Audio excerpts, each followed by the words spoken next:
to order.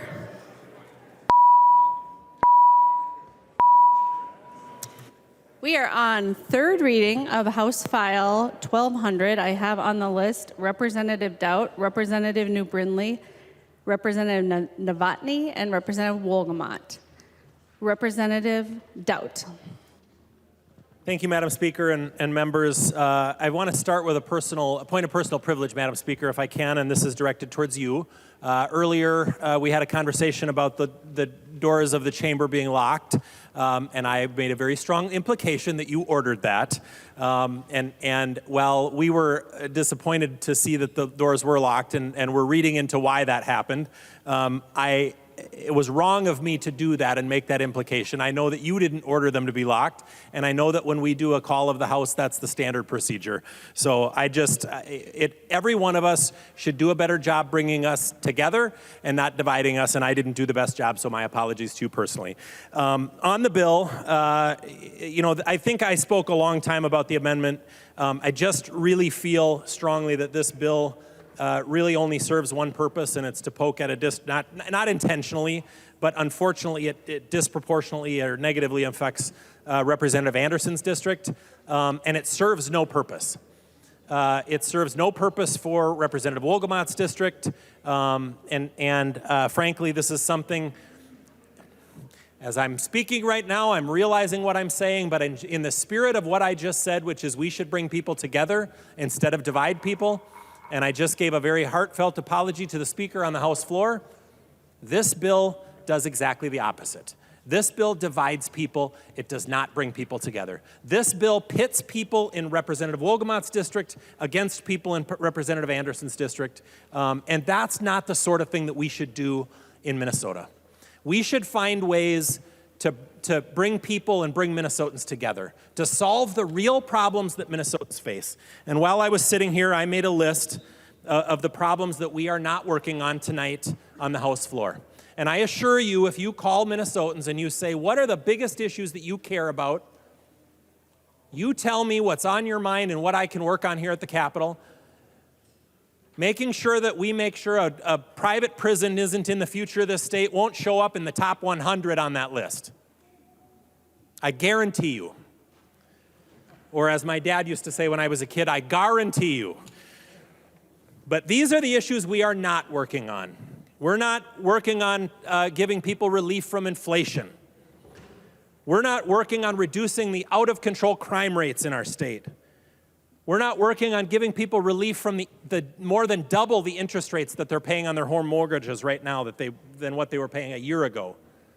We're not working on a solution to the fentanyl crisis in our state. We could be spending this time tonight saving lives. We're not working on the workforce crisis that we face in this state. We're not working on the mental health crisis that we face in this state. And we're not helping bring down housing costs for people that are trying to buy maybe their first home. We are the fourth highest tax state in the nation at a time when our government has more than double the highest surplus we've ever had. And when Minnesotans are suffering from all these other things, we are not giving them tax relief tonight, which we could be doing. We're not giving nursing homes the help that they need. They are in a crisis situation, and nursing homes in I don't know, maybe in the metro area too, but I think nursing homes in greater Minnesota are, many of them, near closing. Some have already closed. We're not helping them tonight. And we're not helping reduce energy costs for Minnesotans. I'm sure there's 50 other things I could put on this list. And I guarantee you, if you called every Minnesotan, I'm not sure you would get a single Minnesotan that said, you know what you should work on tonight? Preventing private prisons. Nobody's asking for a private prison. Not a single person, not a company, not anyone. There's no threat of a private prison anywhere in this state. And you're taking away the option for maybe the state government to lease a prison that's already built that we could buy or lease for pennies on the dollar. You're taking that option off the table and hurting the hopes of an already struggling community. That's what we're doing tonight? To solve no problem? Folks, we got to pay attention to what Minnesotans care about. We got to do the work that they sent us here to do. And you know what? It wouldn't hurt you once in a while to include people from this side of the aisle. Because while, I don't represent the people in your community, you also don't represent the people in mine. And while I don't expect you to pass every bill that the people in my community would want, I do expect you to respect their opinion and to let me be their voice here at the Capitol. And if we together can make a bill better, take my advice. My advice on this bill, shelve it. We should refer this one back to committee and let it sit there. There is no reason to pass this bill. There's nobody asking for it. It helps no one. It serves no purpose. There is no threat. It only harms people. And that's wrong. That's not what we should do in this chamber. And that's not the work that Minnesotans sent us here to do. So let's spend our time talking about how we can help Minnesotans who are suffering from the record inflation. Let's talk about how we can keep Minnesotans safe and get these crime rates in our big cities down. Let's talk about giving them some relief from the more than double the mortgage rates right now. We want people to buy homes. We want to end homelessness and increase home ownership. We have some of the highest costs of home building in the country. And the interest rates right now are double what they were a year ago. Let's try to figure out some solutions to that. Did people stop dying of fentanyl overdoses?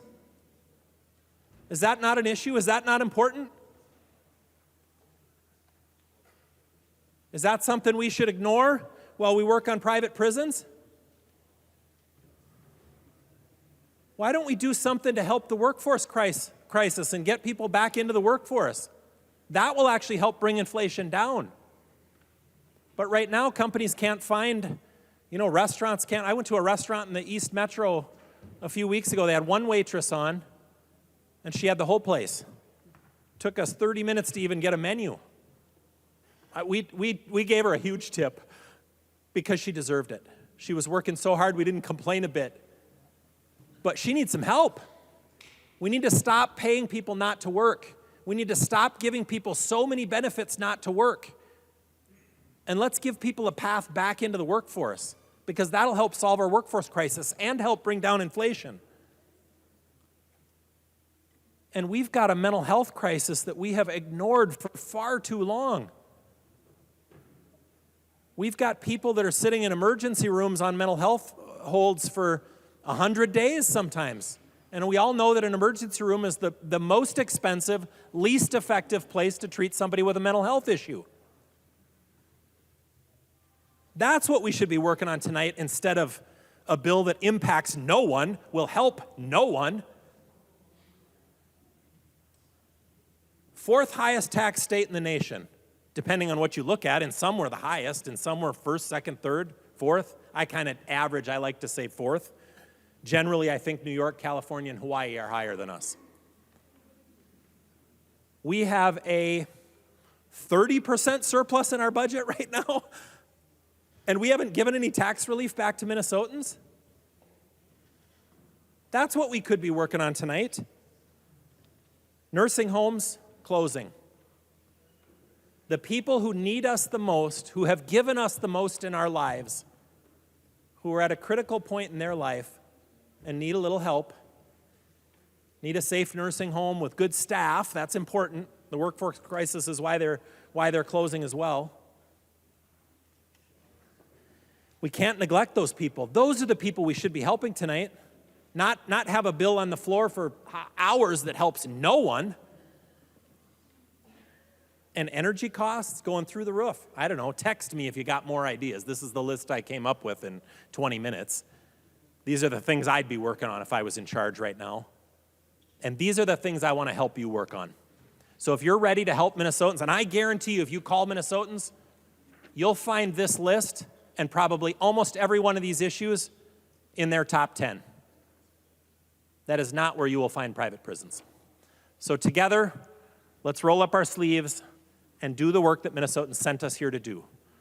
I'm not going to waste your time. I'm not going to make a motion to send this bill back to committee. I would love to. That's where it should go, to die. Pass it out of here if you want, but when we're talking about putting this in an omnibus bill, let's just forget about it, because there is no need to pass it, and it's only personal. And it may not feel personal, the intent may not be personal, and I'm not questioning anybody's motives, but it is incredibly personal for the one community that this bill could impact. And it only could impact one community. And a member of this chamber should not bring a bill that so much and so importantly impacts another community on this House floor. That's not what we should do. In the spirit of the way I started this conversation, of how I failed to bring us together earlier, let's remember, and I'll be honest with you, sometimes you got to eat crow. How many of you are willing to stand on the House floor and apologize for something that you said wrong? We all make mistakes. This bill being here on the floor is a mistake. It should not be here. I'm not looking to rub anybody's nose in that, but it would be okay if this bill just disappeared and went away. It is a tough thing to do, right? But practice that. Even if you are maybe like, well, I don't know if I offended that person, go over and talk to them and just say, you know what? I hope that what I said wasn't personal and you didn't take it that way, because I certainly didn't mean it that way. Apologize. And I asked earlier when I made my comments about the amendment when that was up, that I had a challenge for you, Representative Wolgamott, I want you to take Paul Anderson to dinner in the next few weeks and talk to him about his community and his, the people that used to work at that prison who haven't worked in a long time. Because those people in that community are important. And this, thank you. And this bill impacts those people. And I don't mean to tell you what to do. I'm not trying to talk down to you or chide you, but Madam Speaker. Representative Wolgamott. Madam Speaker, point of parliamentary inquiry. Please state your point about parliamentary Madam Speaker, inquiry. is it the custom and usage of this chamber to engage members one-on-one in debate, or do we work through the Speaker? Representative Wolgamott, both the Speaker Pro Tem and the former Speaker understand all debate should be addressed through the Speaker. Representative Doubt, you have the floor. Thank you, Madam Speaker. Thank you, Madam Speaker, and thank you, Representative Wolgamott. And it's not my intention. I'm not asking you to yield. I'm not playing games on the House floor. But I do want you to know that this bill is a personal issue. And while there might be people in your district who work at your prison that think it's important, and it is okay for one member of this House, Madam Speaker, in point of order. debate, to talk directly to another member of this House about an issue that's in a Representative bill. Long, please state your point of order. Madam Speaker, Mason's Section 124, avoiding personalities. Representative Doubt is speaking to personalities and speaking also to motives on this bill. Representatives, it's going to be a very long night if we have to engage in points of order. So let's all just observe the custom and usage, all the rules, all the things in Mason's that we rely upon, and stay focused on the debate before us. Representative Doubt. Thank you, Madam Speaker. I fear that the two members that just rose were probably not in the chamber and heard the spirit of the beginning of my speech, where I very kindly and very appropriately apologized for my bad behavior. And it's interesting to me that I'm trying to give a heartfelt speech for somebody to understand that this issue very personally impacts another member's district. We already talked about how that district went from a population of 2881 down to 1367 in 21 years. Granted, I think we all know that the prisoners were part of that population. They do get counted in the census. But also there was a very lot of employees who worked there who had to move out of that community because they couldn't find other work. So this is something that impacts these communities. And it is a real thing. If you pass this bill, the company that owns this prison is going to go to the county assessor and they're going to say, look, they just basically said in state law that we can no longer use this facility. I want you to reduce the taxable valuation of this property. They will do that, and they will be right, and the county auditor will reduce it, and this town of 1,300 people will get kicked again. and they will lose potentially a third of their revenue, which comes from this facility. There is a win-win here. We could actually reopen this facility, let the state lease it. We could let the state buy it for pennies on the dollar of what they could open another facility for. It would be 101 years newer than our oldest prison that's still in use. And it would help the people in this community and provide some much needed jobs. Union jobs, by the way, as my amendment clearly said. But unfortunately, that amendment was shot down. It was an opportunity for us to really be compassionate about people in a community, the one singular community that this bill would impact, and we missed that opportunity. So I'm going to have to ask everybody to vote against this bill. Unfortunately, it solves no problem. This hasn't been a problem, it isn't a problem, and there's no even discussion of it being a problem in the future. It's not something we should be spending our time on tonight. We should be working on the problems that Minnesotans want. I'm going to ask everybody to vote no on this bill, and let's please show each other a little more respect. Thank you. The member from Chisago, Representative New Brindley. Thank you, Madam Speaker. You know, we weren't asking for private prisons tonight. We had a couple of different amendments on the floor, and those amendments did not ask for private prisons. We were asking to have state-run prisons be allowed to be housed in private facilities. State-run prisons. Madam Speaker, will Representative Wolgamott yield to a question? He will yield. Representative New Brindley. Thank you, Madam Speaker. It hadn't even occurred to me until Representative Doubt mentioned it earlier. However, Representative Wolgamott, does the fact that most of the auditor's office is housed in private space make the auditor's office a private enterprise? Representative Wolgamott. Madam Speaker, Representative New Brindley, this bill has nothing to do with the auditor's office. It is about banning private prisons in the state of Minnesota. Representative New Brindley. Thank you, Madam Speaker. Will Representative Wolgamott continue to yield? He will yield. Thank you. Representative Wolgamott, most of the Secretary of State's office, in fact, it was, I've got my directions mixed up that way. It used to be housed at the Highway Federal Credit Union building, just a couple blocks away over here. Privately owned building, and in fact, they got kicked out eventually because Highway expanded. Good for them. And they now lease new space. But the fact that they were leasing private space, did that make them a private enterprise? Representative Wolgamott. Madam Speaker, Representative New Brindley, there is a big difference between the work that is done by the Office of the Secretary of State and the work that is done by the Department of Corrections. The Office of the Secretary of State manages our elections. They safeguard our elections, and I'm really proud that under their leadership, Minnesota continues to be in the top of the country in voter turnout. Shout out to Secretary of State Steve Simon. Unfortunately, Madam Speaker, Representative New Brindley, there's a big difference between the work that the Office of the Secretary of State does and the work that the Department of Corrections does. The Department of Corrections is in charge of incarcerating people, and luckily we have good public safety workers who give their heart and souls into making sure that the people who are in the custody of the Commissioner of the Department of Corrections, to making sure that they are able to get the correcting that they need to be able to come back out into our society, whether it's mental health or rehab or other forms of treatment. Our public workers work really hard every day to make sure that we are reducing recidivism rates, and that once people are no longer in care of under the custody of the Commissioner of the Department of Corrections, that they're able to go back out into our communities and be successful human beings, put their lives back on the right track. So to your question, Representative New Brindley, I am aware of what private property ownership is, but there is a big difference between what the Office of the Secretary of State does and what the Department of Corrections does. Thank you, Madam Speaker. Representative New Brindley.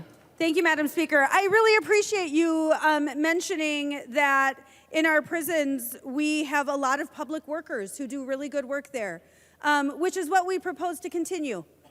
We just propose to do it in a facility that the state can lease instead of own. which is really a big deal because clearly housing state enterprises in privately owned facilities does not make them private enterprises. Housing a state prison in a privately owned facility does not make it a private prison. It makes it a state prison, making really smart, good decisions by the commissioner to use facilities that already exist and are already in good shape and that are maintained by other people who must maintain them per lease agreements. That's typically what happens. But leasing a building does not make an enterprise private. That's not how that works. They're still public facilities run by a commissioner, staffed by public employees doing good work. And so I cannot for the life of me understand why we even have this bill before us. We do this a lot here at the legislature. We are offering solutions in search of problems. That's what this bill is. This is a solution in search of a problem. There's literally no problem. This has not existed. A private prison has not existed in the state for many, many years. There's no current proposal for a private prison to be housed in the state of Minnesota, to exist in the state of Minnesota. This is a solution in search of a problem. However, we are taking a really good solution off the table for problems that we do have. And Madam Speaker, I'm wondering if Representative Wolgamott would yield to one more question. He will. Representative New Brindley. Thank you, Madam Speaker. I'm wondering, Representative Wolgamott, if you know how much money we passed in the bonding bill for the Department of Corrections. Representative Wolgamott. Thank you, Madam Speaker. Thank you, Representative New Brindley. I'm not sure what the bonding bill has to do with this right now, but I don't have that number. I'm sure I could get that to you easily. I don't have that number in front of me. One thing I do want to say, though, is even though when you were talking about Representative Dowd's amendment, even though we would be allowing public safety workers to work in that facility, when Representative Dowd posted his amendment, I brought it to the public safety workers that I've been working with on this bill who have been asking me to put this bill forward. And they said that they did not want that because that facility is too far away from trauma centers. They would not feel safe working in that facility. So I hope you don't misrepresent the motives or the intentions of the workers that we're working with in this bill with your comments on the floor tonight. But anyway, Representative New Brindley, I do not have that number available in front of me, but I'm sure that I can work with Chair Lee to get you that number. Representative New Brindley. Thank you, Madam Speaker. We'll come back to this in a minute, this idea of like impugning the motives of the workers you've been working with, because that is really interesting, and we'll revisit that in a second. But I will tell you, I did check into this, and we just passed $34.3 million for the Department of Corrections. But do you know what the governor's ask was? $112 million. We have massive, very expensive needs in our prison systems. Two of those proposals were for expansion. Two of the requests for additional money for the Department of Corrections was to expand facilities. We have an existing facility. And yet, the governor thought we needed $112 million more to preserve the assets we have, to expand state assets, and again, the state assets that we're not taking care of now, and yet we're going to say there should be no opportunity to use a perfectly good building in the state of Minnesota. Now let's go back to this idea of impugning the motives of the workers you've been talking to. Like, frankly, give me a break. I'm sure that the workers you've talked to care a lot about this in the prisons that they work in. But you know who else cares a lot about this? The hundreds of workers who no longer have jobs in Appleton, Minnesota. You know who also cares about this? Representative Zalesnikar. I mean, good for her. I hadn't even thought, like, what did this do to the town when this prison closed down? They lost half their population. So they could employ 350 people at the prison. I think that's the number I heard. But they lost, what, 2,500, or excuse me, no, 1,000, 1,500, 1,800 residents out of that town? They lost over half the population of that town. And do you know why? It's because when you lose those 350 jobs, you don't just lose those 350 jobs. You know what else closes down? The local cafe. Because that business owner can no longer make that business work. Because the people aren't there. You know what else closes down? The local pharmacy. The local pharmacy that's owned by a private business owner, probably employing 2-3 people maybe at a small pharmacy, but that pharmacy closes down because there's no longer the people in the town to support it. I could go on and on about the businesses that close down and the destruction that happens to this town because you decided this facility should not be allowed to exist, should not be allowed to function. Over half the population of that town. And you sit here and act like it's no big deal. But it certainly mattered to the people who had those jobs. It certainly matters to the people in that town who supported the people who lived there through their small businesses. But we come into this chamber and we're so cavalier. We got a solution. We got a solution to a problem that doesn't exist. And we're going to continue to screw over this small town. We're going to take away 30% of their revenue, 30% of their tax revenue. We're going to screw them over because we are cavalier. And you know what? I got bills to write. I got bills to pass. I got solutions. There may not be a problem, but I sure got a solution. People are hurt by what we do in this chamber. Real lives are affected by what we do in this chamber. And you know what? There's a lot of good we can do, and there's a lot of good we do. We do good work here that impacts real people. But it makes me crazy when we are so cavalier about hurting people. And this is not theoretical. This is not theoretical. Half the people in that town are gone. And it's not because they just worked in that facility. That means people lost businesses. That means people had to sell homes. That means people had to move their kids to new schools. All because we don't think the state should be able to lease a building.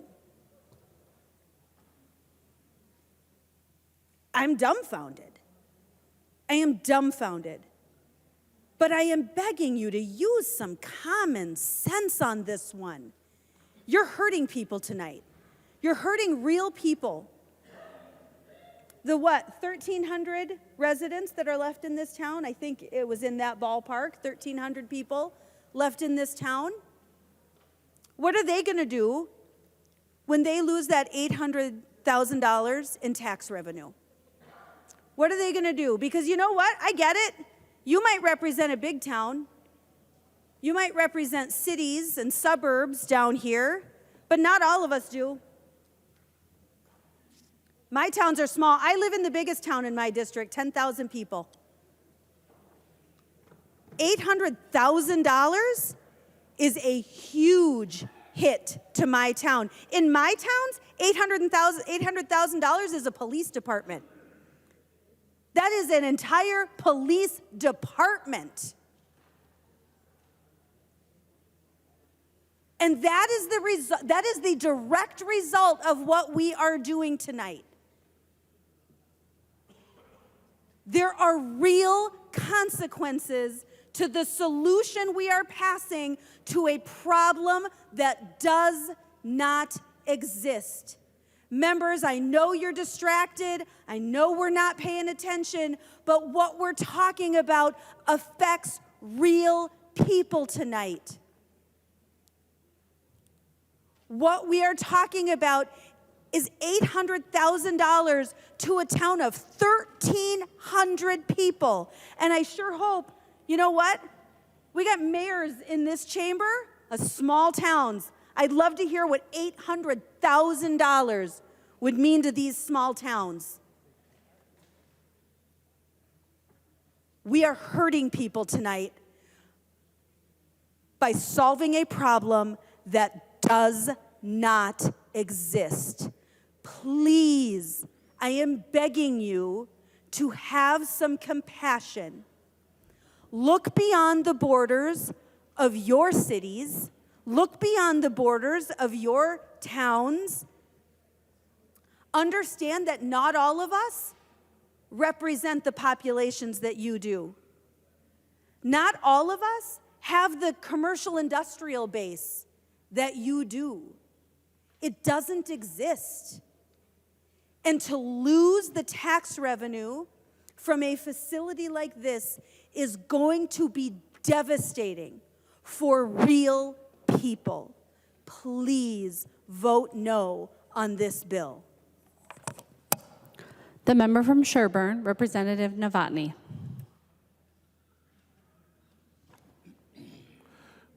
Thank you, Speaker Hortman.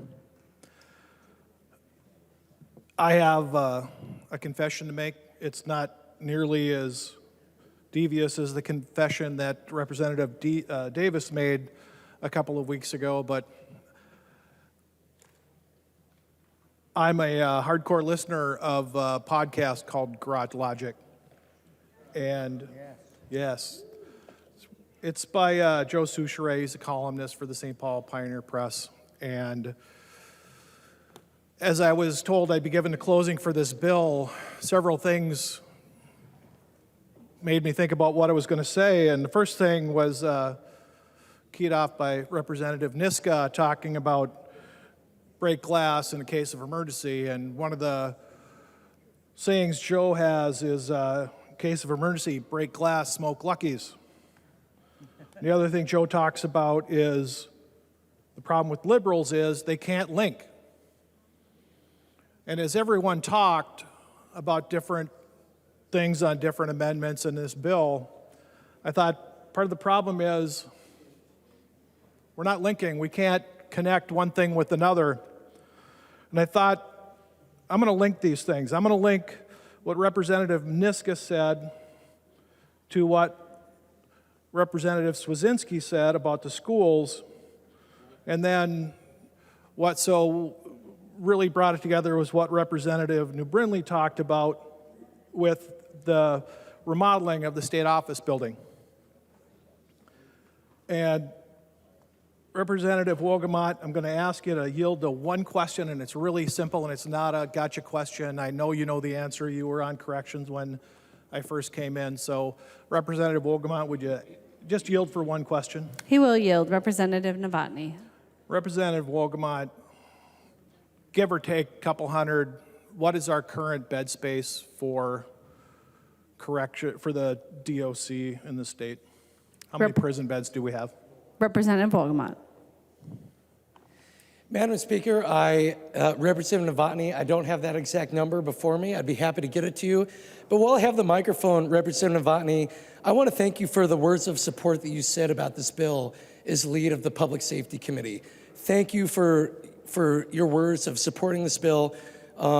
It was a voice vote out of the Public Safety Committee, and I know you supported this bill. I actually went back and I watched the committee in 2021 when Representative Winkler brought this bill before the Public Safety Committee in 2021. And I appreciate your words of support for this bill in 2021. There actually was a roll call vote.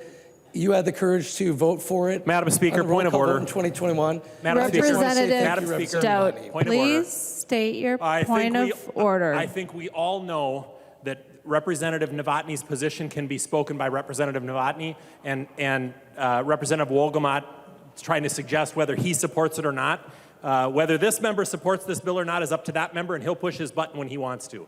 This is completely out of line, completely out of line.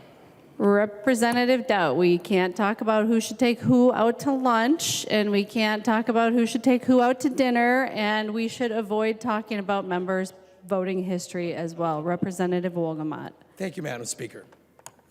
Representative Novotny. Thank you, Speaker Hartman. I believe the number's in the light 10,000s, give or take, about 10,000 beds. And that's the number. I'm going to link to that in a little bit. And the link to that was, we're not looking forward. We're not looking forward because Representative Swedzinski brought up when we used to have the section schools and how there used to be little one-room schools. And when I think of Appleton, I think of Little House on the Prairie. It's not that far away, Walnut Grove. If you haven't been there for the pageant, it's great. Take your kids.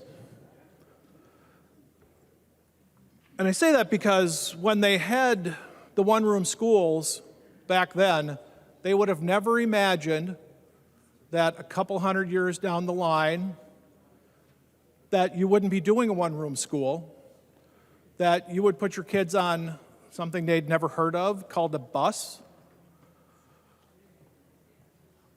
Hopefully it's a diesel bus, not an electric bus, because Appleton's in the middle of nowhere and we don't want to run out of electricity and freeze in the winter. They wouldn't have never imagined that they would be driving to some of these school districts that are consolidated and going 20, 40, 50 miles away to a school district. They wouldn't have imagined that, just like right now we can't imagine having consolidated jails. And my link to that is, they also wouldn't have imagined that we'd be sitting on the floor having people that are watching this, and Representative Dowd likes to use the line, for all you people watching at home, hey, guess what? People are at home watching because we're getting people texting us or contacting us through Facebook, giving us talking points. And it was brought to our attention, the biennium budget from the DOC that was just released this week. And the reason I asked about the beds that we have, this is from the DOC. It says, the current DOC base budget was based on a projected population of 7,894 beds. Current populations indicate the estimated average daily population of 8,686 beds in 2024, 9,057 beds in fiscal year 25. And in the proposal, it says the department estimates an additional 1,291 beds in fiscal year 2026. Now, I was fairly bad at math, so I used my calculator.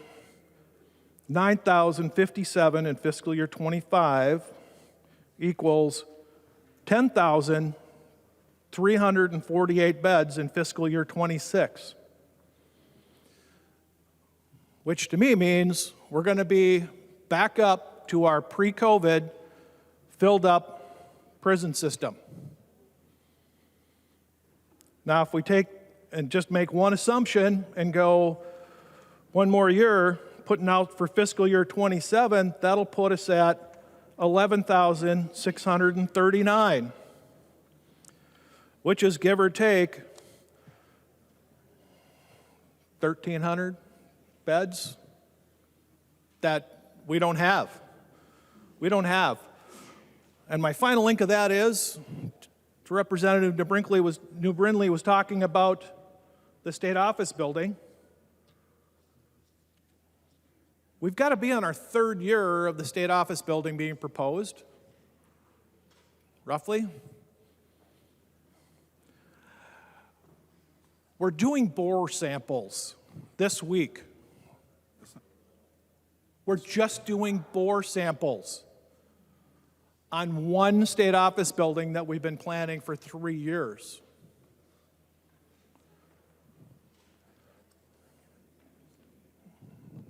if it takes, we haven't even broke ground on a state office building, that will probably be 5 years. We're going to need bed space for prisoners, and we don't have them. And we're turning that option all the way off.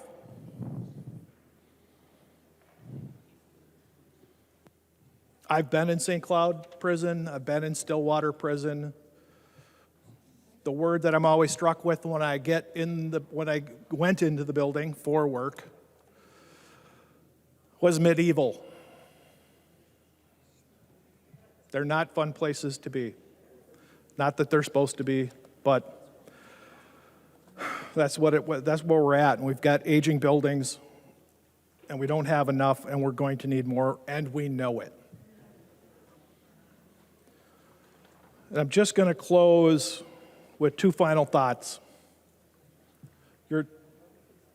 If you only have a hammer for a tool, everything looks like a nail. Why are we taking these tools out of our box? And the last thing I'd like to close with, Representative Wolgamott, I understand that you have spoken with the DOC workers, and they have spoken out against this.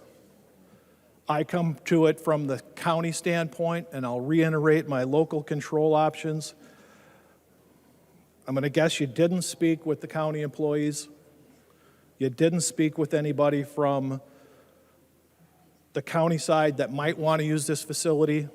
I don't understand why you would limit the counties to be able to have that as an option. And for that reason, I recommend a no vote. Thank you. The member from Sherburne, the author of the bill, Representative Wolgamott. Well, thank you, Madam Speaker. Before I get to my closing remarks, I would like to thank the legislators in this chamber who helped make sure that we got this bill to where it's at today. I would like to thank Chair Moeller for giving this bill a hearing and for making sure that this was a top priority, that we're reducing recidivism rates by making sure that we ban private prisons as quickly as possible here in this session. And I'd like to thank Lee Novotny for his comments in committee to make sure that we got this in support of this bill, to make sure that we could get it to the General Register on a roll call vote. Thank you for that, Lee Novotny, and thank you also for the amendment that you brought forward tonight. It was a good amendment. I was grateful that you and I had the chance to talk about it last night, and I'm glad that that's going to be a part of the bill that we vote on here in just a couple of moments. In closing, Madam Speaker, when I had my opening remarks, I talked a lot about the negative things, the negative outcomes that come from private prisons in Minnesota. But now, in closing, I want to talk about the positive outcomes that come from the hard work of our public safety workers in our correctional facilities. Corrections is tough work. It's hard. The average lifespan of a Minnesotan is 81 years old, but for our corrections officers, it's 67 years old. And that's because they give it their all every day to making sure that the people who have committed crimes, who are under the custody of the Commissioner of Corrections, they give it their all to make sure that they get the treatment and the rehab and the programming they need to be able to come out of our correctional facilities, go back into society, and be successful law-abiding citizens. That's who this bill is about, Madam Speaker. That's why we need to ban private prisons in Minnesota. And with that, I ask for a green vote. The clerk will take the roll on the bill.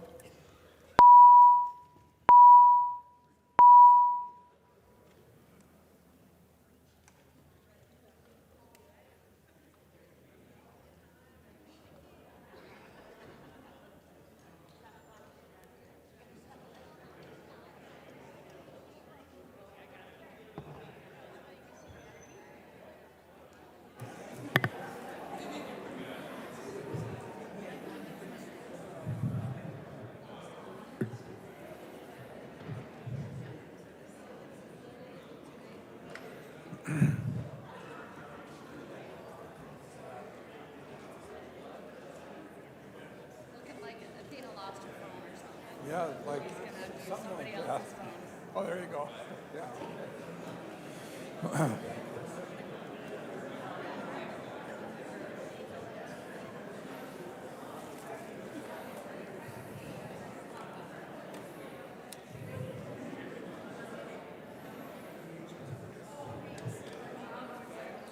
So,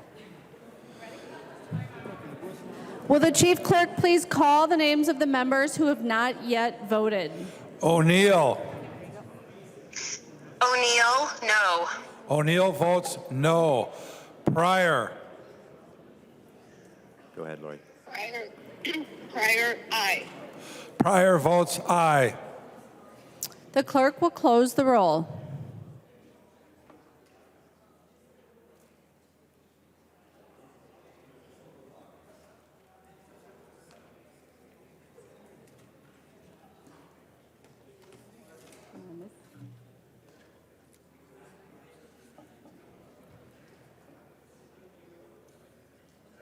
There being 70 ayes and 62 nays, the bill passes as amended and its title agreed to.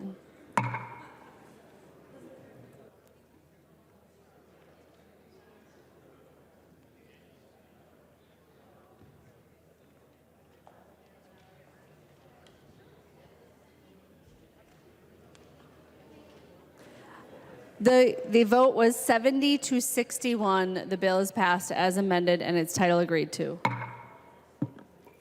The next bill on the calendar for the day is House File 1656. The clerk will report the bill. House File number 1656, number 3 on the calendar for the day, an act relating to energy, the second engrossment. I recognize the member from Hennepin, the author of the bill. Members, please take your conversations off of the House floor. Representative Acomb. Thank you, Madam Speaker. House File 1656, which is also known as the State Competitiveness Fund, is established to ensure that Minnesota gets its fair share of the federal bipartisan infrastructure law and Inflation Reduction Act funds. The Department of Commerce is currently tracking, pursuing, or implementing over $1.8 billion in energy-related federal funding opportunities, including $87 million that have already been awarded and nearly $1.5 billion that have been encouraged for full application. Many of these applications require a match. Many more will be stronger with that match. Some of the applications will be for projects like grid reliability and resilience, aid to rural and remote areas, smart grid investments, expanded access to renewable energy, improved energy codes, career skills training programs, long-duration energy storage, and much more. Entities from across the state have already started reaching out to the Department of Commerce asking for technical assistance on everything from federal reporting requirements to technology-specific questions needed to be answered in order to apply for funds. We have also heard from smaller and rural municipalities and tribal governments who have noted that excessive burden of applying for federal funds without staffing capacity or being able to navigate the federal requirements. This bill addresses all of these needs with matching funds for the grants themselves, with local capacity development grants for effective applications, and for technical assistance for a technical assistance team at the state level to coordinate, communicate, and support entities across Minnesota. Thank you, Madam Speaker. There is an amendment at the desk. The clerk will report the amendment. Acomb moves to amend House File number 1656, the second engrossment. The amendment is coded A4. Representative Acomb. Thank you, Madam Speaker. The A4 is really a technical amendment that clarifies the funding cap, and so it doesn't apply to the Department of Commerce, so they can help with administering the funds to entities and communities around the state. I urge your support. Thank you. Any discussion to the A4 amendment? The member from Lyon, Representative Swedzinski. Thank you, Madam Speaker. Would the Madam Chair, would Representative Acomb yield for question? The author will yield. Representative Swedzinski. Thank you, Madam Speaker. Representative Acomb, just kind of looking at that amendment, what is the expectation? So, obviously there was a $15 million potential cap as far as how much they could receive. I understand the technicalities. What is the estimated that the department is going to need for technical help that $15 million is not going to cover it? Representative Acomb. Thank you, Madam Speaker, and thank you for the question, Representative Swedzinski. And so really this is to allow the Department of Commerce, who might be applying for a grant on behalf of many entities throughout the state. So in essence, it's kind of like pass-through money. And it's really for that purpose. Representative Swedzinski. Any further discussion on the A4 amendment? Seeing none, all those in favor, please say aye. Those opposed, please say no. The motion prevails. The amendment is adopted. There is an amendment at the desk. The clerk will report the amendment. Mecklen moves to amend House File Number 1656, the second engrossment as amended. The amendment is coded A6. The member from Sherburne, Representative Mecklen. Thank you, Madam Speaker. Yes, it used to be Benton and Sherburne. So this is a new type of amendment. I don't know that I've ever seen one of these in my tenure here, but this is legislative findings. The point of this is the legislature finds that increasing the competitiveness of Minnesota is critically important to ensuring the state's economy is strong, growing. Increasing competitiveness can be accomplished by improving productivity, improving competition, improving investments. The legislature further finds, this is the important part, that overregulation and overtaxation reduce the competitiveness of Minnesota by discouraging new investments and new competition. Minnesota consistently ranks among the highest tax states in the nation, and the cost of doing business in Minnesota continues to rise. In order to ensure a strong, growing economy, Minnesota should address policies that create roadblocks to private sector. I said that wrong. That should address policies that create roadblocks to private sector growth and policies to undermine investment. Madam Speaker, that is my amendment. There is an amendment to the amendment. The clerk will report the amendment. Acomb moves to amend the Mecklen amendment to House File Number 1656, the second engrossment as amended. The amendment to the amendment is coded A10. Representative Acomb. Thank you, Madam Speaker, and thank you, Representative Mecklen.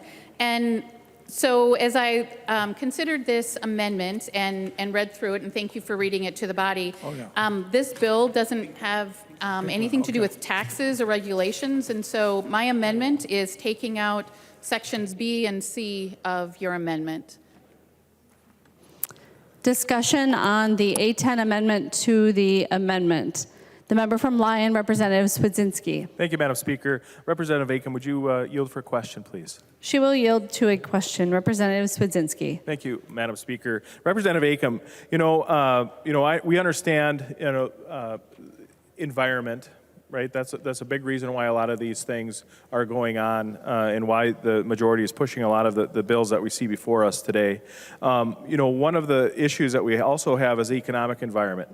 And, the legislative findings portion of Representative Mecklen's, when it comes to taxes and position and rankings of our state, really are important when we're trying to tell a story of what the state government's focus is. And I think, no matter what area we're talking about, whether we're talking about energy, whether we're talking about taxation, the focus of what our job as legislators to do. And, Representative Acomb, I'm a farmer, right? And so, our goal really is, we're looking outside, we're opening up the windows. Imagine that farmer is just a business owner deciding what to do. And, the farmer is looking out the window, and obviously today is probably a poor day to plant some corn, but we're thinking about planting corn. And, when we have legislative findings and we put these things in the bills, it's saying, we care about that stuff as a state. We care about whether or not that field is ready to plant corn. Is that field ready to put fertilizer on? Is that field ready to be tilled in the spring? And by having legislative findings and stating, you know, we care about these things. We want to make sure that this is a focus, that we're competitive, that we have energy that's affordable, safe, and reliable. We care about that stuff. And by gutting that, I understand why you may want to do that, but I think every single time that we can say it is a good thing, so that we're focused, just like that farmer is on that field. Is the field ready to go? Is it fertilized? Is it ready to grow that crop that we care so much about? And as we grow an economy, the energy environment, the energy field that we're planting these projects in, we want to make sure that all those things are culminated together so that we can stay focused where we're focused, where the state is focused on the issues of energy, of taxation, of regulation. I would ask that members vote no on the Acomb amendment to the amendment. Thank you. Discussion on the amendment to the amendment. The member from Itasca, Representative Igo. Thank you, Madam Speaker. I just want to speak to this amendment. Personally, when we look at deleting lines 8 through 13, I'm pretty disappointed to see that we're going to be removing that, because I think we've seen a lot of things in the last year about how overregulation and overtaxation has reduced the competitiveness of Minnesota. In fact, there was just a news article that came out here on March 21st. Someone might have saw in the news here that Kevin O'Leary just did a huge investment in the state of North Dakota.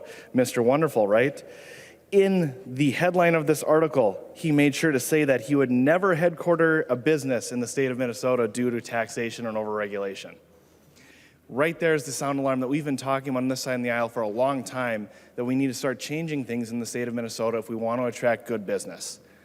It was just a month ago that on this House floor I was talking about the Huber project in Cohasset and how we lost a $500 million private investment into our state because of overtaxation and overregulation.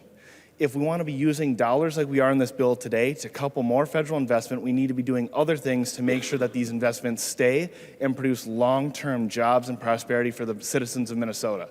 We cannot continue to say bringing the money here is going to make a difference, because it won't. It takes more than that. It goes back to that equation that I always try to talk about.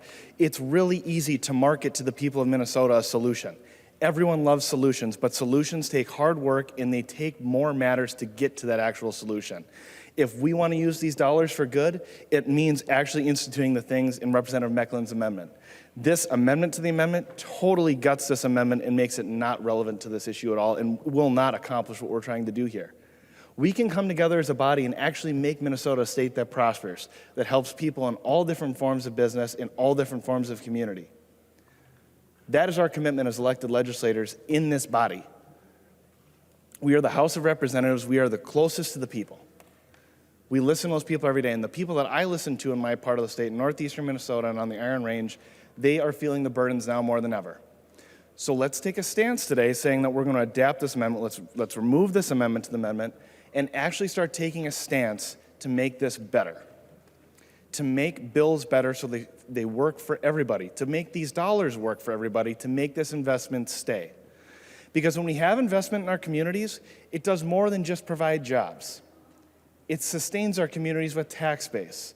It provides opportunities for those across our state to whether they want to live in greater Minnesota or metro Minnesota. This is a very important discussion.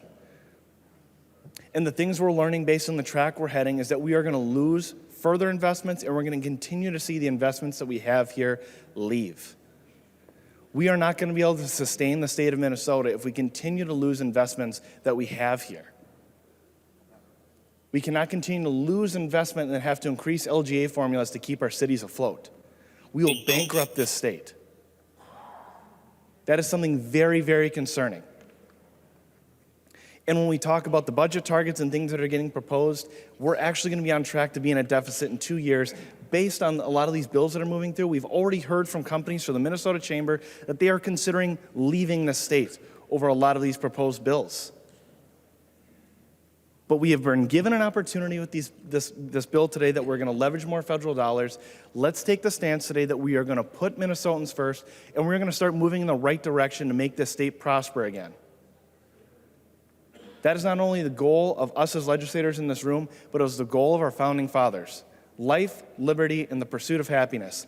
And it is through those things we can deliver to them by making sure we give everyone the utmost respect for their prosperity. I would ask for a no vote on this amendment. Thank you.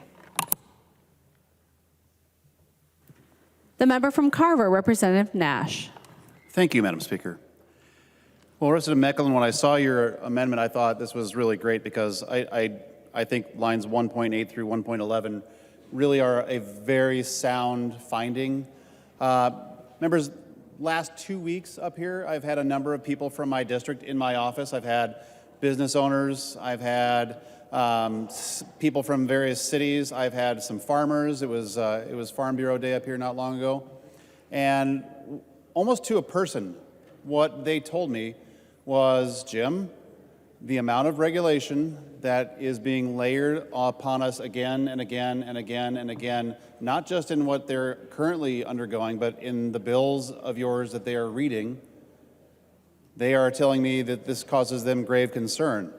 The amount of overregulation for one of the passions that I have in housing is getting fairly profound. And I wish the chair was listening because we could talk about that, but he's not. The overtaxation piece is also quite concerning. So I have a number of very savvy people in Carver County that are watching the bills that are moving, and one of them called me, and I can't share probably 70% of the actual words that they used because I would get gavelled down for using them. But the message was, Jim, what is with this fifth-tier tax that's heading our way? And then the budget targets that were released the other day, that this person is a financial person, and they're realizing that not only are you spending every last nickel of the proposed budget, but that you're also spending money that way out into the tails. And they're saying, Jim, that money has to come from somewhere. That's going to come from taxes. So Representative Mecklen's amendment it's right on point. And I think you would find that the people of Carver County would back that up.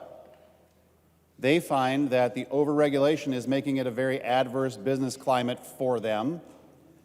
Farmers are finding it to be a very adverse farming environment for them. And as you, I hope, know, farmers are just small business owners. You talk to a farmer and they are at heart a small family-run business. I had one in my office today, and he's losing money hand over fist, and he's just hoping that something like this can become reality because he feels quite strongly that overregulation and overtaxation is going to drive his business into the ground. So, members, I think that the Mecklen Amendment is really, really well crafted, and that the amendment to the amendment from Representative Acomb almost trivializes the impact of overregulation and taxation. It just says, we are not interested in having. Representative Nash, if you move that piece of paper, your microphone will work again. There you go, Representative Nash. Thank you. Okay, when you try to have a dramatic pause or a dramatic effect, sometimes you miss out on the microphone staying live. Members, I'm not going to get vitriolic. I'm not going to do anything. This is a good amendment that people around the state are actually looking at and reading, and they say, you know what, Representative Mecklen, this makes sense. That overtaxation and overregulation does have an impact on business. You know, and I do enjoy the Shark Tank. I find it fascinating, Representative Igo. And Mr. Wonderful apparently thinks that Minnesota is not so wonderful and that he would not invest his money here. I have spoken to many existing business owners in both my side of Carver County and Representative Ream's side of Carver County, and they are making business decisions for family-owned businesses that they may just leave. That they are businesses that don't necessarily have to operate here in Minnesota based on the geography and based on what they sell. They recognize that our surrounding communities are more business-friendly than we are. And we routinely get ranked as one of the least business-friendly states in the union. And I think that Representative Mecklen's finding here is very well crafted. Thank you, Representative Mecklen. And again, you're effectively trivializing. It's like a piece of fluff on your jacket that you just brush off, like, We don't want to talk about that. So we're not going to. We'll just amend it out. We'll remove it from the amendment, and we hope that people aren't watching. So, members, I would encourage you to vote no on the Acomb amendment to the Mecklen amendment. Recognize the impact of overtaxation and overregulation. It is a stifling effect.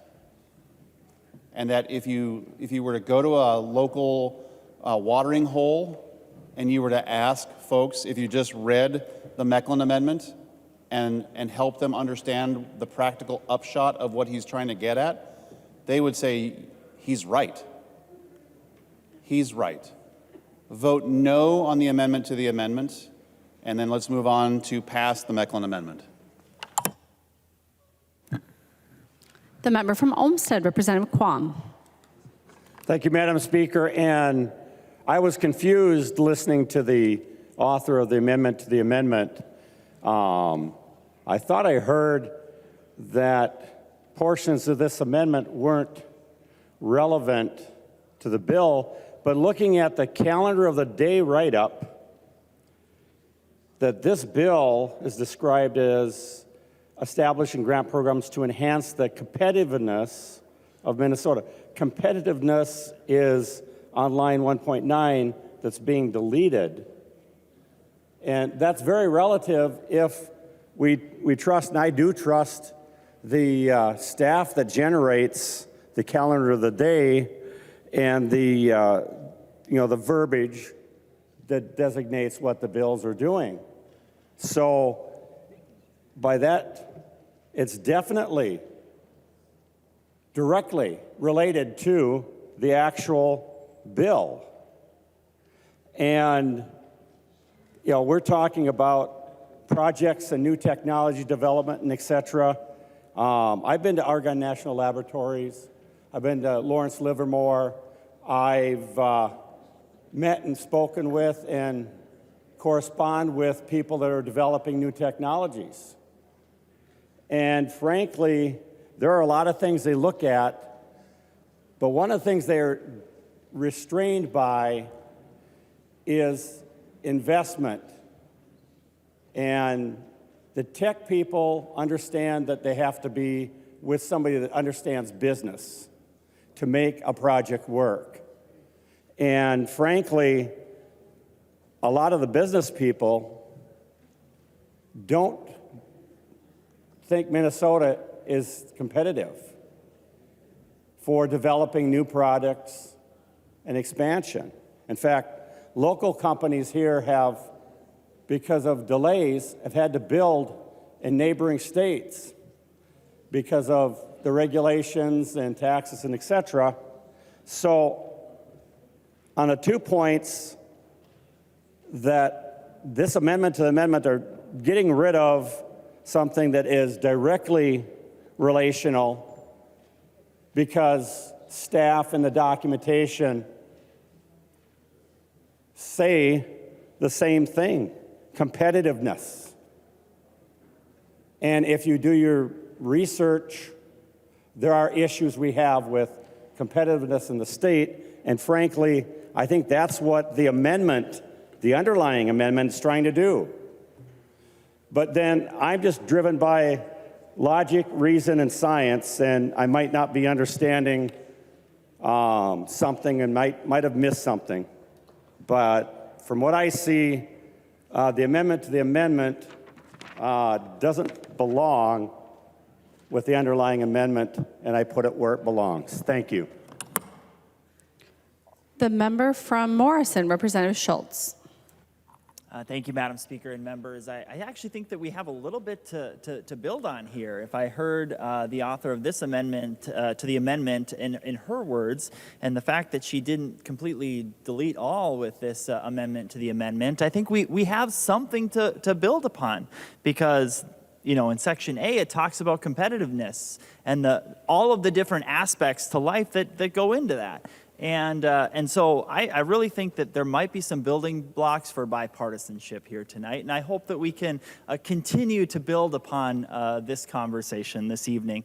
And let's make Minnesota more competitive, because I don't like hearing from a Representative Igo or Representative Nash, stating what Mr. Wonderful has said just very recently about competitiveness in Minnesota, because I think that we share, on a bipartisan basis in this chamber, we share the need to make Minnesota more competitive. And I think, especially given the conversations that I've had with the author of this amendment to the amendment, that she has that same desire, the desire for us to create a business climate in Minnesota where this investment from the federal level, supported by the dollars spent at the state level, will result in clean energy policy. That's the context of the conversation that I've had with Representative Acomb. And so we want to ensure that we have a business climate and a climate in general that enhances competitiveness. But let's just for a moment indulge in Mr. Wonderful's comments towards Minnesota. He said he'd never headquarter a business in Minnesota, and he says in Minnesota that Moorhead looks like Cuba. I would hasten to find out what he would think of Minneapolis or St. Paul. Yikes. Big yikes. So members, let's get back to the basics of this amendment that Representative Meckland has brought, and just say that we need a little bit more. We need this language in sections B and C of this underlying amendment to help bring about the kind of culture that supports business, that supports investment in our state, that will help us bring about this change that so many in this chamber would like to see as it relates to clean energy. That's ultimately what this underlying amendment is about. Representative Meckland and I have represented the same communities before, the same counties, and frankly, we hear it all the time. We want Minnesota to be great for business, right?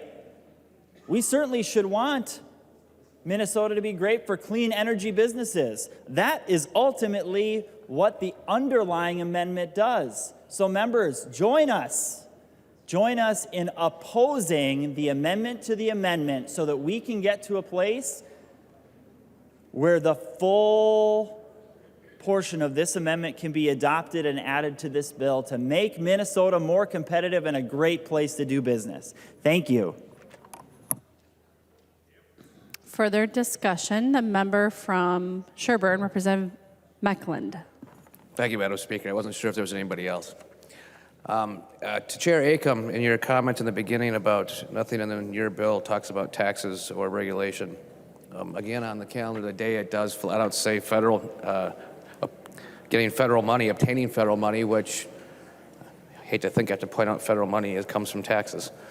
I also am kind of surprised that we wouldn't all stand behind the idea of generally trying to minimize regulation and overtaxation, at least tell it to our constituents, because I certainly do all the time. So with that, Madam Speaker, I'd like to request a roll call. Thank you. Representative Meckland requests a roll call. Seeing 15 hands, there will be a roll call. We are debating the Acomb amendment to the Meckland amendment. Any further discussion? The clerk will take the roll on the Acomb amendment to the Meckland amendment.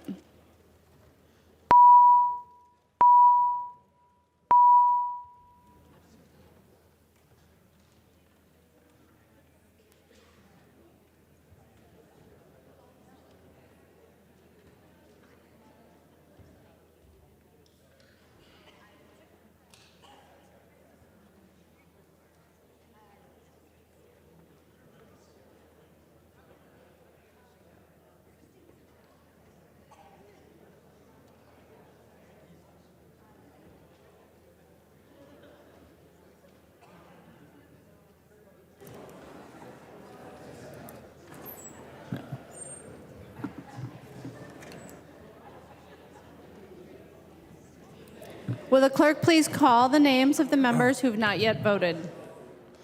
O'Neill. O'Neill, no. O'Neill, no. Pryor. Go ahead. Pryor, aye. Pryor, aye. The clerk will close the roll.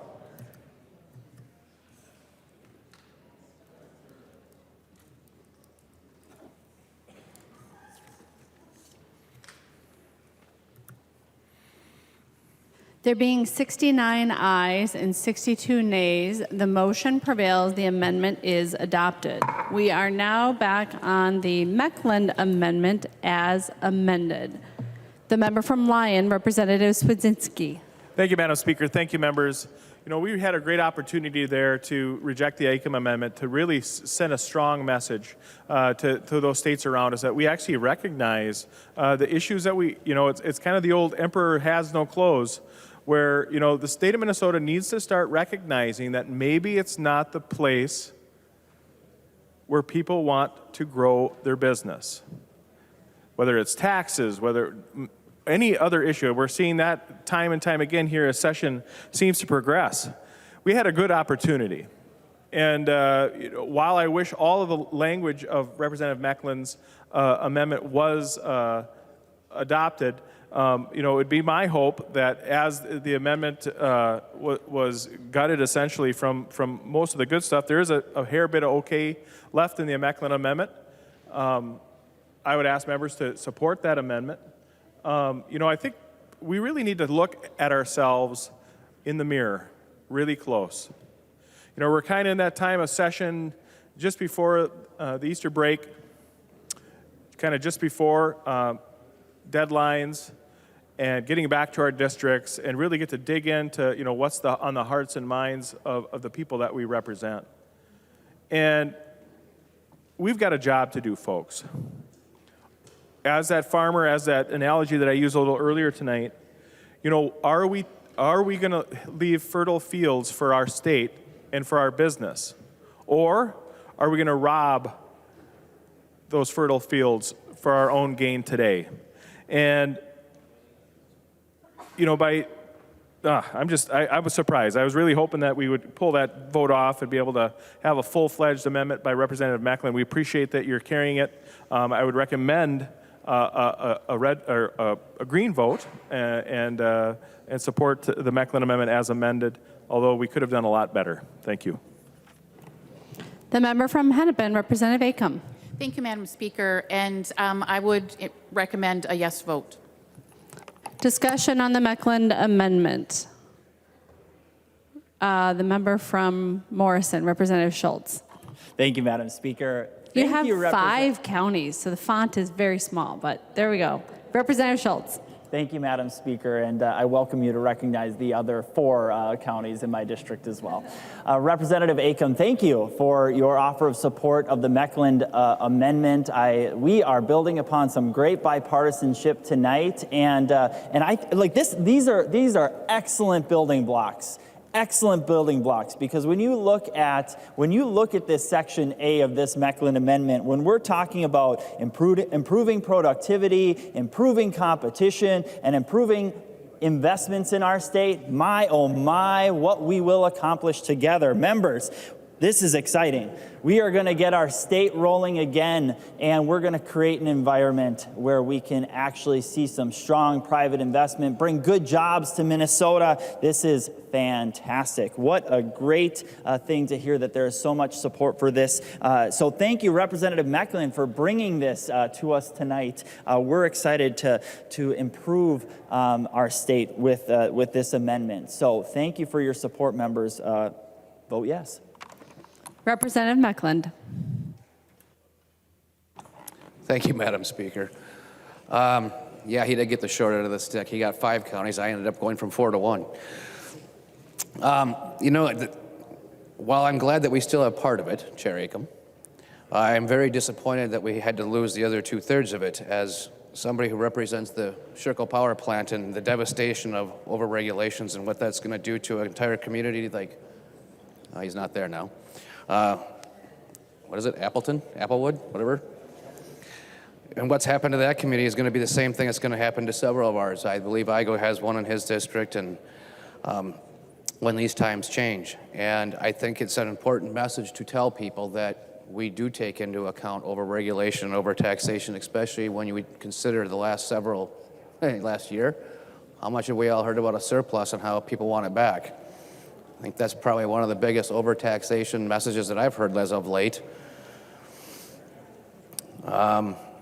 You know, leaving the part that is left in here, I guess it's better than nothing, but it certainly doesn't put that strong punch in the teeth in there that we had. And it's been a pleasure working with Chair Acomb in the Energy Committee. She's been very fair.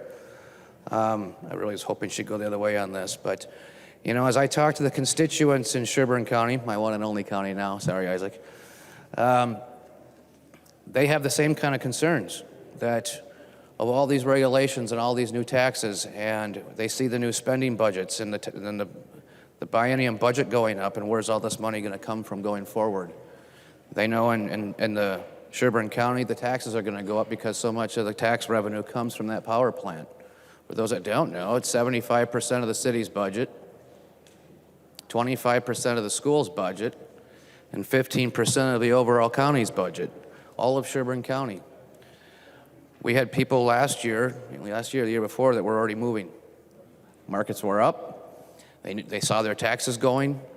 Obviously, their school's going to have major financial challenges, and they felt it was the time to go.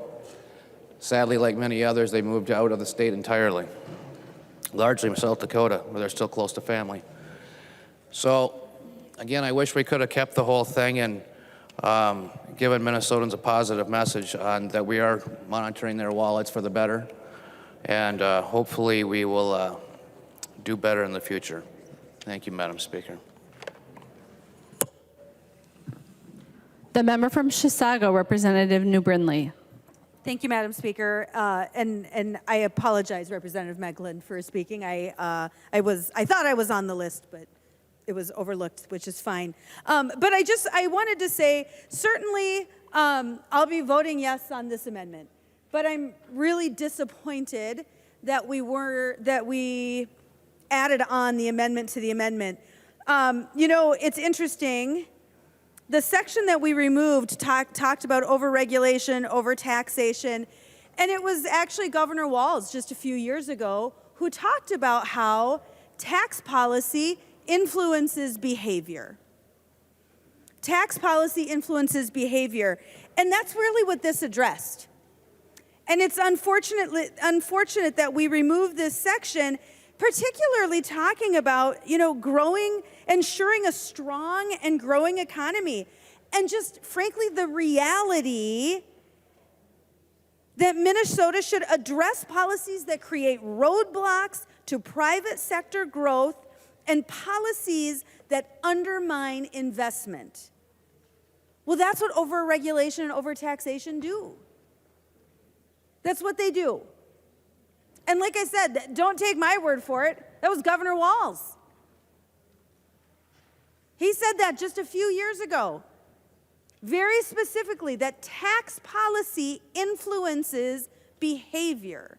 That affects what happens around us. So while Representative Mecklen, I'm certainly voting for your amendment tonight, I'm disappointed that it was kind of gutted.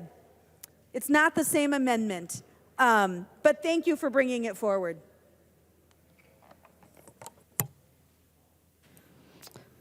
Any further discussion on the A6 amendment as amended? Seeing none, all those in favor, please say aye. Aye. Those opposed, please say no. The motion prevails. The amendment is adopted.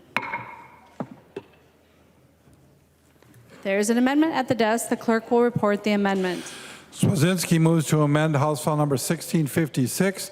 The second engrossment as amended. The amendment is coded A5. The member from Lyon, Representative Swazinski. Thank you, Madam Speaker, members. The A5 amendment is an exceptionally straightforward amendment in the idea that, you know, as legislators, if we do put monies into account, that if those monies are potentially not spent or matched by the federal government, we would essentially rake those back into the general fund. It's a pretty straightforward amendment. I mean, the idea around this amendment is that, there's a lot of conversations going out in Washington, D.C. right now, and, whether you're going to raise the debt limit, because, a vast majority of these dollars were not tax dollars that were brought in to the federal government. They're tax dollars that hopefully Representative Davis's son Seth will be paying at some time in the future through printing. And if through those conversations, if the debt limit doesn't get raised again, and the federal government has to be looking for dollars to kind of pull back into the system so that we don't have to print more money or raise the debt ceiling, that Minnesota won't be left high and dry, essentially. So if those dollars aren't available, they're not coming in as they were stated to, that the state of Minnesota, we would just pull those dollars back so that we could better deploy them in other places rather than sit in some account someplace. And that's essentially what the amendment does. It's maybe going to happen, it may not, but just in case, I wanted to make sure that those dollars don't just sit in an account out into the future, and we have to wait for another legislature to pull those back into the general fund. Thank you. The member from Hennepin, Representative Acomb. Thank you, Madam Speaker, and thank you, Representative Swedzinski, for this amendment. I'm going to recommend a yes vote, and while I don't think it's likely to happen, and I think there's been a lot of interest, and so the money that's in this account I think will go quickly, but it isn't going to hurt to have that, that safeguard there, and so I will vote, recommend a yes vote. Any further discussion on the A5 amendment? Seeing none, all those in favor, please say aye. Aye. Those opposed, please say no. The motion prevails. The amendment is adopted. There's an amendment at the desk. The clerk will report the amendment. Swedzinski moves to amend House File Number 1656, the second engrossment as amended. The amendment is coded A7. The member from Lyon, Representative Swedzinski. Thank you, Madam Speaker. Thank you, members. I think, what we're really doing is hitting really a great stride tonight. Representative Acomb, members, the acceptance of the slightly modified Mecklen Amendment, the acceptance of the A5 Amendment, which would potentially pull dollars back in if they're not expended quickly. But the A7 is a little bit different. We hear a lot about the need for utilities and the amount of money going to be spent through utilities, but oftentimes it's that spending being done outside of the utilities and outside of some of the general energy markets. And really, this amendment really focuses in on, I can walk you through the amendment directly, but if you look at line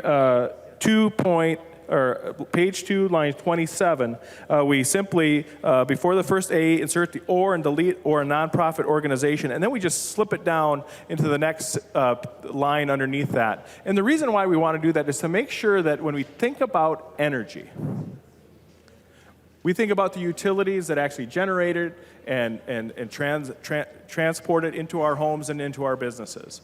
And we want to make sure that those organizations are a little bit higher, and what the amendment does is just simply moves nonprofit organizations just down the hierarchy list a little bit, just a little bit, so that they're not guaranteed potentially in all the things they want to do 100% match. And I think that's a good way to focus our dollars, to be focusing on the places that are probably in most need, so that obviously there's potential that dollars may not be spent or dollars that will be spent, but to focus the dollars where they need to be spent so that they do the greatest good for the greatest, not just focusing them on nonprofits or whatever and keeping them into a little bit narrower of a lane. And I would ask for a roll call. Representative Swedzinski requests a roll call. Seeing 15 hands, there will be a roll call. The member from Hennepin, Representative Acomb. Thank you, Madam Speaker, and thank you, Representative Swedzinski, for the amendment.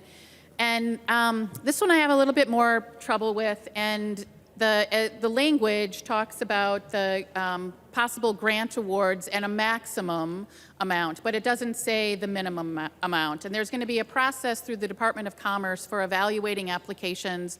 And as I listed in my opening, there's a whole range of entities well beyond nonprofits that will be applying for these grants and these matching funds. And so because it is not guaranteed that any priority group will get any amount of money and there's a range within them, I'm going to recommend a no vote.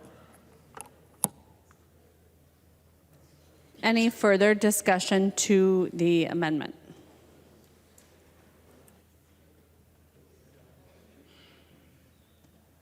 Thank you. The member from Dakota, Representative Hudella. Madam Speaker, members, so I'm about 3 months into this political circus stuff here, so I'm pretty new. But in that time, through committees, I found a plethora of nonprofits that we appropriate money to that are not doing good business. They're not following federal tax law. They're not reporting properly. And even a few that have direct connections to legislators or senators that are involved with those organizations or on their boards. So in the wake of feeding our future, I have a lot of concerns, and I'd like to ask the bill author if she would yield for a question. She will yield. Representative Hudella. Madam Speaker, thank you. Representative Acomb, so are you telling me tonight, yes or no, that yourself and the majority puts their stamp of approval and are okay with any nonprofits that are receiving appropriations potentially out of this bill when we have some issues and we do not have a clear vetting right now in this state for nonprofits that are receiving state funds? Representative Acomb. Thank you, Madam Speaker, and thank you, Representative, for the question. What I'm talking about tonight and what we're focusing on tonight in this debate is this bill. And so in this bill, there is a list of priorities for applying for matching funds to try and get federal funds back to Minnesota. And so in that, there will be a process through the Department of Commerce for them to thoroughly evaluate all applicants, including nonprofits. Representative Hudella. Thank you, Madam Speaker. I don't think I got a yes or no out of that. I still have a lot of concerns. We have a serious issue in the state with appropriations going to nonprofits that aren't doing good business. And I think both sides of the aisle want to fix that. Just concerns moving forward, and we'll hear about it later in the session, but I don't feel good about it. I support the amendment and would encourage members to vote yes on the amendment. I think we've got a lot of work to do with nonprofits in our state. Thank you. Further discussion?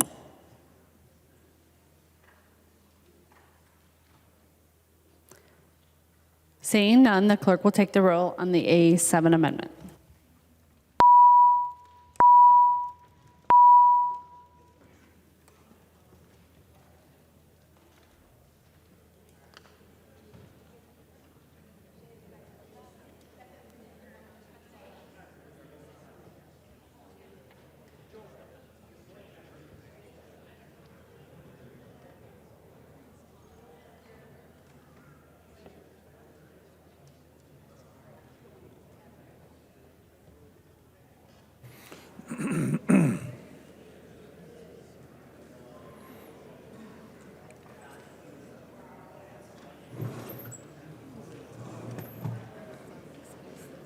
Will the clerk please call the names of the members who have not yet voted?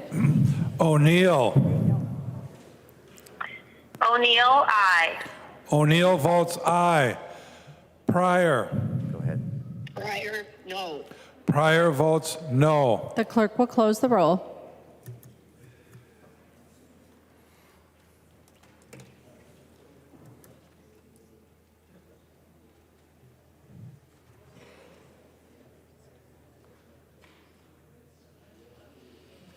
There being 62 ayes and 69 nays, the motion does not prevail. The amendment is not adopted. There are no further amendments at the desk. The clerk will give the bill its third reading. Third reading, House File Number 1656, as amended. Third reading as amended.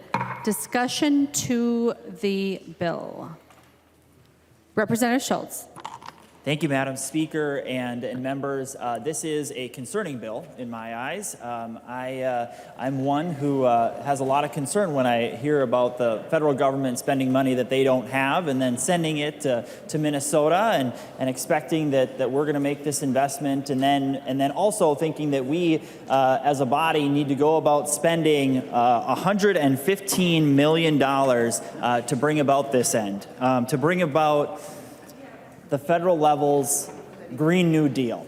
That is not within my value set, and Representative Kraft knows that. But but really, we should be good stewards of taxpayer dollars, and that means fiscal responsibility and working together to bring about the kind of infrastructure that we need to provide for reliable, affordable, and safe energy. And whether that was money that came from the federal level, and then this bill with the purpose of joining up with it to bring about that investment in our state. The truth of the matter is, these sources of energy that will be brought about through a bill just like this, they don't meet those three standards. They're unreliable, they're dangerous, and unaffordable.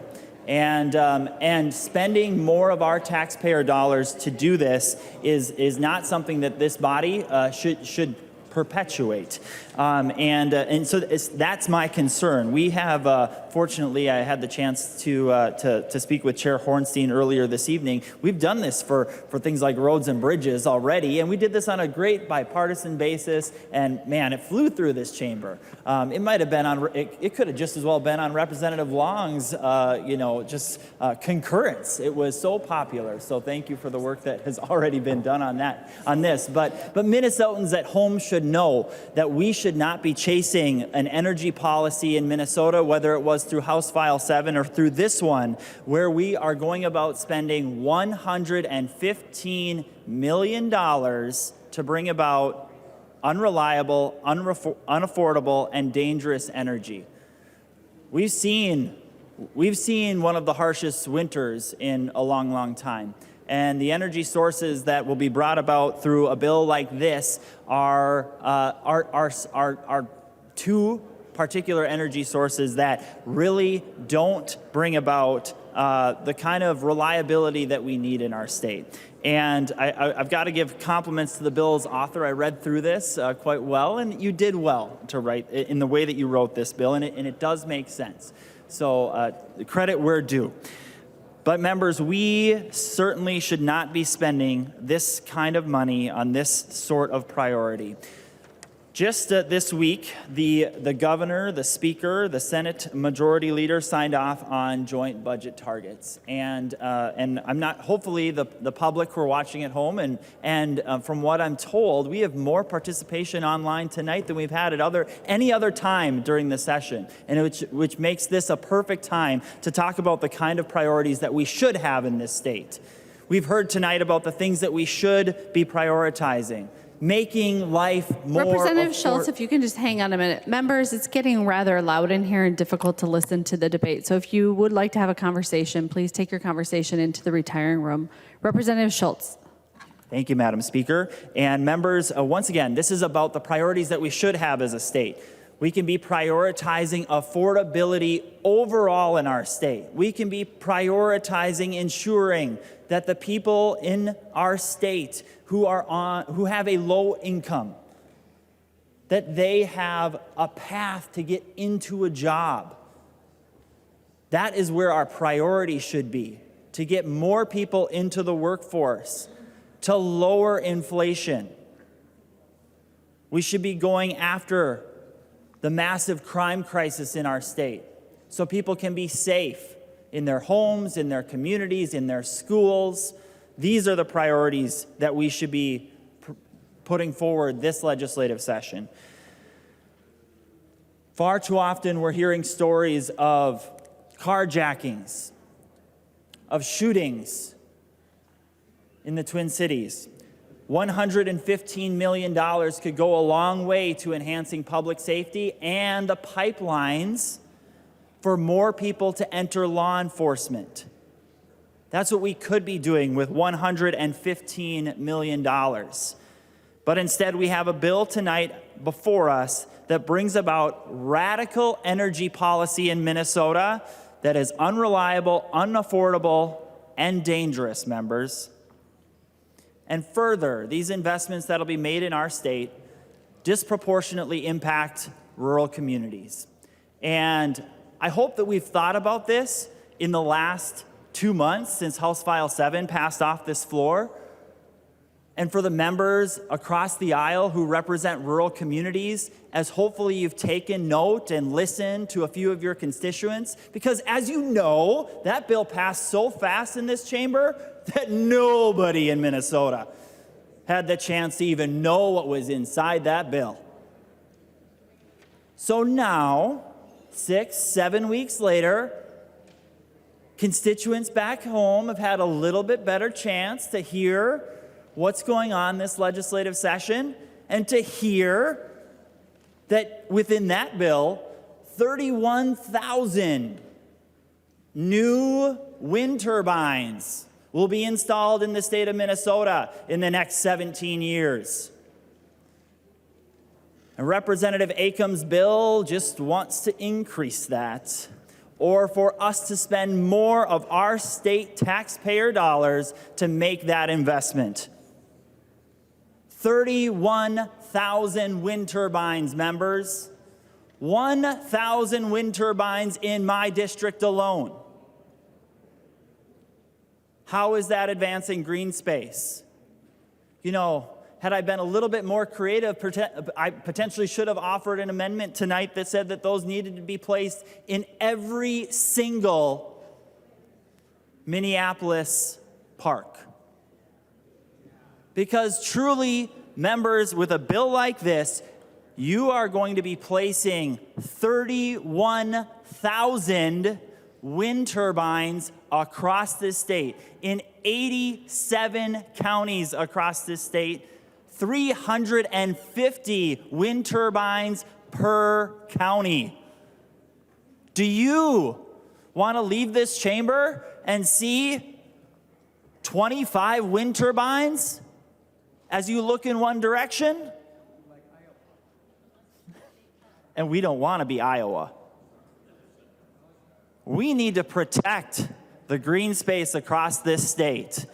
And this bill is going to be putting us in a position that threatens green space in every corner of this state. That's one of many reasons I'll be voting against this bill tonight. Members, I want to paint a little bit of a picture for you as to the issues that Minnesotans actually care about. Just yesterday, I received a notification that there is a senior living on a fixed income in northern Minnesota, not in my district, but in one of yours. And that constituent is a grandmother living on her own. And her monthly energy cost this winter is over $700. This sort of unaffordable energy policy that you are pursuing is wrong for the people of Minnesota, especially those on a fixed income, especially our most low-income Minnesotans. And frankly, I'm scared. I'm scared for the people of Minnesota, for low-income Minnesotans who don't have the ability to go buy a generator, because policies like this will advance solar panels and wind turbines that are unreliable, that result in rolling blackouts, that result in Minnesotans being without heat in a climate that can't be found anywhere else in the continental United States. We should not be pursuing a policy like this, and we should not be perpetuating the mistakes that have been made on the federal level. We should not be chasing the policies of the radical extremists in our country. Instead, our vision should be focused upon reliable and affordable energy, solid baseload energy for our state that is safe. This bill does none of that. None of that. And so, tonight, members, I encourage this body to think carefully over the fiscal responsibility that we should bring to our state in voting against this bill, because we don't need to chase a radical energy policy that hurts those most in need across this state, from Minneapolis and St. Paul to the heartbeat of the Iron Range, to the rural landscapes of southwest Minnesota.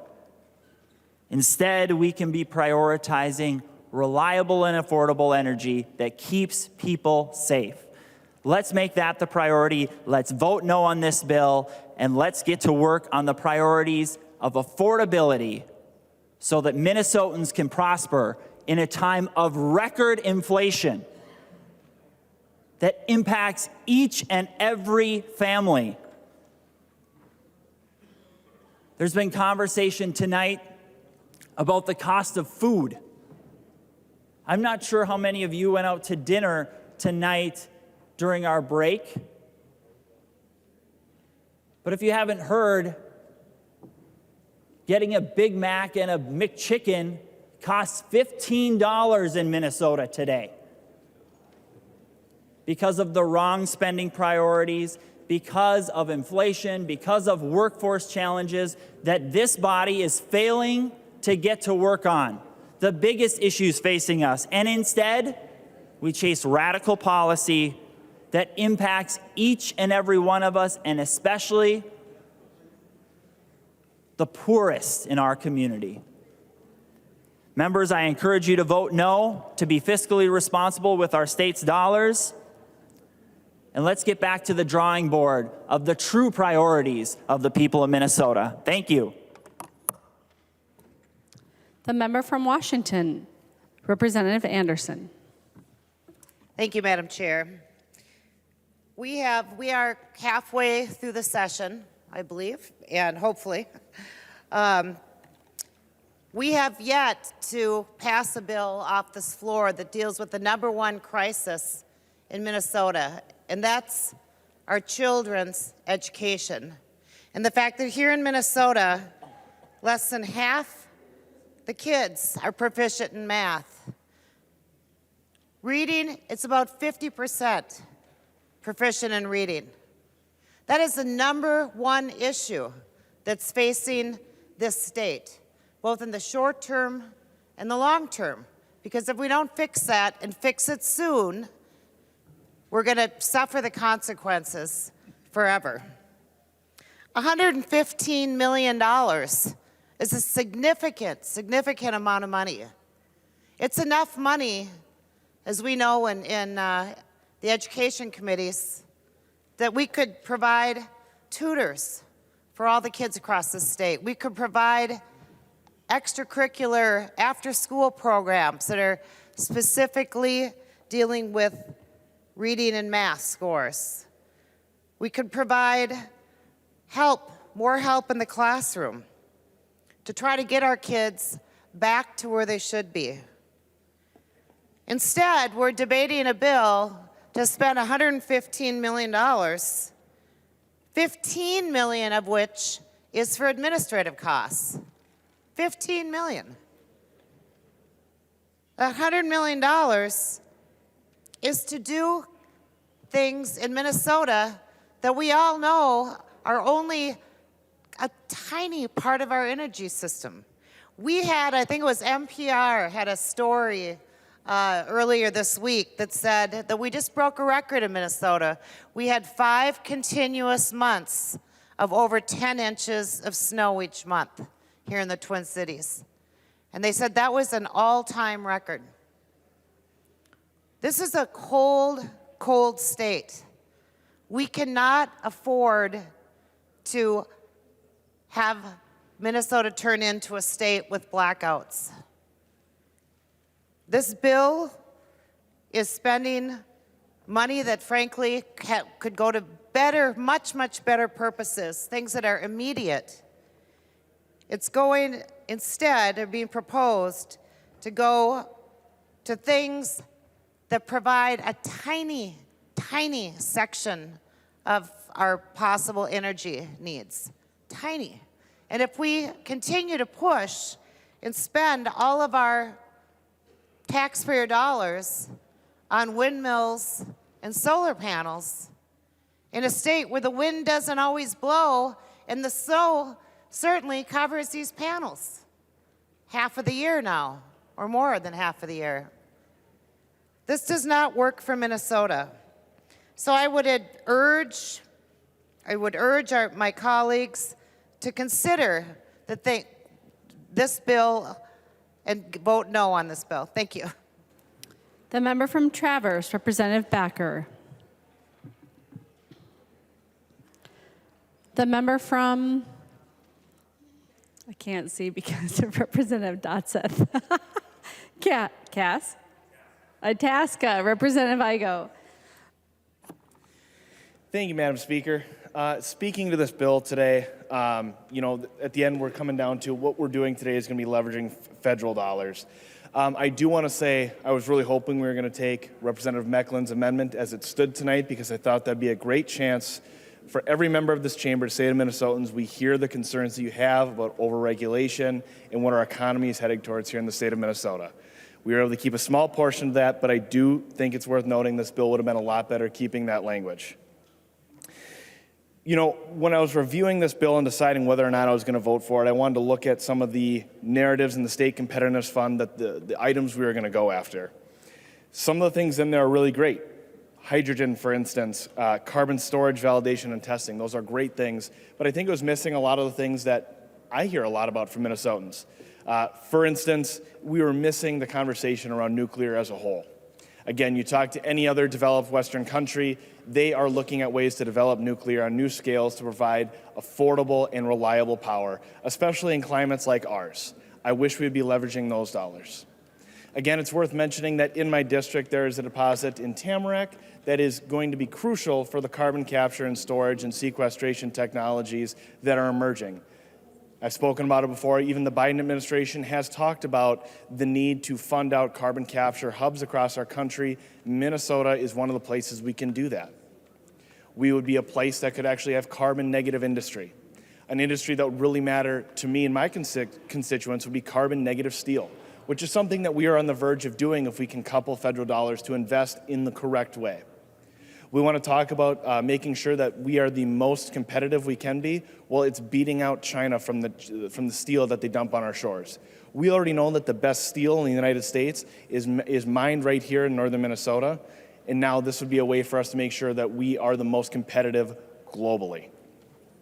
Again, all of that kind of messaging was missing from the governor's budget narrative for this fund, and I think that is a big concern of mine, but I'm hoping that in the conversation in the months to come, we can bring those kind of things to the table because they are going to be very, very crucial. I think it's also worth mentioning that this bill, again, kind of does not mention anything around biomass and renewable energies. I have a muni in my district in the city of Hibbing that burns a lot of biomass to keep the lights on and steam for the residents of Hibbing, Minnesota. As that sits right now, we are not sure whether that qualifies as a renewable energy source. And if you ask anyone north of the Twin Cities, wood is a renewable energy source. And it's keeping the lights on for the people of Hibbing and keeping their homes warm. Again, I think this is something we could look into because the amount of carbon storage that goes through, the whole process behind biomass is actually quite extraordinary.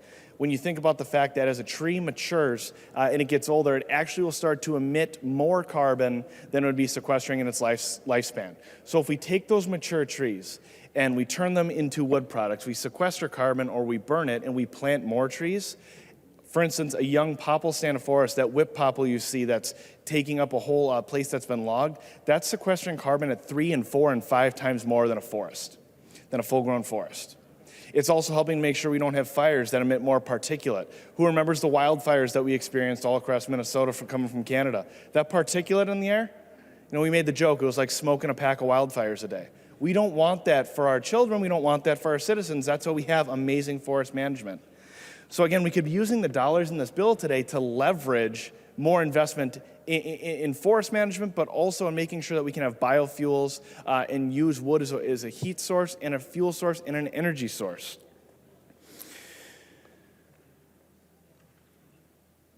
The final thing when we talk about this bill, again, we're talking about a lot of money. we're $115 million here from our state coffers to leverage dollars that may or may not come. I do want to appreciate that the A5 amendment was added to this bill today. So if something occurs at the federal level, these dollars will return back to the general fund and be used for the people of Minnesota. But I'm hoping right now for a robust way that we can leverage these dollars for good, not just to affect the nonprofits that might apply. We have some concerns there, and rightfully so.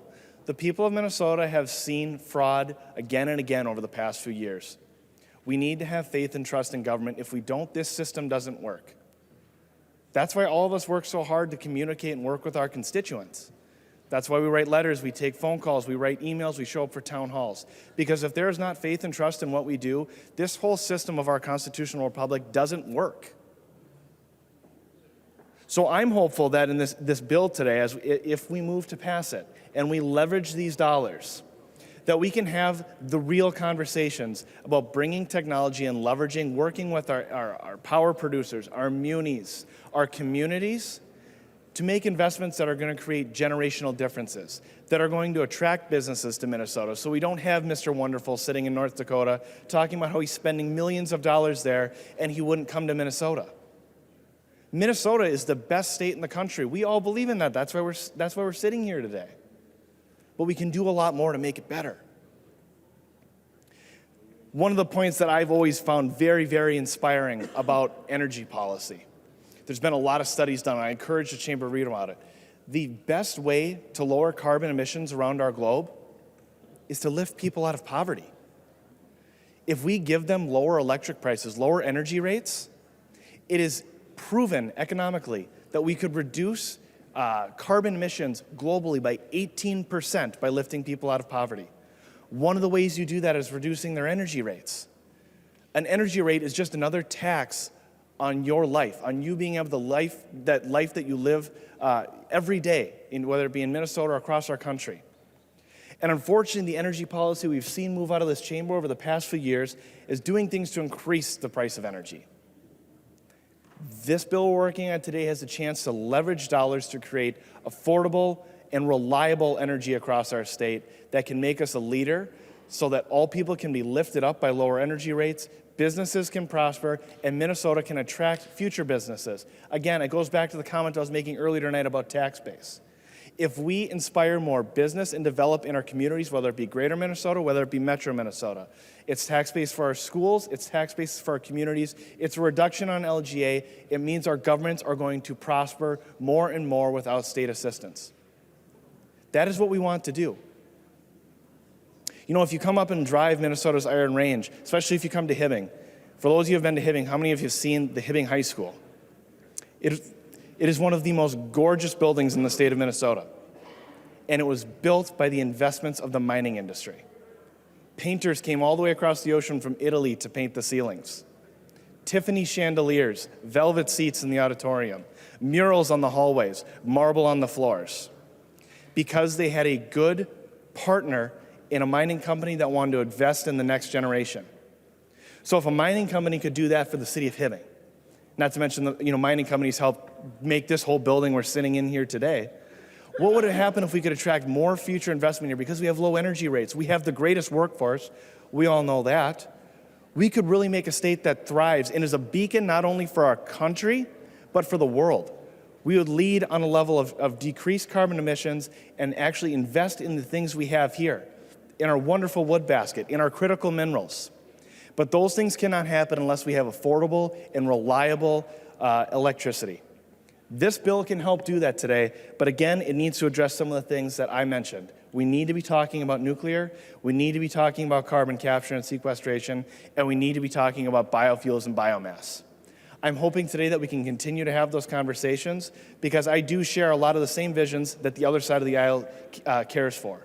We can be the leaders on carbon neutrality and business and economy. They go hand in hand, but it starts with investing in Minnesotans and investing in our resources and realizing that we have the best workforce and the best place in the country to do it. And we can do this right. Thank you. The member from Goodhue, Representative Altendorf.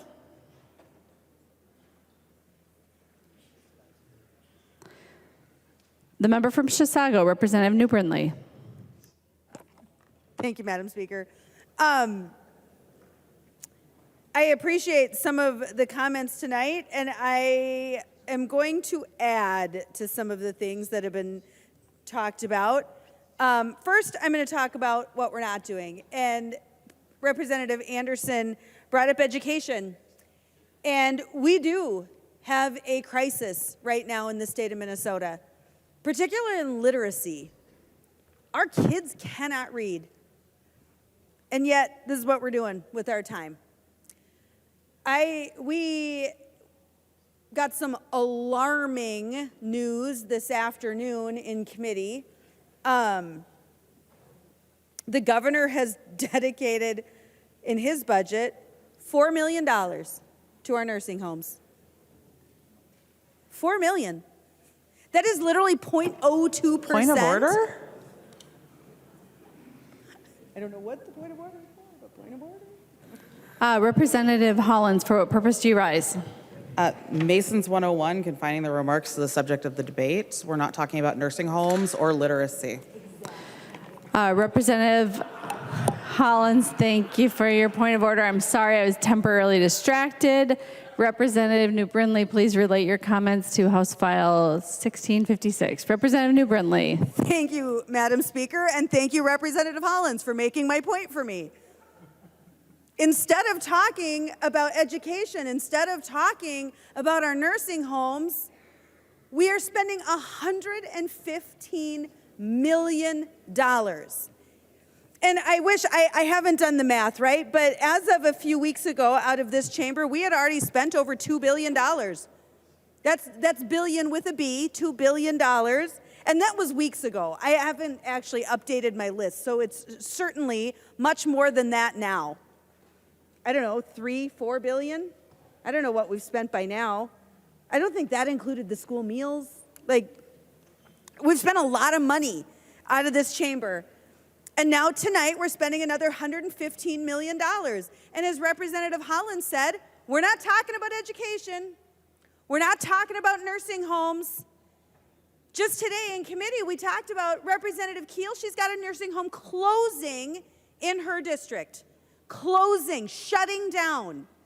I don't know if you've been to her neck of the woods, but there's not a whole lot of opportunity for those folks. There's not a whole lot of places for them to go. Representative Altendorf and I have been talking quite a bit. She has a nursing home in crisis. And what's interesting there is that that nursing home is one of only two in the entire state that provides care for folks with traumatic brain injuries. But that's not what we're talking about tonight. We're not talking about that tonight. Instead, we're appropriating $115 million for grants, frankly, for energy products that, as Representative Schultz said, are unreliable, unaffordable, and dangerous for Minnesotans. Dangerous for Minnesotans. Not only that, we had this part of the bill actually made me giggle. I know you'll be surprised that I laughed, but it actually made me giggle. I was looking at subdivision 4, and this language, grants may be awarded under this section to entities with expertise and experience in grant development to assist eligible entities to prepare grant applications for federal funds. We're giving grants to get grants to get grants. What are we doing? What could possibly go wrong? And let's not forget, this is what the Office of the Legislative Auditor said. This is what he said about our state agencies. Our state agencies have pervasive non-compliance. Those were the words our state auditor used. Our legislative auditor used. Pervasive non-compliance for grant management by state agencies. And this is the level that we're working with. We're going to give grants to people who do grants so they can get other grants for people. What? This is bonkers. This is bonkers. So I'm wondering if Representative Acomb would yield for a question. She will yield. Representative New Brindley. Thank you, Madam Speaker, and thank you, Representative Acomb. I appreciate that. Like I said, I'm looking at subdivision 4 in this language, and I really am concerned. I know you hear it from us a lot that we are really concerned about the state of nonprofits in the state of Minnesota and the lack of oversight in grants. And so I'm wondering, particularly this language, where can you just point me to either something in the bill or something elsewhere to give us some comfort on how oversight is going to take place to make sure that these grants are not mismanaged?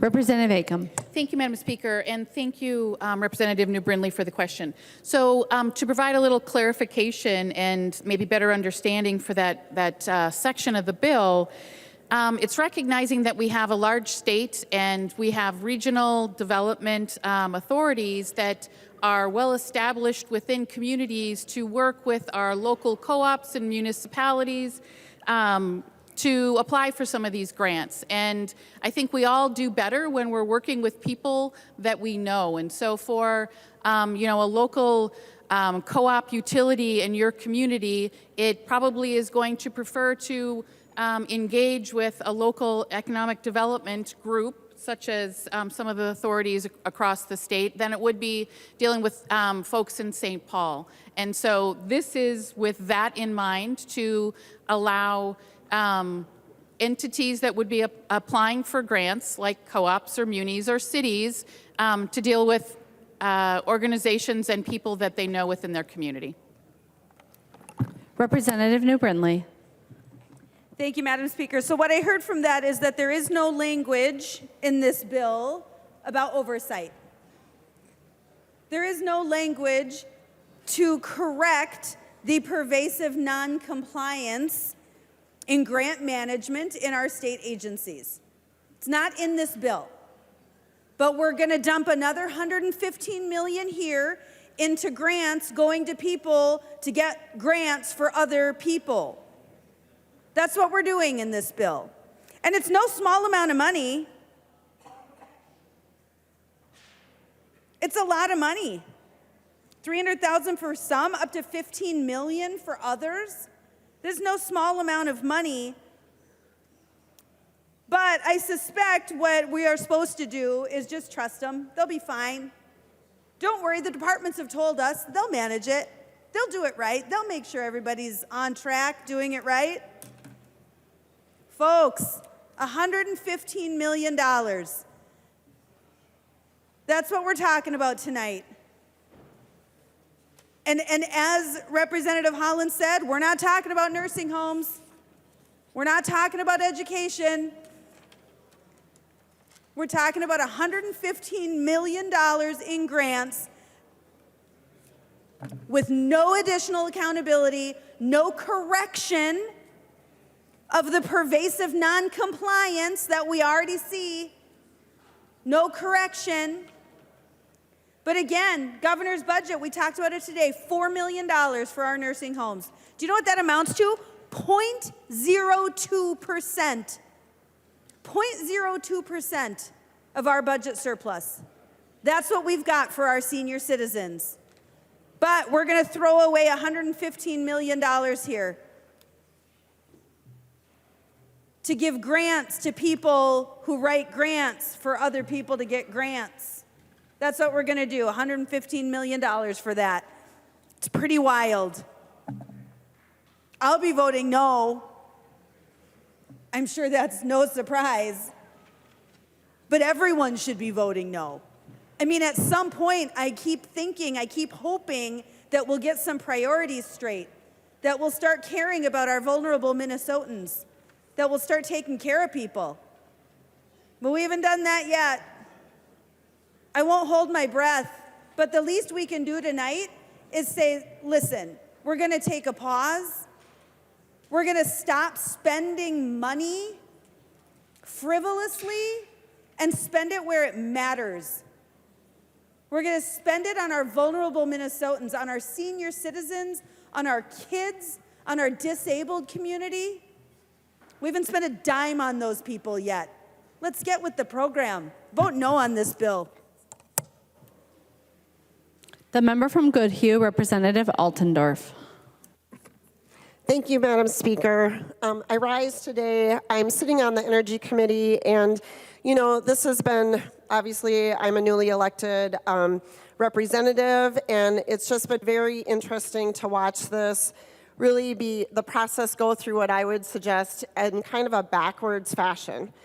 We watched the Clean Energy 2040 or the blackout bill go through in a record amount of time. It went through in just weeks as we sat in this legislative session.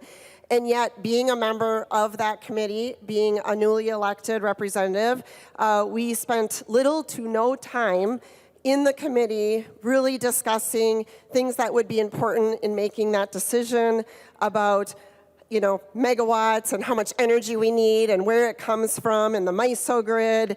That did not come in the first couple weeks of session as we were coming to make this very important decision. Instead, we had this bill come very quickly. It went through one committee. It did not go through a regular process. And then we set a goal. 2040 carbon-free Minnesota. That was the goal that we set. Point of order, Madam Speaker.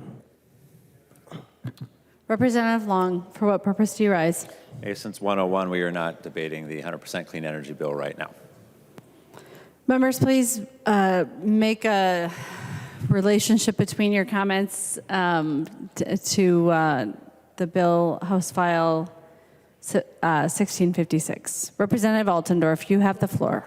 Okay, thank you, Madam Speaker. And the reason why I am talking about that is we set the goal for the 2040 energy plan, and now in hindsight, we are passing legislation that meets that. So instead of doing it the opposite way, which was the point that I was making, the point is that would have been reasonable, would have been smart, common sense, good business, good judgment for the state of Minnesota to map out the plan, to know exactly what this would cost for us to get there to reach our goal.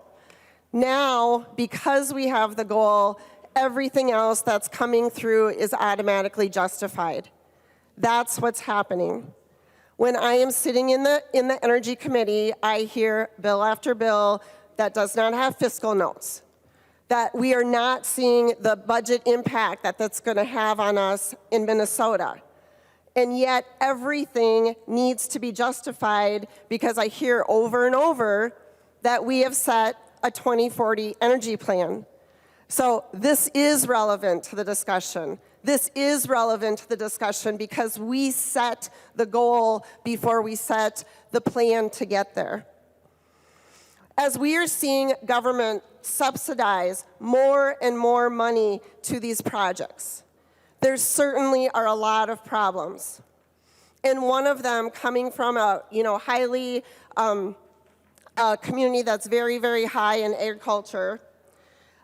As we are seeing government subsidize solar, subsidize wind, this is taking away from our agricultural base. It is taking away from good cropland, and it's also driving up the prices of our land, which drives up the prices for farmers, which in return is driving up the price of food for Minnesota. Just this week, we celebrated that it was National Egg Day. And we should all be celebrating this in this chamber because Minnesota ranks seventh in the production of agriculture. This is a huge portion of our economy. This is a huge amount of dollars that's coming into our economy that then we are drawing taxes from those. And we are not considering the ramifications as we continue to pass bill after bill. We are taking good farmland in Minnesota and converting it over to solar and wind. The future ramifications that this is going to have on Minnesota and on our food. Madam Chair, Can I ask Representative Bjorn Olsen to yield to a question? He will yield. Representative Altendorf. Thank you.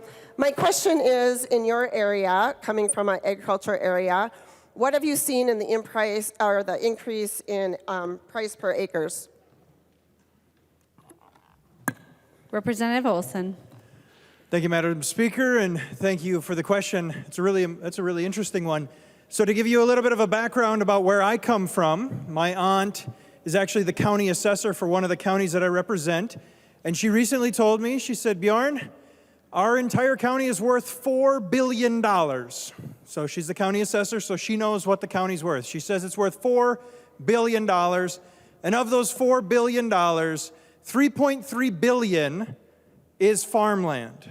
3.3 billion of the 4 billion is farmland, and then another 300 million is ag-related structures.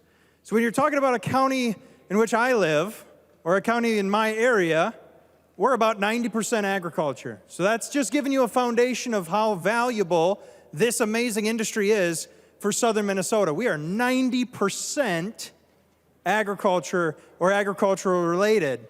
And then the other 300 million are people's houses that kind of support the industry that is, in fact, agriculture. It's a great and wonderful and honorable profession to be a part of. But the question was, what is happening to the price of land? And I'll tell you, members, it has gotten to the point where I, as a young farmer myself, have been priced out of this game. We have a small farm where I come from. I farm about 200 acres myself. My father has 1,200 that he farms, and together we have what is identified as a small family farm. We're not phenomenally wealthy human beings. People would say maybe we're cash poor and dirt rich, right? They always talk about that. Oh, he's dirt rich and he's cash poor, and that's kind of the scenario in which we find ourselves, because the land is what is truly expensive and unattainable for someone to find. And guess what, members? It's the only thing we're not getting more of. I guess unless you go to Hawaii, there are some active volcanoes that are in fact creating land, but that's volcanic pumice or whatever that geographical or geological word technically is. I'm not sure. But we've just had a couple really amazing sales, and I've been running the numbers in my mind, and I can't imagine how you could ever afford such a thing, making the margins that we make. And members, in fact, in our local area, we just recently had a farm sell for nearly $14,990 an acre. $14,990 an acre. The individual who bought it, when asked, why in the world would you spend that much money on that land? Because, members, for those of you who don't know, because I'm sure there's a lot of individuals on both sides of the aisle that don't know, we kind of price in our budget. We say if you make a $100 bill at the end of the day on every acre that you farm, you've done okay. If you walk away with a $100 bill, you are okay. So at $14,990 an acre. Representative Olsen, I'm going to remind you that the bill that we're debating relates to energy funding. Please address your comments to the bill. Representative Olsen. Thank you, Madam Speaker. I would remind the body that the question that was asked to me was, in fact, regarding land prices, and I believe the Speaker recognized me to answer said question. So I do, in fact, believe that regardless of what topic we are talking about, I do believe that I have the floor, and the question that I'm answering was recognized by the Speaker as pertinent to the discussion. That is what I would believe. She can, and that's fine with her if she would like to, but I'm just waiting for it. So, to wrap this up, the individual who bought the land stated, I am not buying it for myself. I'm not buying it for my children. I am buying it for my children's children. Thank you, Madam Speaker. Thank you for the question. I hope I answered it appropriately and well to the point of what was asked of me on this here House floor. Thank you, Madam Speaker. Representative Altendorf. Thank you, Madam Speaker. Thank you, Representative Olson. And this is my point. He is saying that acreage has been driven up just to an obscene amount of money, $14,000. This is driving farmers out of business. This is driving new people who want to take over family farms. They're absolutely not able to do this anymore. And it's a direct result of this money being funneled. The government is funneling money, subsidizing solar, subsidizing wind. So what we're seeing is we are seeing that investors are coming into auctions in agriculture and they are buying up large amounts of land. To give you the information on that, this is all related to energy, because as we are pouring the money into solar and to wind, investors are buying up our land, Minnesota. This is not what we want to do. This is not the direction we want to go. Now, if I was a farmer and I am renting my land to another farmer, actually, Madam Speaker, could I have Representative Jacob yield to a question? Depends on what the question is, Representative Altendorf. It's how much does a farmer get for rent for an acre? Can you relate your question to the bill? Yes, it's about the money subsidizing energy is driving up the cost of our agricultural land, which is eventually going to hurt every Minnesotan as our food is driven up. So it's actually very, very relevant. And who did you ask to yield? Representative Jacob. He will yield. Representative Jacob.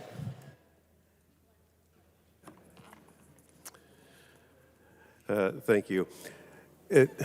Land prices, rent prices could vary from potentially as low as $150 an acre up to, $300-400 an acre, depending on what the quality of the land is, what it's being used for.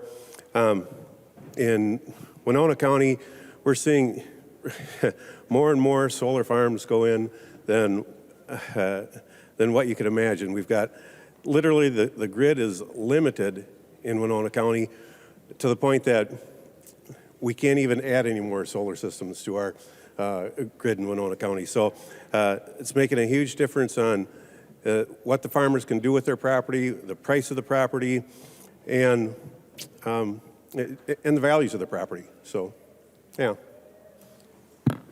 Thank you. Representative Altendorf. Thank you, Madam Speaker, and thank you, Representative Jacob.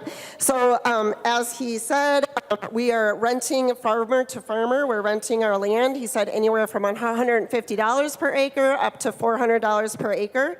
Now, that same farmer, or if an investor came and bought that land, they would rent out that same acreage of land anywhere from $1,000 to $1,500 per acre for solar.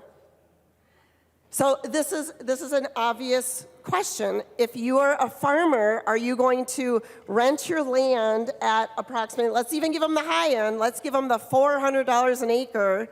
Would you rent your land out to another farmer for agricultural purposes? Or would you rent it to a solar farm and get $1,000 to $1,500 an acre? I think that's really obvious to see.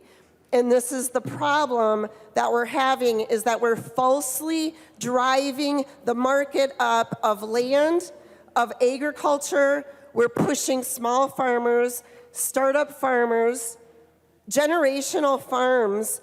The next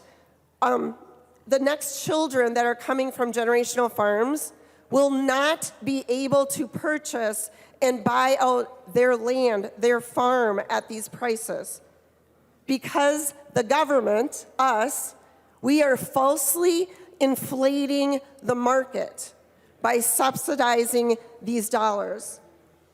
So my point, we are leaning very heavily towards solar and wind turbines.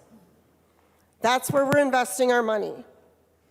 And yet, if you go to Bloomberg, which is a very liberal publication, they just came out, it was like in the last month, and they said, wind turbines are falling over. You can look it up. So we are now moving towards wind turbines that have a shelf life of approximately 20 to 25 years.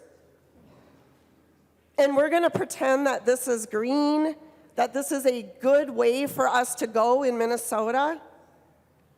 If you were someone that lived 80 to 80 years old, which I think is a pretty average age for most people, do you think it is a very green, an energy efficient, reliable way to replace wind turbines 4 times over your life? Have we all seen the size of wind turbines? Also, to be noted, these are not recyclable. So when the wind turbines are falling over, we are landfilling them. That just doesn't seem like a very green way to go with our energy and for Minnesotans to be spending our money in this direction. If you ask any person, I would venture to bet that everybody wants clean energy. But we want to do it in a way that's safe, reliable, affordable, and this is not any of those things. We are setting rural Minnesota, greater Minnesota up for failure. As the metro area is pushing and pushing this agenda, they are pushing the infrastructure, the solar panels, the wind turbines out to the agricultural districts. They are taking our farmland, which again, I'm going to say it again, is driving up the price of food. That affects every person in Minnesota. And this is something that we should not take lightly because this has just started. There's many other ways that we could do this. We could make sure we could pass legislation right here in this body that we are doing things like a solar garden or over a parking lot. Why are we allowing Minnesota, our farmland, to be used for these projects? Why are we pushing it out of the metro where you're not looking at it every day here in the metro, but it's going to drive up the price of our land? You also can look, I like to use things that you can easily look up. So please go ahead and Google, the largest solar farm in the world is being put in Indiana. This solar farm is 13,000 acres. You can look it up. You can look it up. 13,000 acres in Indiana. That is 2 million solar panels. 2 million. Think of the resources that it would take to put that many solar panels on 13,000 acres. And every time we are taking this agricultural land out of production, we are hurting the consumers of Minnesota and of America. We cannot continue to afford to do this. So today I ask that we say no to this bill. Please vote no against it. And let's reevaluate. And please, we could do clean energy in a more responsible way without subsidizing it to this level. We can do clean energy without subsidizing nonprofits and groups that are taking all of this money from the taxpayers' dollars, and then it's driving up our agricultural land, driving up our food prices. Vote no. The member from Traverse, Representative Backer. Thank you, Madam Speaker. My seatmate took some of my steam on the agriculture, and I appreciate that. But two things that we want to talk about in regards with investing, I want to call it investing. I call it actually wasting $115 million. Because what we're doing is we are using those funds in really an unpredictable way of producing energy. How many of you guys in the summertime want to go to a lake and the weather person said, you know what, tomorrow's going to be sunny, but the next day it's not sunny? And that's the challenges that we have with just not solar, but wind. One thing that my seatmate didn't share about with agriculture, the problem with wind and investing these type of resources or spending in these resources is the production of crops. Because when you put a big windmill in the area, you cannot anymore apply fertilizer or other products on that field in the air, and not just there, but next to that field. And also if you have these solar, and I don't like to use garden because it talks about growing. In 20 years, this stuff won't grow. So we'll call these solar areas. It really limits what you can do for production. And that is something, Minnesota up in the Red River Valley has a wonderful tradition of high value land because of what we can produce. Year after year, we're talking about, we have people who've been on farms for 60, 70, 80 years. Their families, not just one person, but generation after generation. At max with solar, we can get 20, but we're talking about in the bill that we want efficient energy, renewable energy. When the weather doesn't cooperate, you don't have renewable energy. The second thing I want to talk about, it's a grant process. Minnesota doesn't have the best track record for grants. We had something that happened in Representative Baker's area, Feeding the Future, that we had grant funds that weren't used correctly for feeding children. Well, this is the same grant process. I'm concerned about the language in the bill on administering it is because it looks green, we're just going to fund it. So those things are the two concerning. Number one, how it affects us in West Central Minnesota. Because right now, if you go from Iowa to Canada, we no longer have a larger community on our side, and this will continue to drive people away. And it concerns me because we're not going to have a reliable, renewable energy source for children and grandchildren in our next generation. Thank you, members. I recognize the member from Nobles, Representative Wolgamott. Thank you, Mr. Speaker. Members, one thing that all the bills that we pass require are citizens of this state, because the citizens are the people paying the taxes. Now, I just read something that we are number 6 for people leaving our state. From 2020 to 2021, over 13,000 people left our state. In 21 to 22, we had over 19,000 people leaving our state. Now, that might not seem a lot up here when there's millions of people, but if you look at that, over 30,000 people leaving, that would be almost my entire district. How is this helpful to anybody? And why are they leaving? You might have your own thoughts, but my thoughts is that we're not addressing issues that we need to be. We're worried more about all this green energy that isn't green instead of addressing things that are important to the people of Minnesota, which is safety, education, less taxes, and less regulation. We're not keeping businesses, and we're not keeping citizens. And if we don't have those, we don't have much of a state, and we don't have people to pay for these things that you are trying to pass. Please vote no.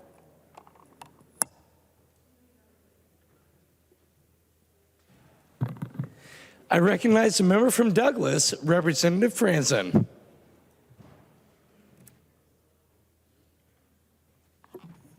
Thank you, members.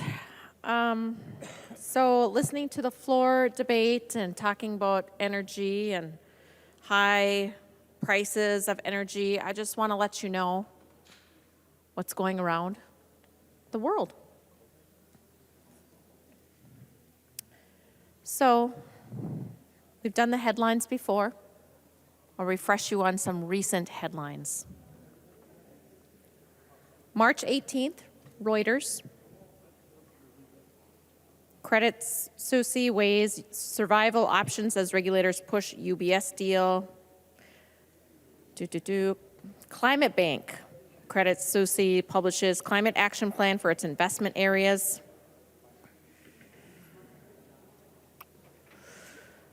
Let's see here. The Green Tories were warned. Bank of England should not be made to go green, warns former BOE governor. That was a Daily Telegraph on the 12th of March of 2021. That's a little old one. But we have here from yesterday, it's today the 23rd, right? March 22nd, Shell warns IPCC's net zero target may not be hit until, anybody have the answer here? The year 2100. 2100. Now, it's 2023. I am 46 years old. I really will not live. I know. It's coconut oil and joy of the Lord. That's what it is.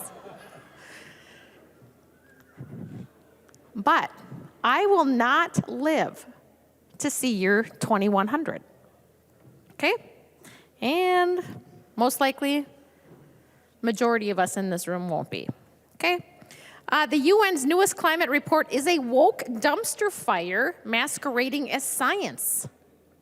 It was March 21st.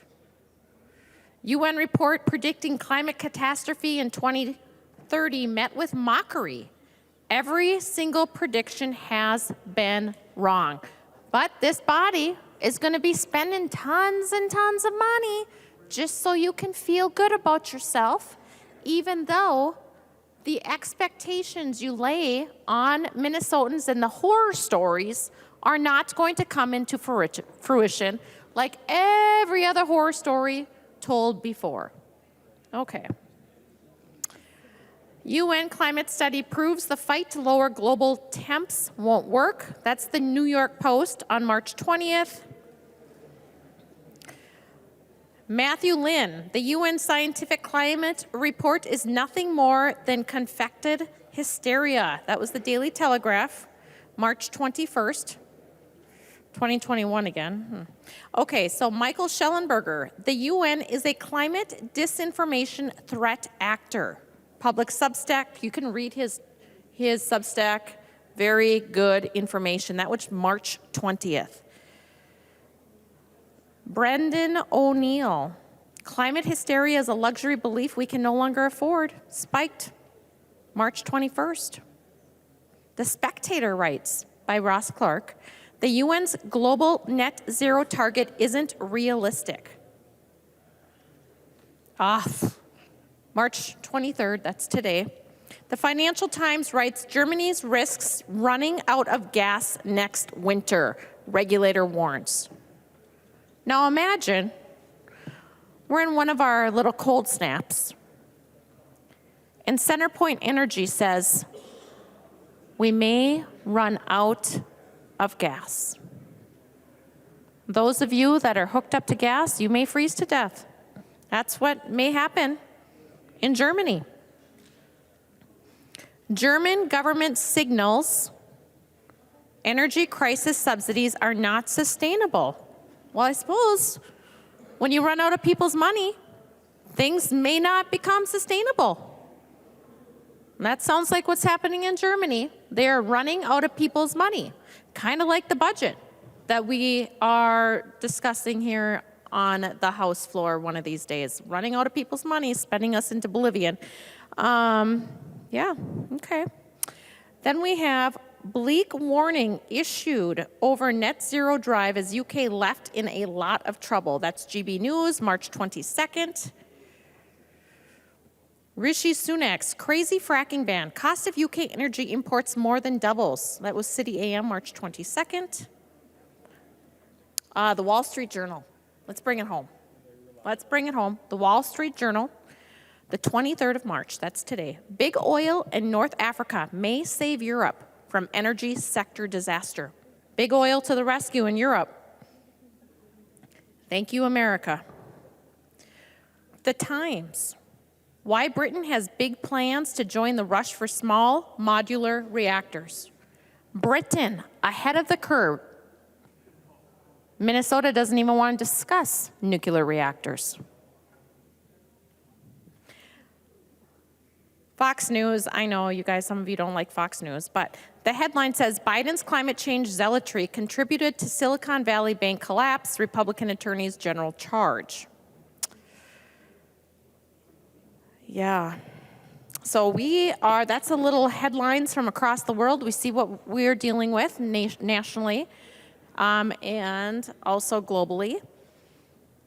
But for some reason, the lessons of Europe, Germany, UK, et cetera, do not resonate with this body. Now, to talk a little bit about the bill here in front of me. This bill is going to rely on a lot of children. It's going to rely on a lot of slave labor. It is going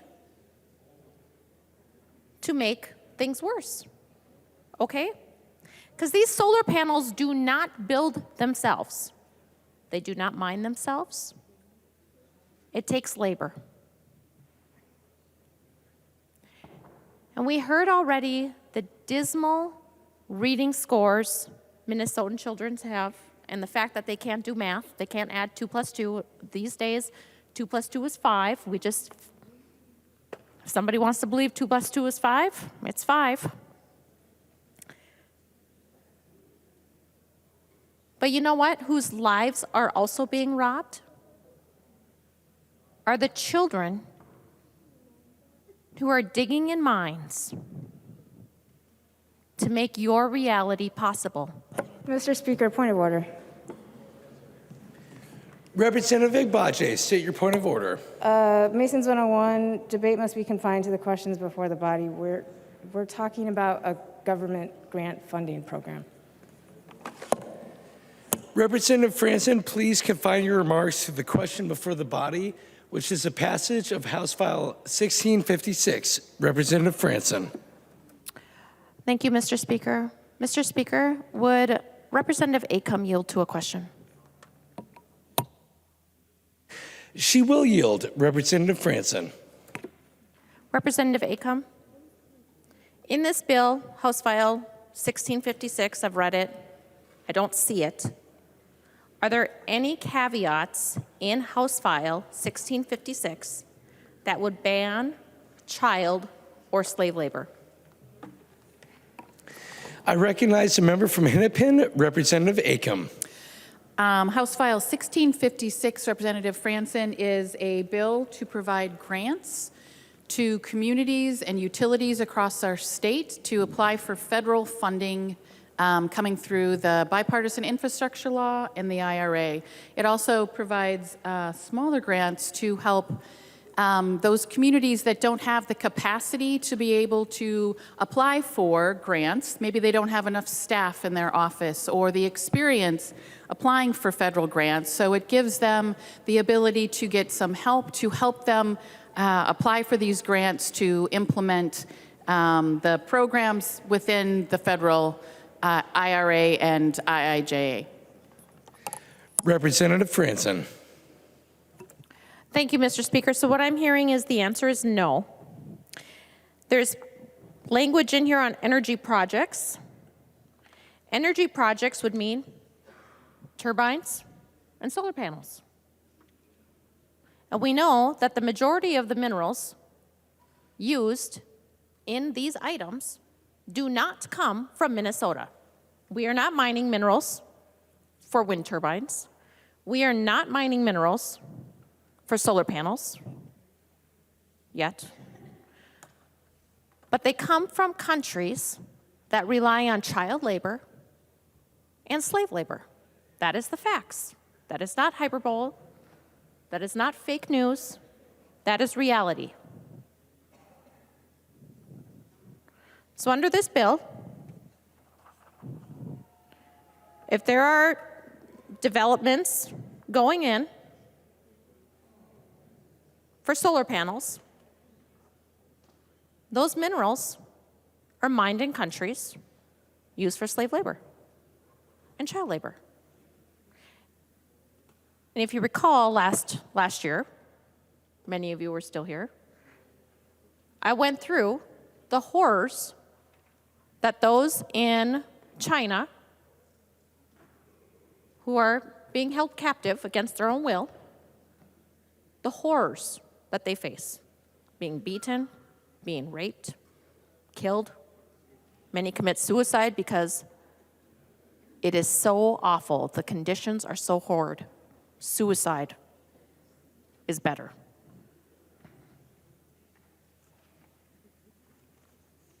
So, as you think about this, and you think about all the money that's going to be coming into Minnesota, and all the solar panels that are going to be put into Minnesota, and all the wind turbines that are going to go up in Minnesota, they are made with human rights abuses. That is something that this body should stand against. And every time when I try to bring up amendments to highlight and say, you know what, this body is going to stand against slave labor and child labor. We're going to make sure that the minerals are mined ethically and with labor standards and with a living wage. They are voted down. Mr. Speaker, thank you. I recognize the member from Olmsted, Representative Quam.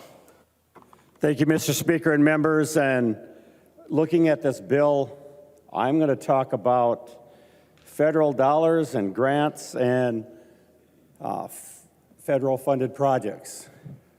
My first project that was federally funded, and it was actually close to here, not too many miles away, but it was a little bit before the turn of the century.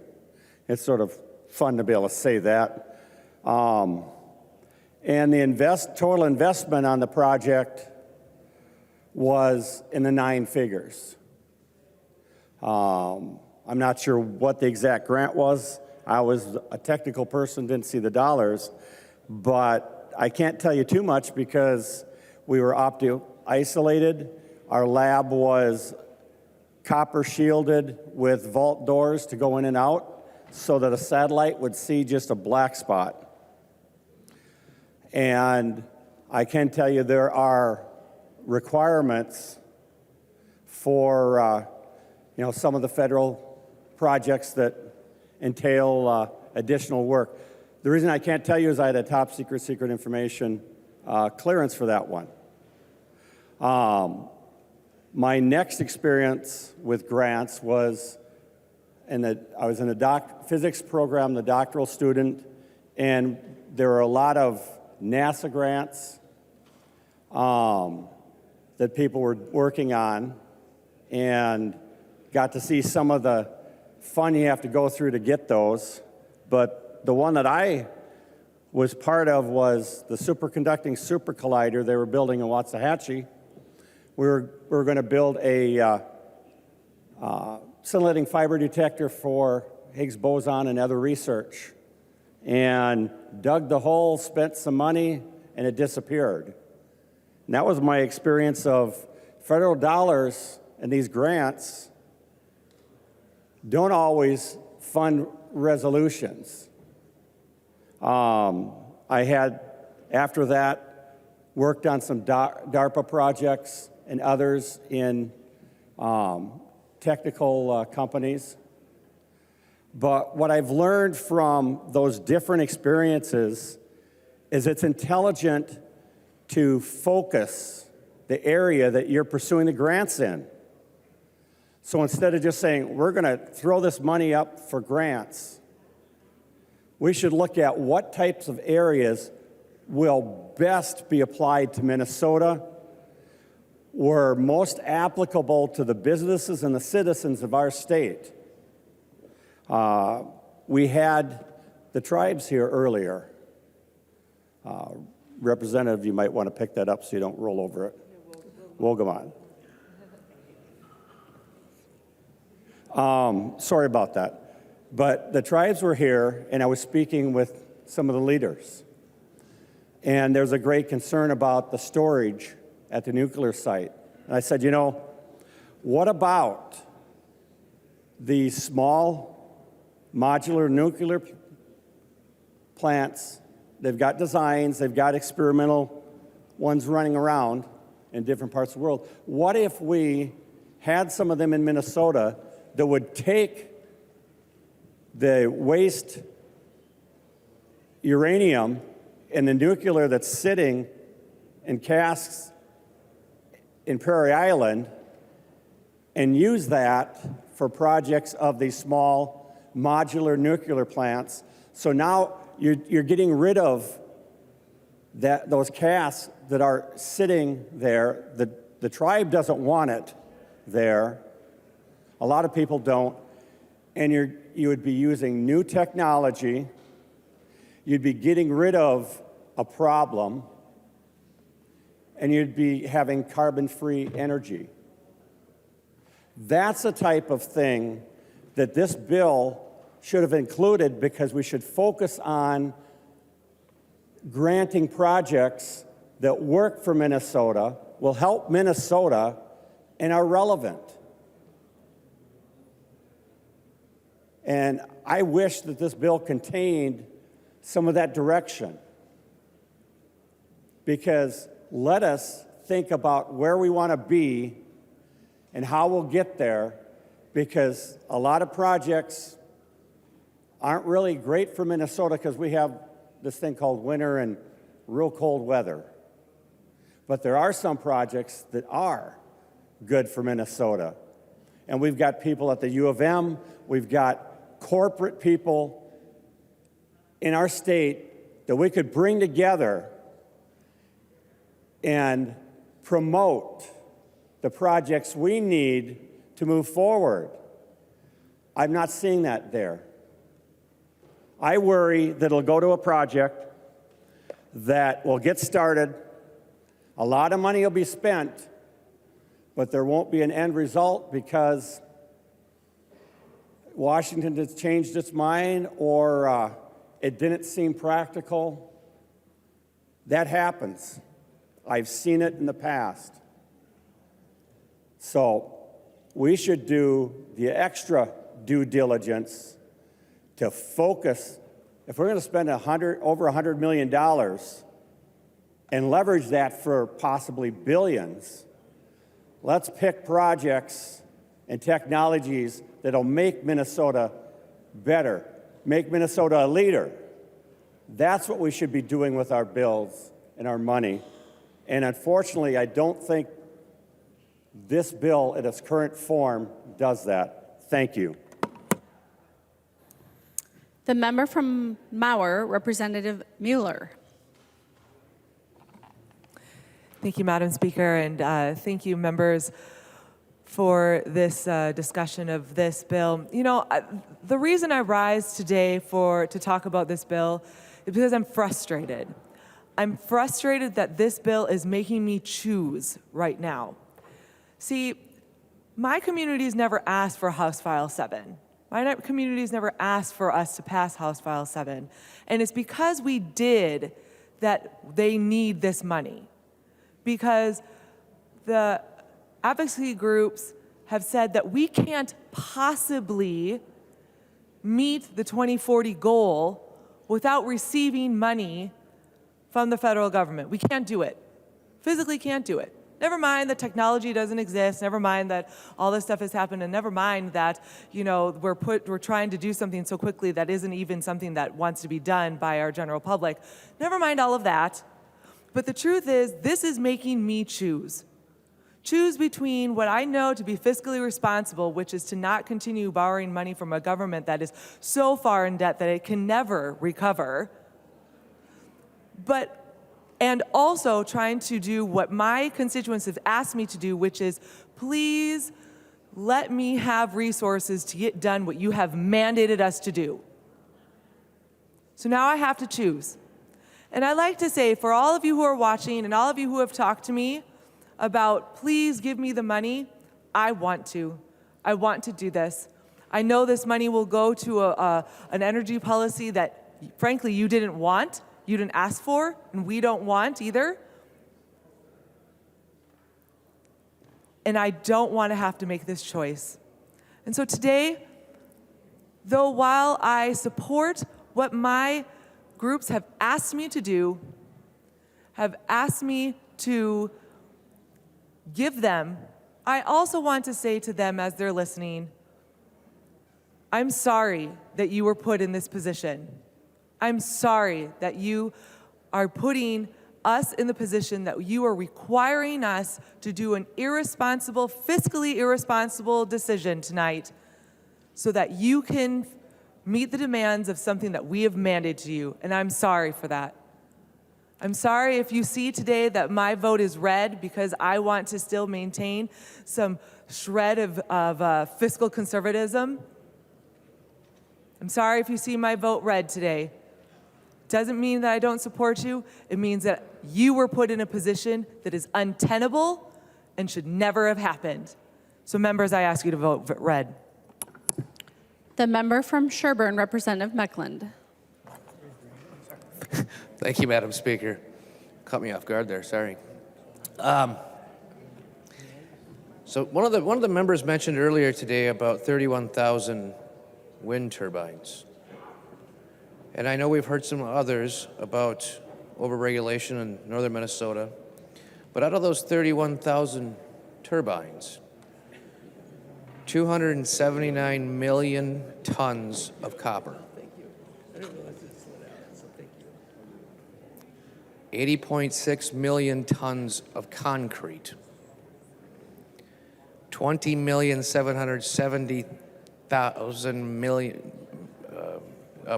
million of steel and iron and of tons of steel and iron, and 21,700,000 of other rare metals, just in the turbines. And they don't operate it at a 80 or 90% capacity like nuclear. Many have mentioned nuclear tonight. I believe the nuclear is what we should be investing in, like I believe it is Wyoming. So we have reliable base load. And as many have mentioned, this new micro-nuclear generation has virtually no waste. Takes up a tiny little footprint. Sherburne County is facing 20,000 acres of solar projected right now. It's 20% of all of our agricultural land. That's how we tie agricultural land into energy, Madam Speaker, because they're taking up all our agricultural land.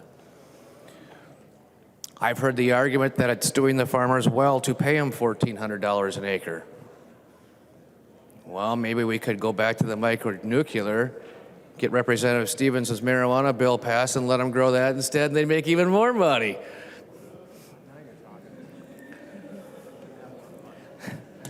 You know, if we keep occupying all this agricultural land, 20 years from now when Representative Davids is still sitting here, he's going to be hearing about the food shortage.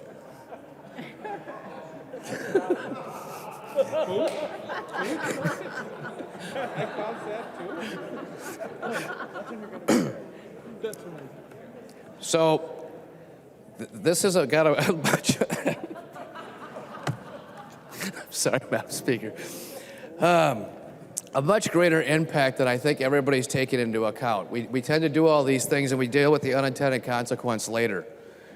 And right now, later is becoming now. If we can see the food prices in the grocery stores, we see the egg prices, we see the feed prices.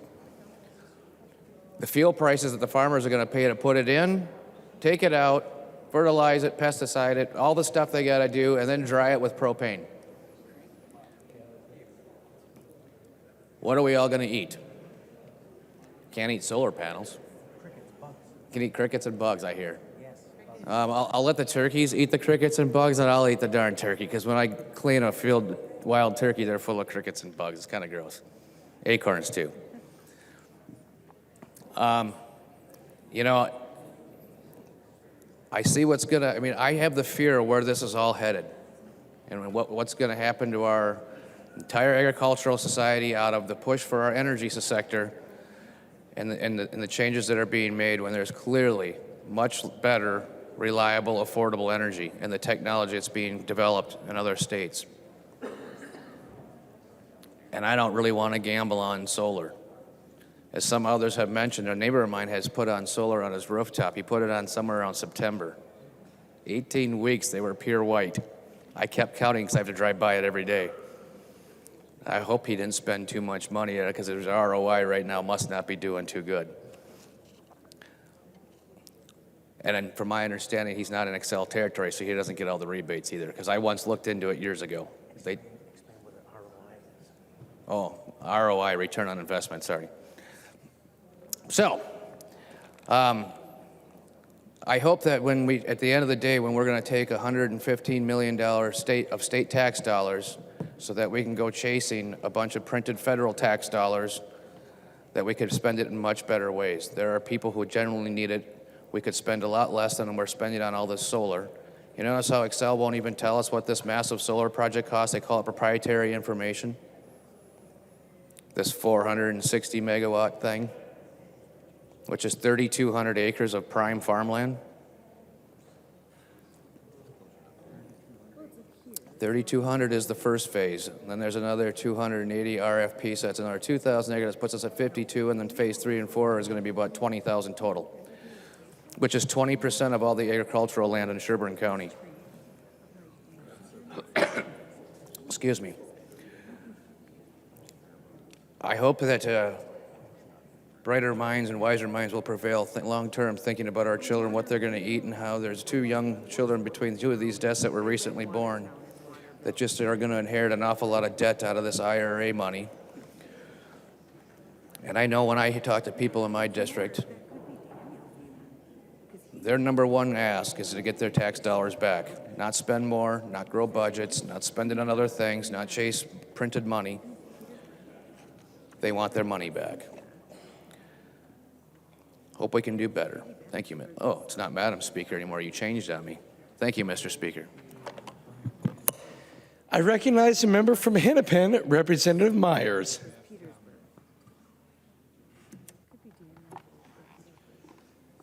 Mr. Speaker, I would ask if Chair Acomb would yield to a few questions. Representative Myers, we only yield to 1 question at a time, but she will yield to a question. Representative Myers. Perfect. I will start with my first question then.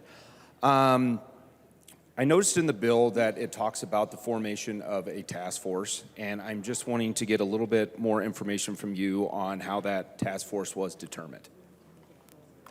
I recognize the member from Hennepin, Representative Acomb. Thank you, Mr. Speaker, and thank you, Representative, for the question. So in determining who would be involved with the task force, it was talking to the Department of Commerce, the utilities that are going to be utilizing this program, and so it was a group of advocates and stakeholders. Representative Myers. Thank you, Mr. Speaker. Would Chair Acomb yield to another question? Chair Acomb will yield to another question. Representative Myers. Chair Acomb, I also noticed in there that there's a date of this ending on June 30th, 2034, and I'm just wondering how that date came about. Representative Acomb. Thank you, Mr. Speaker. The date is because of the length of the federal programs, and the IIJA and the IRA are have a long time horizon, and so it's to ensure that Minnesota can be participating in all of the grant programs throughout their lifespan.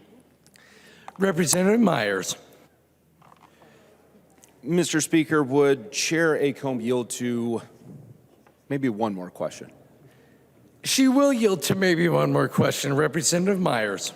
So, I'm new to this body. The federal dollars are available. Don't know if they've started flowing in yet, but Chair Acomb, do you have an idea with what we're putting aside, how long it'll take for that money is all used up?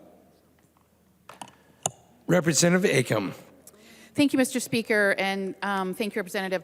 So that's uncertain, but what I will say is, given the interest from the utilities and communities around the state, I think that the funds will go quickly. I think that they're the really beneficial part for Minnesota is that for every dollar of investment, we should get $7 to $8 back in return. So our $115 million will leverage really good investments for Minnesota. Representative Myers. Thank you, Mr. Speaker. Thank you, Chair Acomb, for that.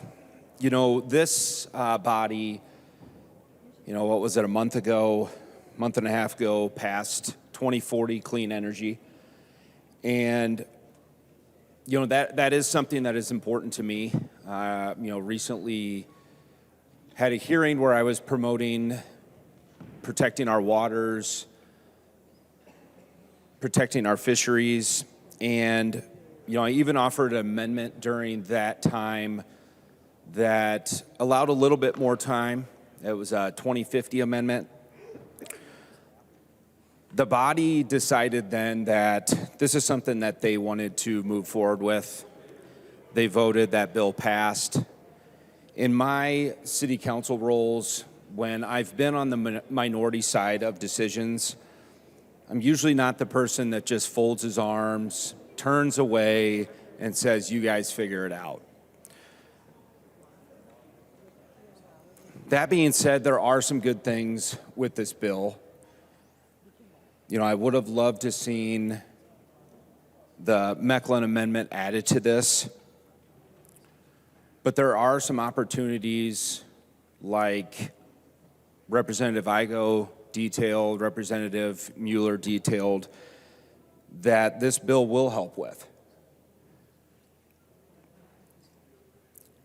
Is it a perfect bill? No, it's not. Is it going to take advantage of the potential to bring additional dollars to Minnesota?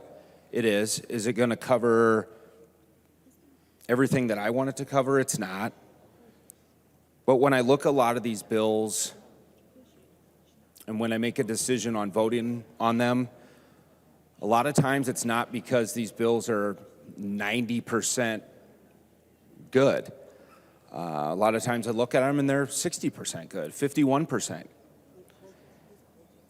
This is one of these bills that I'm going to be thinking about here for, I don't know how much longer I'll be able to think about it because it's getting late.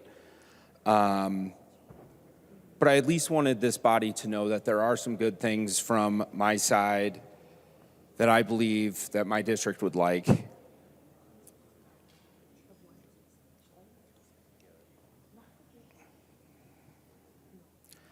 I just hope that we can look at how these grants are implemented, who's using them. We've all worked for nonprofits or volunteered for nonprofits. We know we want those dollars to go as far as possible, and I hope that this bill will allow us to do that. Thank you. The member from Hennepin, Representative Long. Madam Speaker, I may move that the House be allowed to meet past midnight. Representative Long moves that the House be allowed to meet past midnight. All those in favor, please say aye. Aye. Those opposed, please say no. The motion prevails. The member from Hennepin, Representative Robbins. Thank you, Madam Speaker and members. I have appreciated the debate tonight on this. I do care about some of the projects that have been talked about in this bill, but I'm very concerned about spending the $115 million as a state when this was directed by the federal government to be matching funds that the individual cities and counties would put up. And I just think that we are not upholding our fiduciary responsibility by sort of getting the cities and counties off the hook for their part of having skin in the game. That's important to good management of these projects. The state has many other priorities for spending state money on state projects. I know we've talked about some of them in terms of some of the things I've really cared about as the nursing homes and the K-3 literacy. I've had a bill on that for 3 years. That's never had a hearing, but it's a huge priority for me. So I think the state dollars should be focused on state needs and that we should encourage the locals to come up with the matching funds. And I hope, members, that as we go forward, this doesn't become a pattern. I've seen since COVID a lot of effort across the board for the state to pay things that normally have been out of our purview. And I think that's a dangerous trend, and we need to rein back in and stay in our lane so that we have the fiscal discipline and responsibility we need, because there won't always be a $17.5 billion surplus. And when lean times come, we don't want to have created a lot of dependency that will be very painful for our citizens if we have to change course. So, members, I urge caution on this, and I urge a no vote. The member from Crow-Wing, Representative Davis. Thank you, Madam Speaker and members. I don't know about you, but I'm getting real tired. But after midnight, I do get a second wind, so that's good. But I am really tired right now, so I'm going to try and I'll do my best, Madam Speaker, to stay on point. But this bill seems like a kickstart for the new Green Deal, or excuse me, for the Green New Deal, right in our own backyard, Minnesota. When Minnesotans are struggling in their finances, they're paying their bills with credit cards, a darn box of eggs, the 5 dozen box of eggs. Oh my gosh, I can't even speak. 5 dozen eggs. It comes in a box. You buy it at Costco. It's like $30 for that box right now. People are struggling, and here we're looking at kickstarting the Green New Deal in Minnesota. This bill has a $115 million appropriation. The $100 million of it is for federal match awards. Think about that, federal match awards, $100 million for federal match awards, federal money. You know, the stuff that we just print off like crazy with nothing to back it up. Federal government needs more money, they just start printing it. We're screaming towards $32 trillion in debt as a nation.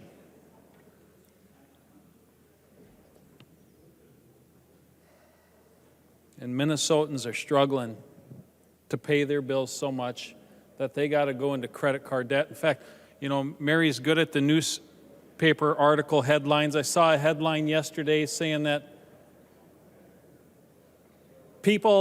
we've set a new record for credit card debt in this nation.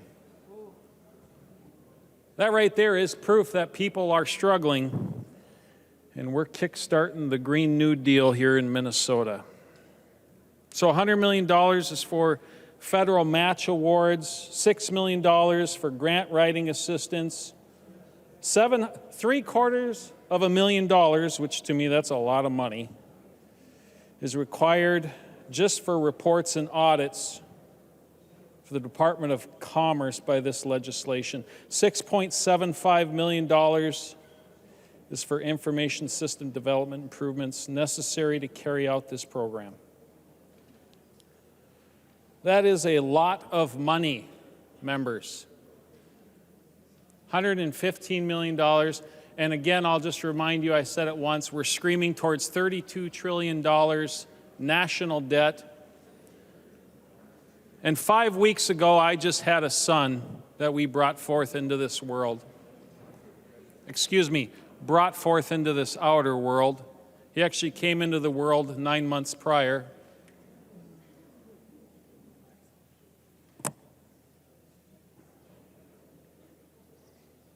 And I'm looking at all this stuff, and I'm going, my God, what are we doing? What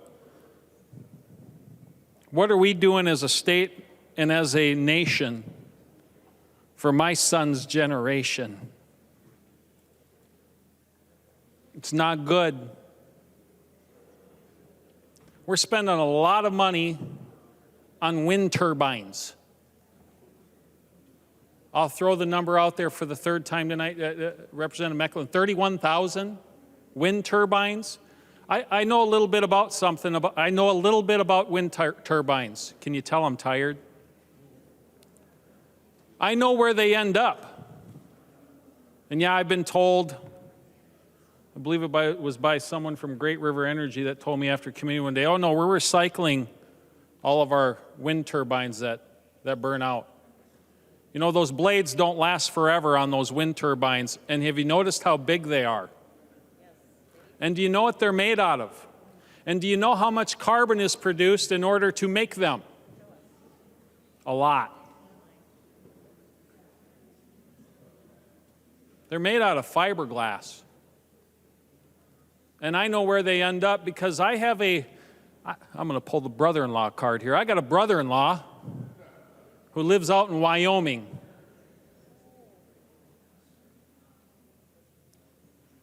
And every summer we like to make a trip out there to visit them. It's a beautiful country. And you look off into the horizon, you see beautiful sunsets and wind turbines. And he works at this place called the landfill. You see, he left Minnesota to go to Wyoming because he sees what's happening in Minnesota. But he goes out to Wyoming and he gets a job working in the landfill. And let me tell you, out in Wyoming, they love hiring Minnesotans who flee to their state because they're hardworking people. And it's unfortunate that we're losing them. But he lives out there in Casper, Wyoming. He works at a landfill. And he tells me a lot about these wind turbine blades. He knows exactly where they're ending up because he's got to look at them every day he goes to work. You see, they're not being recycled.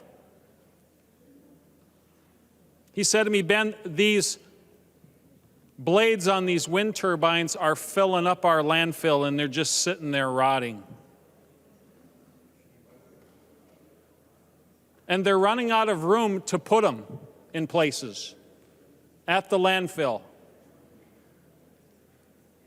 So there's a good picture of what green energy looks like today. Thousands and thousands, millions probably, tons of fiberglass blades from wind turbines sitting in a landfill out in Wyoming. What a beautiful picture. I wonder how long it's going to take for those wind turbines to break down, those blades. Yeah. A member just said to me, they won't break down. They'll just sit there.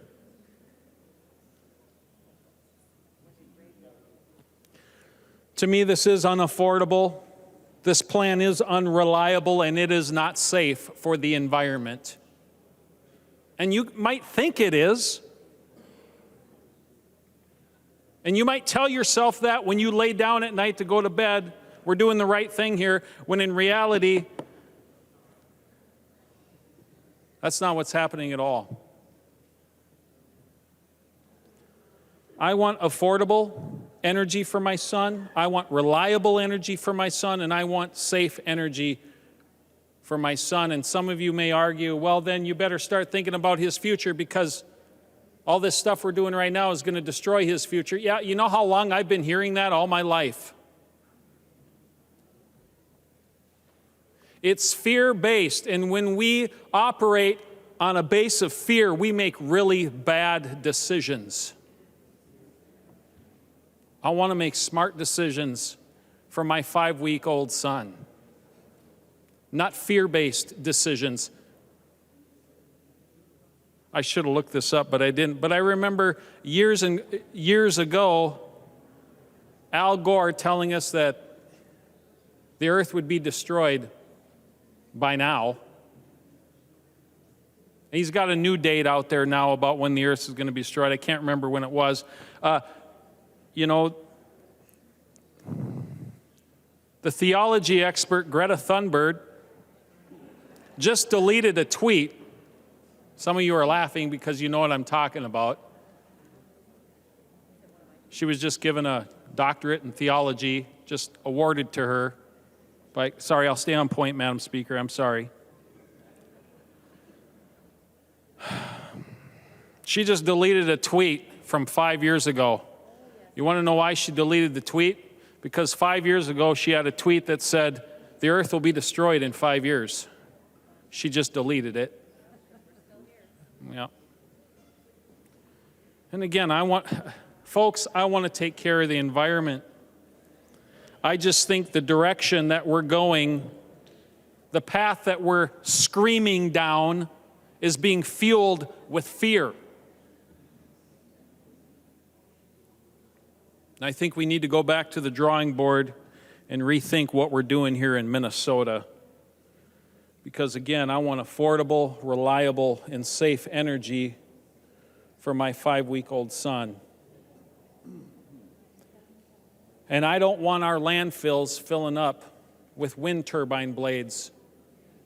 And I'm sure there's someone from across the aisle who will debate back at me, argue back at me, no, we're recycling those. Well, tell that to my brother-in-law who works in the landfill, who's got to look at mountains of these wind turbine blades every day when he goes to work.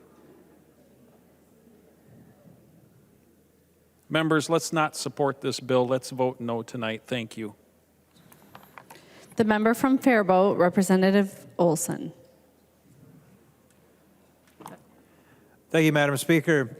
Members, I'm a little bit disappointed when you see the kind of the title and concept of this piece of legislation. It talks about state competitiveness fund established. And I thought to myself, you know, the state of Minnesota has not been competitive in just about anything business related for many, many years. We're actually not even playing in the same sport. And so that's really frustrating to me because we could be so much better than what we are. And there's this term that keeps rolling around in my mind over and over when we discuss these things like renewable energy, which is not a bad thing. Renewable energy is not a bad thing. Taking care of our environment is not a bad thing. You know, my father told me something that his father told him, and his father told him a long time ago. He said, if you take care of the land, then the land takes care of you.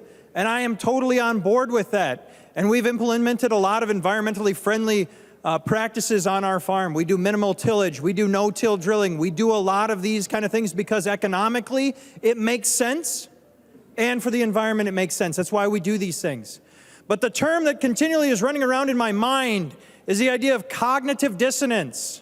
Members, for those of you, because it's a little bit close to midnight here, I'll explain to you what the definition of that is. It's the state of having inconsistent thoughts, beliefs, or attitudes, especially as relating to behavioral decisions and attitude change.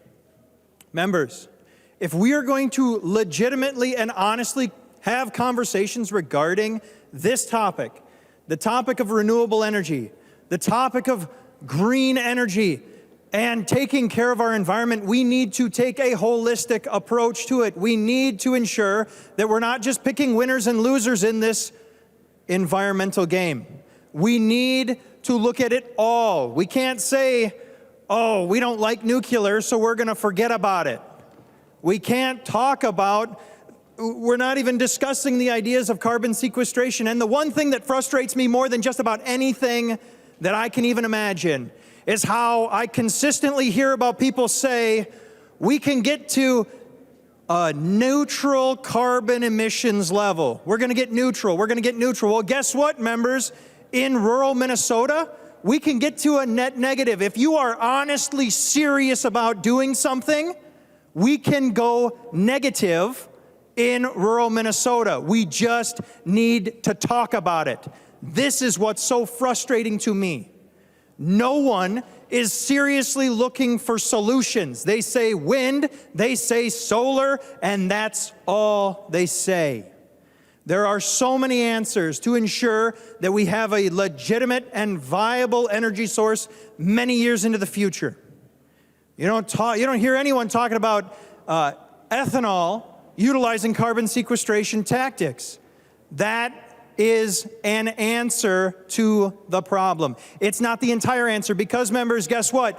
Solar's not the entire answer. Wind is not the entire answer. It is a part of the answer, but it is not the entirety of the answer. And that is what is so frustrating. Members, if we are going to be serious, if we are going to be honest, we need to look at this from a holistic viewpoint.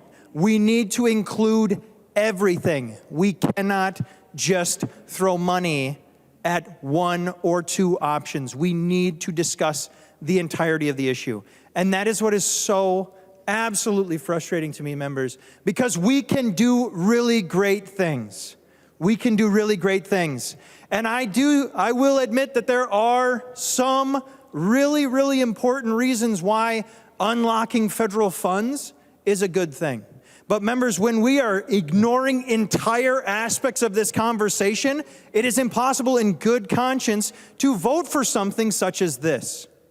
If we were discussing the entirety of this conversation, the entirety of the solution, if we were honestly standing at a table and saying, look here, this could be a part of it as well, then this would be an easy yes vote. But members, we are not doing that. We are choosing to have one or two great things that we're going to throw our money at, and we are ignoring the majority of the answer to this question, the question of how to take care of our environment in a good way. The way to have energy, reliable, safe, and affordable energy. It's within our grasp. If we just have that conversation and come to the table honestly, I am so tired of having this over and over again. Hearing people discuss how we need more wind, we need more solar, and completely ignoring every other way of moving electrons. It is incredibly frustrating, and it is irresponsible. We got to get away from this cognitive dissonance, this idea that our thoughts can somehow completely remove themselves from reality. Let's have a real conversation, and when that real conversation happens, I'll be ready to stand at that table with you for that answer. Thank you, Madam Speaker. The member from Lyon, Representative Swedzinski. Thank you, Madam Speaker. Would Representative Acomb yield for a question? She will yield. Representative Swedzinski. Thank you, Madam Speaker. Representative Acomb, roughly, what are your thoughts on, I think if I read the federal law correctly, they're spending $369 billion to put into most of these programs. What is the estimated leverage the state of Minnesota will have with its $115 million? Representative Acomb. Thank you, Madam Speaker. Well, I have heard some different numbers. The first numbers I heard were for every dollar invested, we would get between $7 and $8 in return. So that would be somewhere just under $1 billion. Now, in some of the more recent things that I've gotten back from the Department of Commerce, who has been actively engaged with the Department of Energy in Washington, D.C. on many of these, it's been a higher number, and closer to $1.8 billion is what the last estimate that I've been told. Representative Swedzinski. Thank you, Madam Speaker. Would Representative Acomb yield for another question? She will. Representative Swedzinski. Thank you, Madam Speaker. What would be the estimate from spend? We've heard a lot of the spend is potentially going to be focused on new transmission for utilities, both at the from investor-owned utilities, but also to the cooperatives and some others. What's the estimated return when it comes to the new transmission that's would be potentially needed for the flushing out of solar farms and all that? Is there a rough estimate that's in that particular area, or? Representative Acomb. Thank you, Madam Speaker. So I don't have an answer for that question. What I'll say is I have a packet here of dozens of different programs that are a part of the IIJA and IRA. Many of them haven't fully finished all their guidance. So I'm not exactly sure, but there's a huge variety of things that are available. Thank you. Representative Spudzinski. Thank you, Representative Acomb. One of the things that we're looking at whenever we have, I've heard a lot of folks calling and talking about this bill, and this is the Green New Deal in Minnesota. We're going to be funding a lot of different programs that support and subsidize green energy, and those things are real. If you look at what's going on, Minnesota is a drop in the bucket when it comes to our national production and consumption of electricity, but also kind of what are we doing in our competitiveness. And we found legislation when we carry it is important. There's always constituencies, there's always folks that support things, there's always folks that are against legislation. But at the end of the day, what are we doing when it compounds the fact to the other things that are reacting around us? And we saw with House File that passed earlier, which was, the carbon-free by 2030 or whatever it was. You estimate what that's going to cost the average Minnesotan. They estimate that bill alone was $1,600 for your own bills and about $4,000 for a family. And you look at these billions of dollars that are going to be flowing around the nation. And, it's estimated that the $115 million that this bill spends and leverages probably potentially, estimates are $1.2 billion to $1.8 billion. And, as conservatives, as Republicans, our concern is, what is the real, when you flesh it all out, you spend a bunch of money, what is it really going to do? When I've asked day after day in committee, I asked this a lot more last year, but whenever we spend these dollars, how much, because ultimately this is about global, how much will the temperature drop? And consistently, from a scientific basis, the answer is it's either negligible or within the margin of error. And so nationally, ladies and gentlemen, members, not only just the state dollars for match, but the federal dollars that were dumped into these programs to subsidize electric vehicles, to subsidize solar, subsidize wind turbines across the country. Negligible, or it's going to be exceptionally small for any change that it might have in the environment. And for that cost, the cost of carbon, the cost on business, the cost of our competitive advantage, I believe that Minnesota is going to be an island. We're going to be stuck here in the middle of the Midwest, not necessarily competing against the Philippines, not competing against Southeast Asia, but competing against the Brookings, the Fargos, the Eau Claire, Wisconsins, the Des Moines, the Sioux Falls. And when you look at investment, when you look at how this bill compounds, when it comes to our reliability, does this bill make our energy supply more reliable? I would say no. Does this bill ultimately make, with the compounding of other bills, make Minnesotans' bills smaller? The answer is no. I mean, there's some caveats for folks between the other bills and some other things we'll be seeing, is that some folks will have their bills subsidized. We'll write checks to people if they didn't pay their bill or they can't afford their bill. And so we'll hear from the majority party that, hey, we made lower income folks' bills cheaper. But at what cost, right?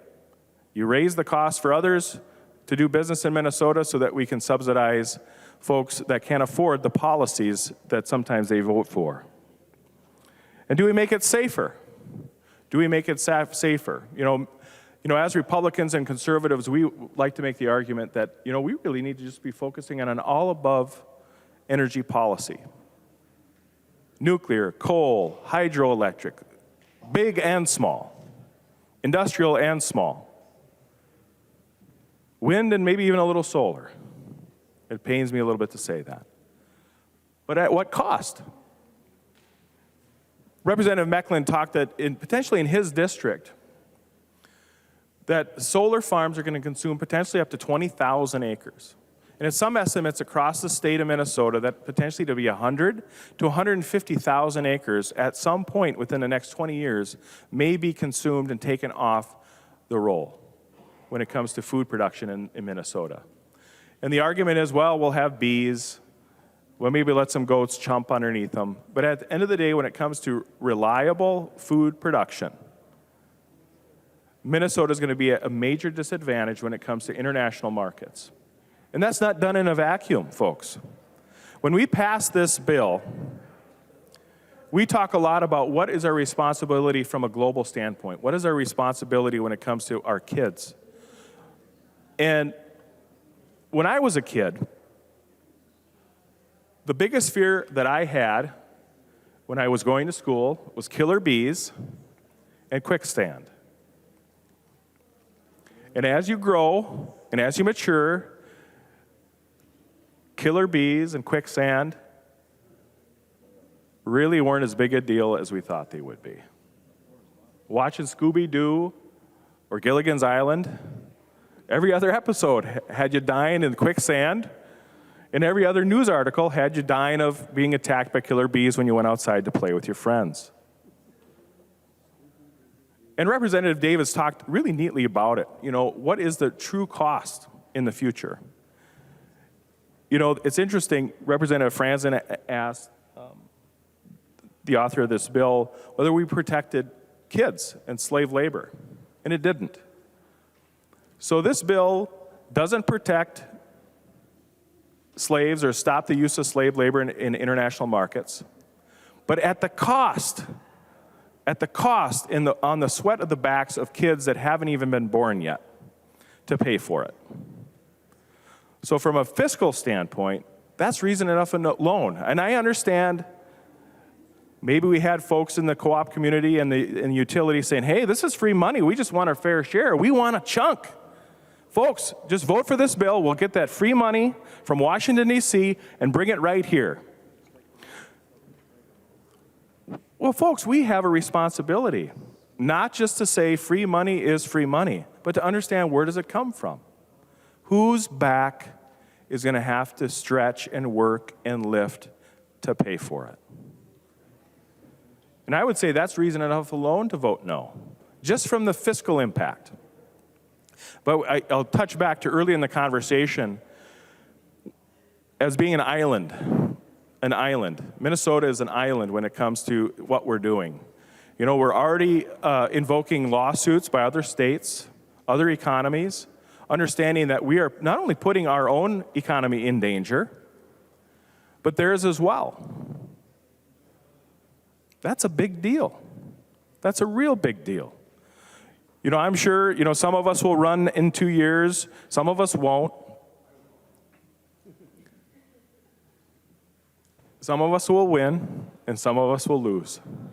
But I can guarantee that a future legislator, might be a freshman from some part of the state, and his first bill or her first bill will be going up to that table and nervously touching his papers and starting to talk about how do we pay for a lawsuit that we lost by states suing Minnesota for what we're doing. That's going to be someone's bill. And maybe Greg Davids will carry that one. I don't know. We'll see. But at the end of the day, what are we going to do? What is the island? So if the United States, what is the United States doing as a whole, as a people? We're spending $369 billion to reduce our carbon across the country, essentially funding the Green New Deal for the Biden administration. And Minnesota wants to play its part. On average, I think in 2022, Americans retired approximately 11.5 gigawatts of coal generation power. We've heard evil coal destroying the environment here in Minnesota. Kids are dying because of this.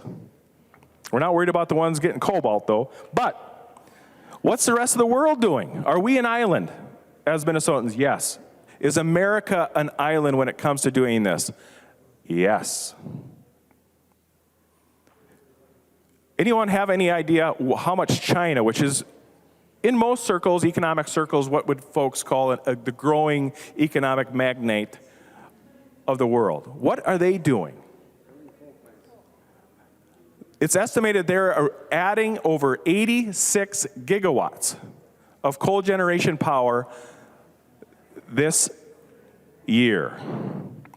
So what's America doing? Getting rid of good base load energy to the tune of 11.5 gigawatts. And what's the rest of the world doing? The potential growing economic power? Almost adding 8 times as much. And I understand folks will say, well, this is going to create jobs. But in time and time again, part of this bill also has money setting aside for training. Why? Because we already have a shortage in the market. You go to any of your counties, you go to any of your cities, you go to any of your businesses, your welders, your manufacturers, we have a shortage of labor.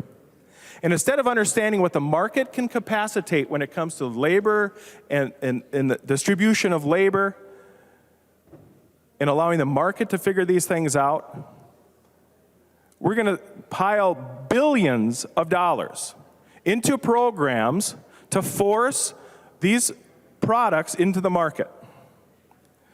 You know, there's, I think, over almost $10 billion going to be spent subsidizing the fledgling electric car industry to help subsidize the purchase of electric vehicles for folks that on average make over $100,000 a year.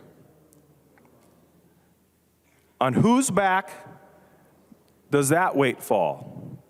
Is it yours? Is it mine? Is it grandma and grandpa? Or is it our kids? Well, if we don't have Social Security tax relief, it's going to be on grandpa, but it's also going to be on our kids. Competitiveness, job creation, out of control spending. At the end of the day, members, you need to ask yourself, does this bill do any of the 3 things that are most important when it comes to energy production? Does it, 1, make it energy more affordable? No. Does this bill make our energy grid more reliable? No. And does it make our economy more dangerous because we're relying on inefficient, alternative sources of energy that are a non-base load? Yes, and that's not a good thing. Members, we all have election certificates. You each have an option tonight. And I would ask each and every one of you to take a little contemplative time to say, what is the best thing we could do tonight? It would be my encouragement that you vote no. The clerk will take the roll on the bill.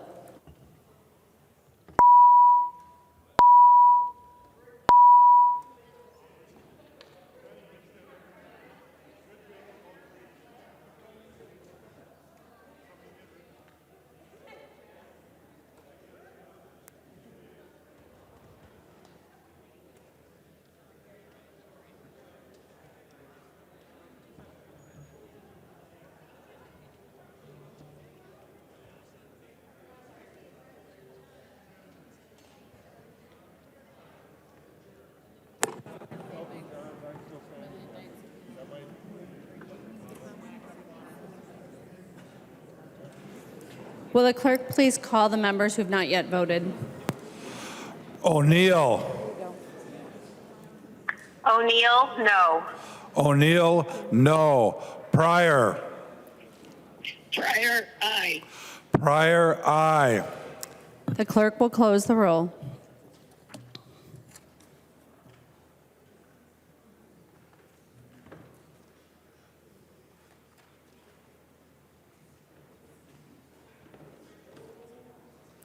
There being 83 ayes and 47 nays, the bill is passed as amended and its title agreed to.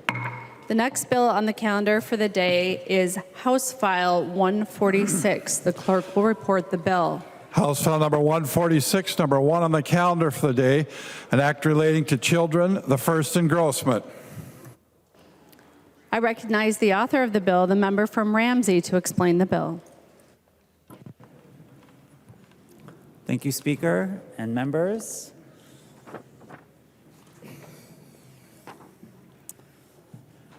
I'm honored to be bringing House File 146 to the floor tonight.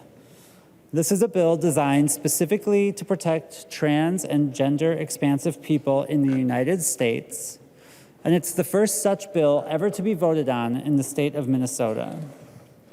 We are making history tonight. And that history results from generations of people in this building and beyond it who have fought for vulnerable communities like ours. So thank you very much for this opportunity. Because right now, our community really needs help. Gender-affirming care is health care. It is safe, evidence-based, developmentally appropriate, and life-saving health care. That gender-affirming care is medically necessary is a statement approved by 29 medical organizations in the United States. Gender-affirming care is not controversial in medical settings.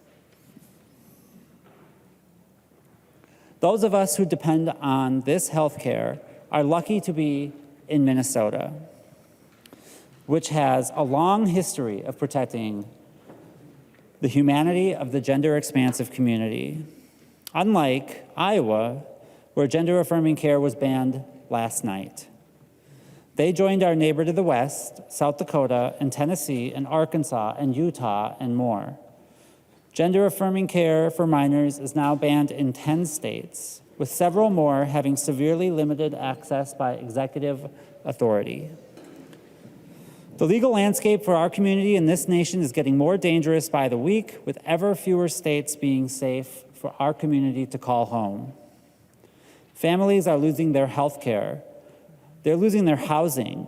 They're being investigated by authoritarian government actors for the sole reason of who they are. I have countless messages in my inbox from individuals who are asking for help relocating to Minnesota. The situation for trans people in America is dire. People are scared. People need help. They just need a place of refuge. The bill before us tonight does not address gender-affirming care. It is instead a hand reaching out to help those who need help. House File 146 creates refuge. A refuge, first, to access health care, but also a refuge for families to simply rest, to let their guard down, to know that Minnesota has their backs, to know that they can, while they are here, be cared for. That is what this bill is about. Protecting people who are seeking health care, because it is good and just and right for people to have health care. Despite what we will hear about this bill tonight, this bill is not about gender-affirming care. This bill does not change the landscape of health care at all in the state of Minnesota. Gender-affirming care is legal here. And this bill doesn't touch any health care-related statutes. This bill does not legalize kidnapping. It does not legalize child trafficking. It does not force any patient to receive gender-affirming care. It does not force any parent to have their child receive gender-affirming care. There have been many falsehoods about what this bill does. Members, I hope you will look past these statements and recognize what is true. The trans and gender expansive community is wonderful and weird and full of life and joy and creativity. We deserve safety and security like everybody else, and we need it right now. Minnesota has a chance to offer that refuge. That is what this bill is about. Thank you. There's an amendment at the desk. There is to be no outbursts on the floor or in the galleries. The clerk will report the amendment. Franson moves to amend House Bill number 146, the first engrossment. The amendment is coded A8. The member from Douglas, Representative Franson, to explain your amendment.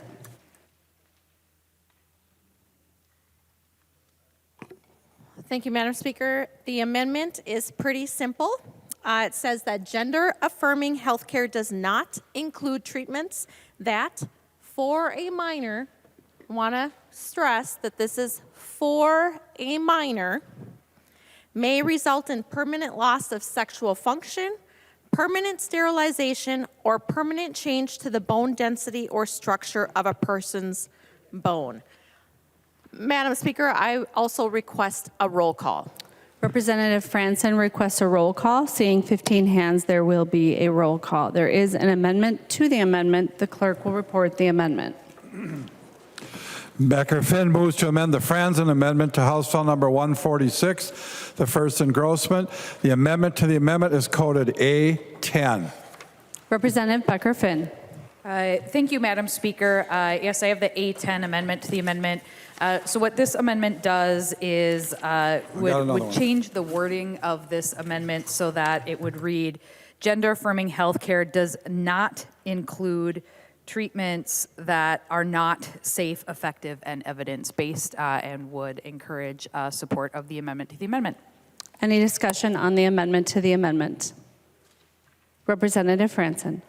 Thank you, Madam Speaker. Members, would Representative Finke yield for a question? She will. Representative Franson. Thank you, Madam Speaker. Representative Finke, do GnRH hormones cause bone loss? Representative Finke.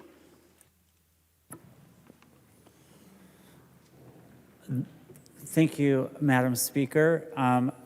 That is not a yes or no question. You'll have to talk to a doctor about a specific treatment plan to have an answer to that question. Representative Franson.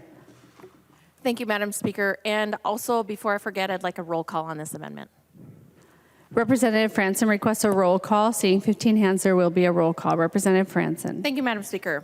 According to the NIH.gov, human clinical trials revealed significant bone loss at the spine, hip, and femur in patients treated with the GnRH antagonist.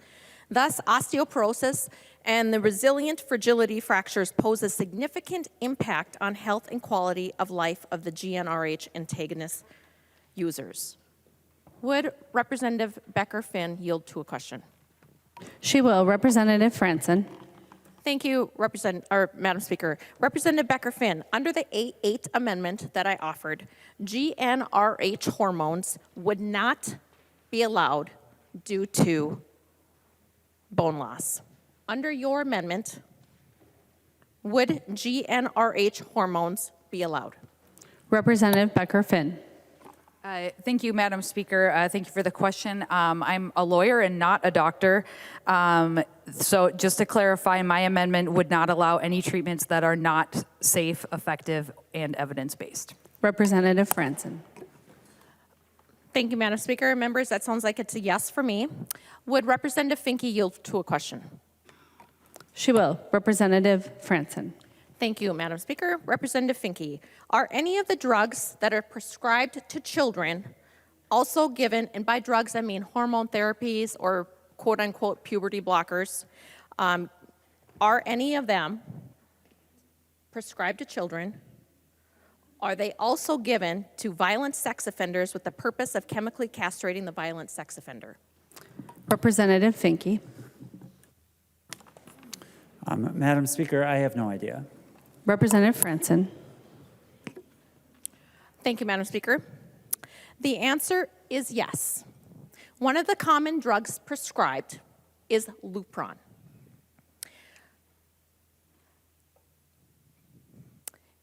So it's a pronunciation thing. Leprolian, I think it's pronounced Leprolian, also known as Leprolide, Lupron, is a manufactured version of a hormone used to treat prostate cancer, breast cancer, endometriosis, uterine fibroids, as part as transgender hormone therapy for early puberty, or to perform chemical castration of violent sex offenders. Lupron is a very common hormone that is given to minors for early puberty, a puberty blocker that is also given to violent sex offenders for the sole purpose of chemical castration. Would Representative Becker-Finn yield to a question? She will. Representative Franson. Representative Becker-Finn, under the A8 amendment that I offered, hormones such as Lupron would not be allowed because it chemically castrates the user. Under your amendment, would hormones like Lupron be allowed? Representative Becker-Finn. Thank you, Madam Speaker. I think it's Lupron. I actually took that medication at one point when I was trying to have my kids. So like many medications, there are many uses for all kinds of different drugs. They can be used in all kinds of different ways. Under my amendment, which is actually what's before us, gender-affirming care does not include treatments that are not safe, effective, and evidence-based.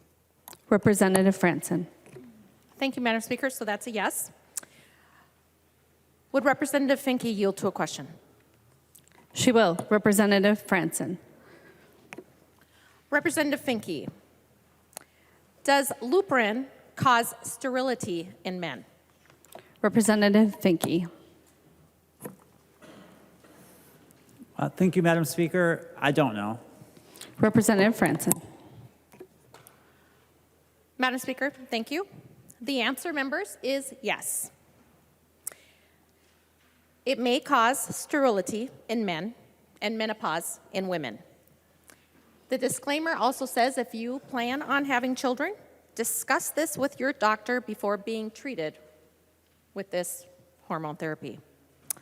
Would Representative Becker-Finn, Madam Speaker, yield to a question? She will. Representative Franson. Thank you, Madam Speaker. Representative Becker-Finn, under the A8 amendment that I offered, hormones such as Lupron would not be allowed as it can cause sterility. Under your amendment, would hormones like Lupron be allowed? Representative Becker-Finn. Thank you, Madam Speaker. Under my amendment, which actually is the A10 amendment, gender-affirming health care does not include treatments that are not safe, effective, and evidence-based. Representative Franson. Thank you, Madam Speaker. So that is, again, a yes. Would Representative Becker-Finn yield to another question? She will. Representative Franson. Representative Becker-Finn, what examples do you have of the types of medically necessary health care that you believe would respect the child? And please be as descriptive as possible. Representative Becker-Finn. Thank you, Madam Speaker. Well, first of all, again, I am a lawyer and not a doctor, but when we're talking about gender-affirming care, it isn't always, some kind of invasive treatment that we're talking about. Gender-affirming care could be honoring the pronouns of your child. It could be allowing them to dress in the way that reflects who they are as an authentic person. It could be working with your child's school to make sure they're respected in the name that they choose and the pronouns that fit them.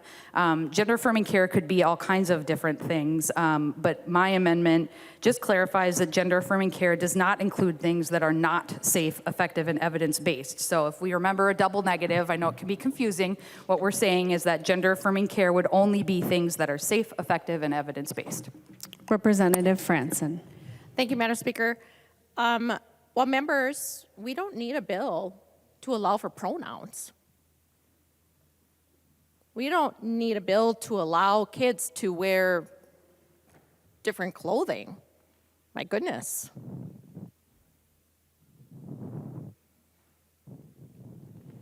That's crazy. But I will talk about the invasive surgeries.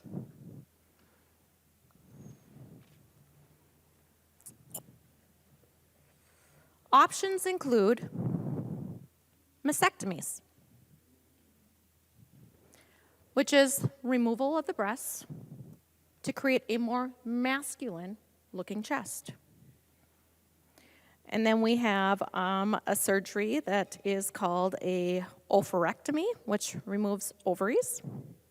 Hysterectomy, removal of the uterus. And we have vaginectomy, which removes all or part of the vagina and seals the opening. And we have what's called quote-unquote bottom surgery, which is vaginoplasty. Does anybody know what vaginoplasty is or what it looks like? Because this is gender-affirming care. It is surgery to create a fake vagina. It involves removal of the penis, testicles, and scrotum. It involves rearranging tissue in the genital area to create a vaginal canal or opening, and vulva, including the labia. To create the vaginal canal, it's not just an easy process here. The surgeon uses a combination of the skin surrounding the existing penis along with the scrotal skin.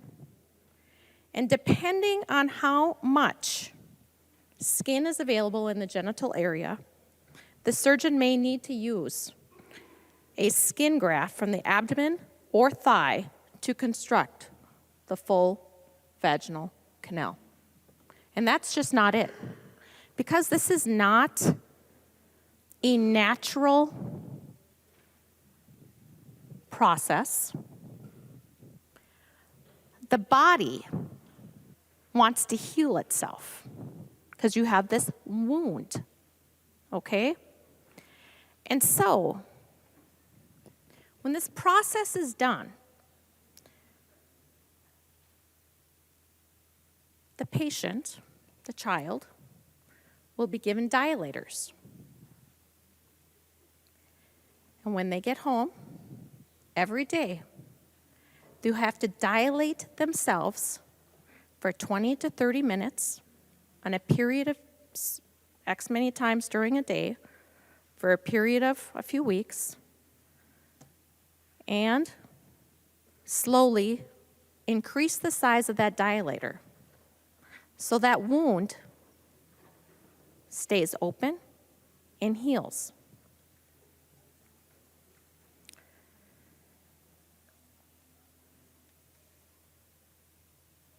Certainly invasive.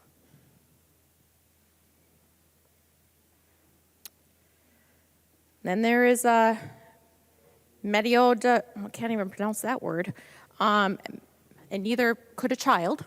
If I can't pronounce it, certainly a child could not pronounce it. Metoidioplasty? Well, that creates a penis using your clitoris and nearby tissue. And then there is palloplasty. What does that entail? Creates a penis using flaps of skin from other areas of your body, like your arm, your forearm, or your thigh. Okay?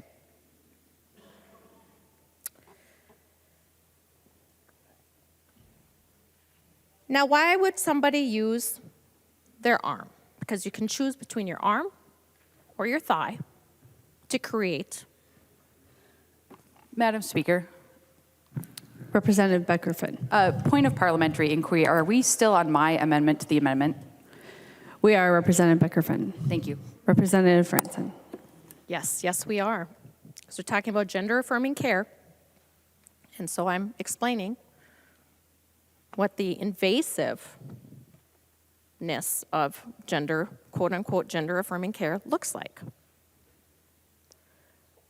So the arm is sometimes chosen, the forearm here, sometimes chosen for a better network of blood vessels to keep the flap healthy after surgery. And the arm could have a lower incidence of what's called partial flap loss, where a bit of the edge of flap does not survive, so it dies off.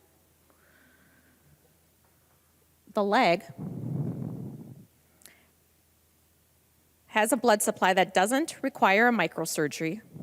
This avoids the low but real chance of a serious blood clot or other artery problems that can occur with using the arm. This problem usually requires emergency surgery to fix when it happens, so lowering the chance for this complication with the arm increases the safety of the operation. And then there's a difference of nerves and feelings once the surgery is done and the surgical piece that was put on heals for sexual nerves. And the arm and the leg makes a difference in that. So they can have good results. 80% of people, I guess, have good sexual sensation afterwards. 15% have a sensation to light touching, but not sexual sensation. And unfortunately, in 5%. Point of order, Madam Speaker. Representative Long, please state your point of order. Under Mason's 101, debate must be confined to the question before the body, and the question before the body is the Becker-Finn Amendment, A11, which is what is medically necessary health care. Members, hold on just a second.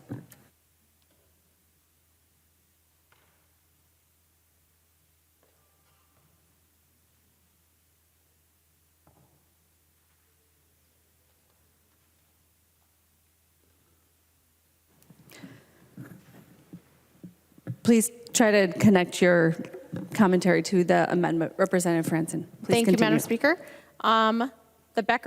Representative Becker-Finn's amendment deletes my amendment, okay? So this is how it all ties in. So when you vote on the Representative Becker-Finn amendment, you will be either voting to support everything that I'm talking about, or you will vote against the amendment knowing that that surgery and those procedures are harmful and goes directly to my amendment. So I want you to have the full picture of what you're looking at. All right, let's see.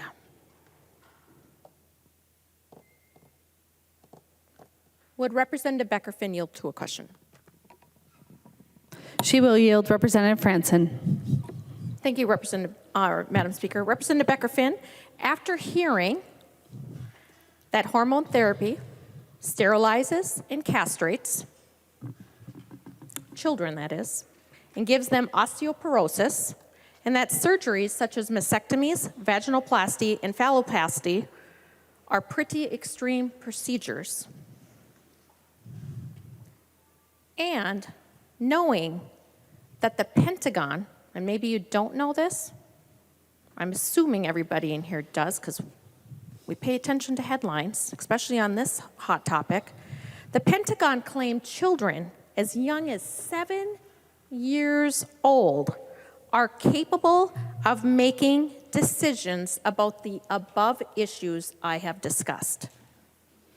So my question to you, Representative Becker-Finn, do children have the ability to fully understand, and are children able to give informed consent to possible loss of sexual function, permanent sterilization, or permanent change to the bone density of structure of a person's bone.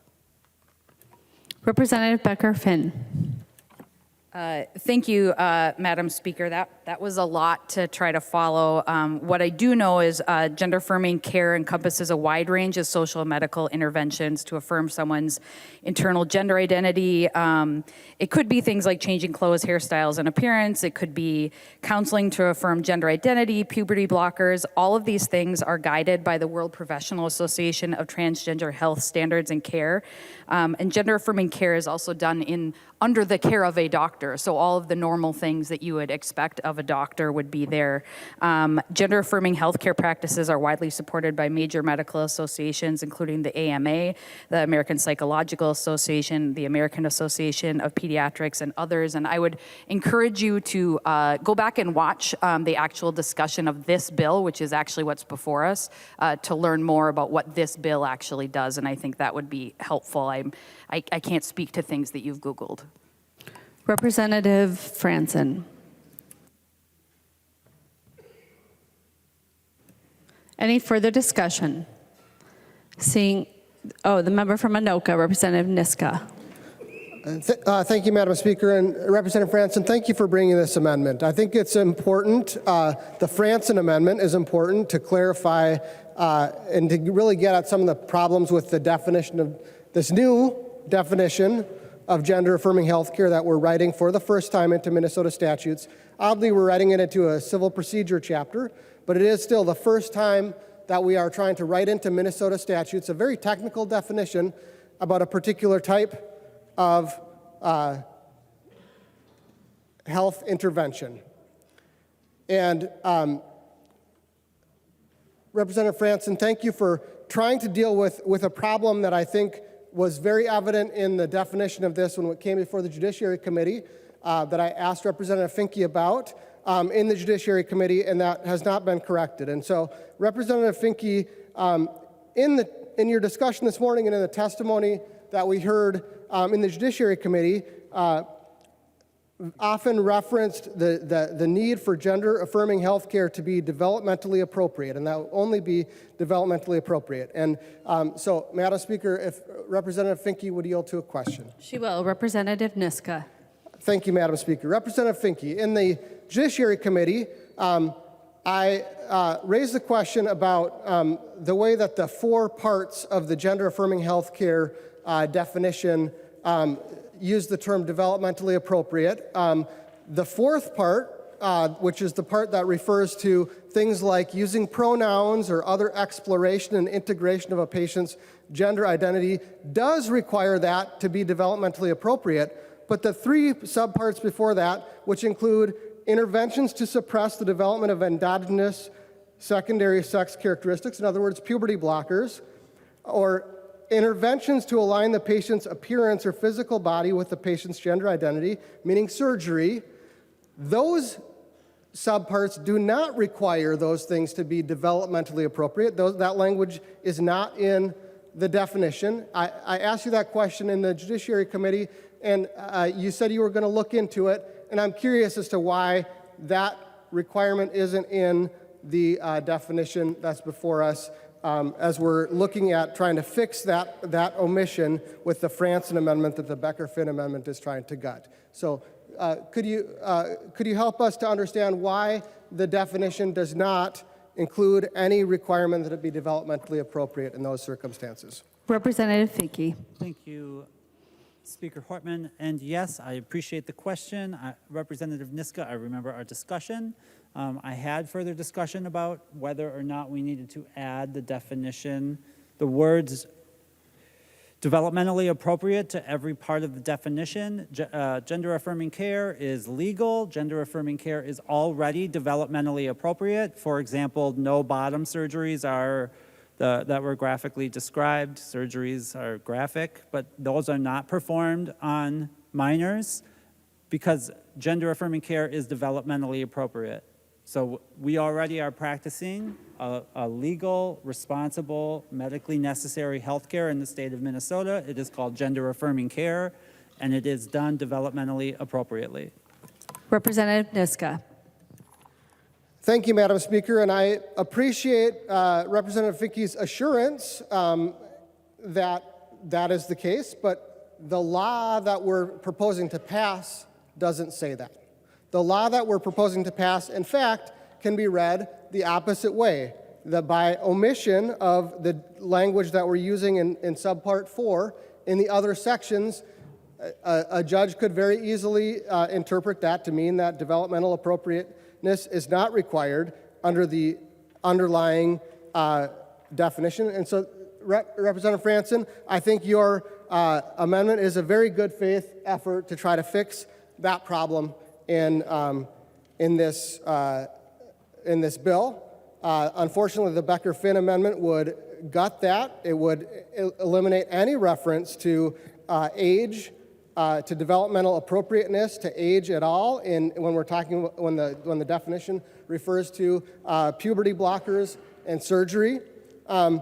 And this is exactly the reason, as we're looking at very technical healthcare questions, that in the Judiciary Committee, which is the only committee that heard this bill, the Republicans moved and had a roll call vote to send it to the Health Committee, and the majority voted down that motion. So here we are. We're rushing it through. We have to try to fix it. The best opportunity to fix this problem, this situation in which we are defining into Minnesota statute gender-affirming healthcare to include puberty blockers and permanent surgery that's not developmentally appropriate, is to reject the Becker-Finn amendment and accept the Franson amendment. And so I urge members to vote no on the A10 amendment. The member from Olmsted, Representative Quam. Thank you, Madam Speaker. And I'm confused a little bit about the discussion, because looking at the language that would be deleted, it is about minors. I just heard the author stating that, well, these procedures aren't performed on minors, they're not legal, so it should not be a problem to give reassurance to keep this language.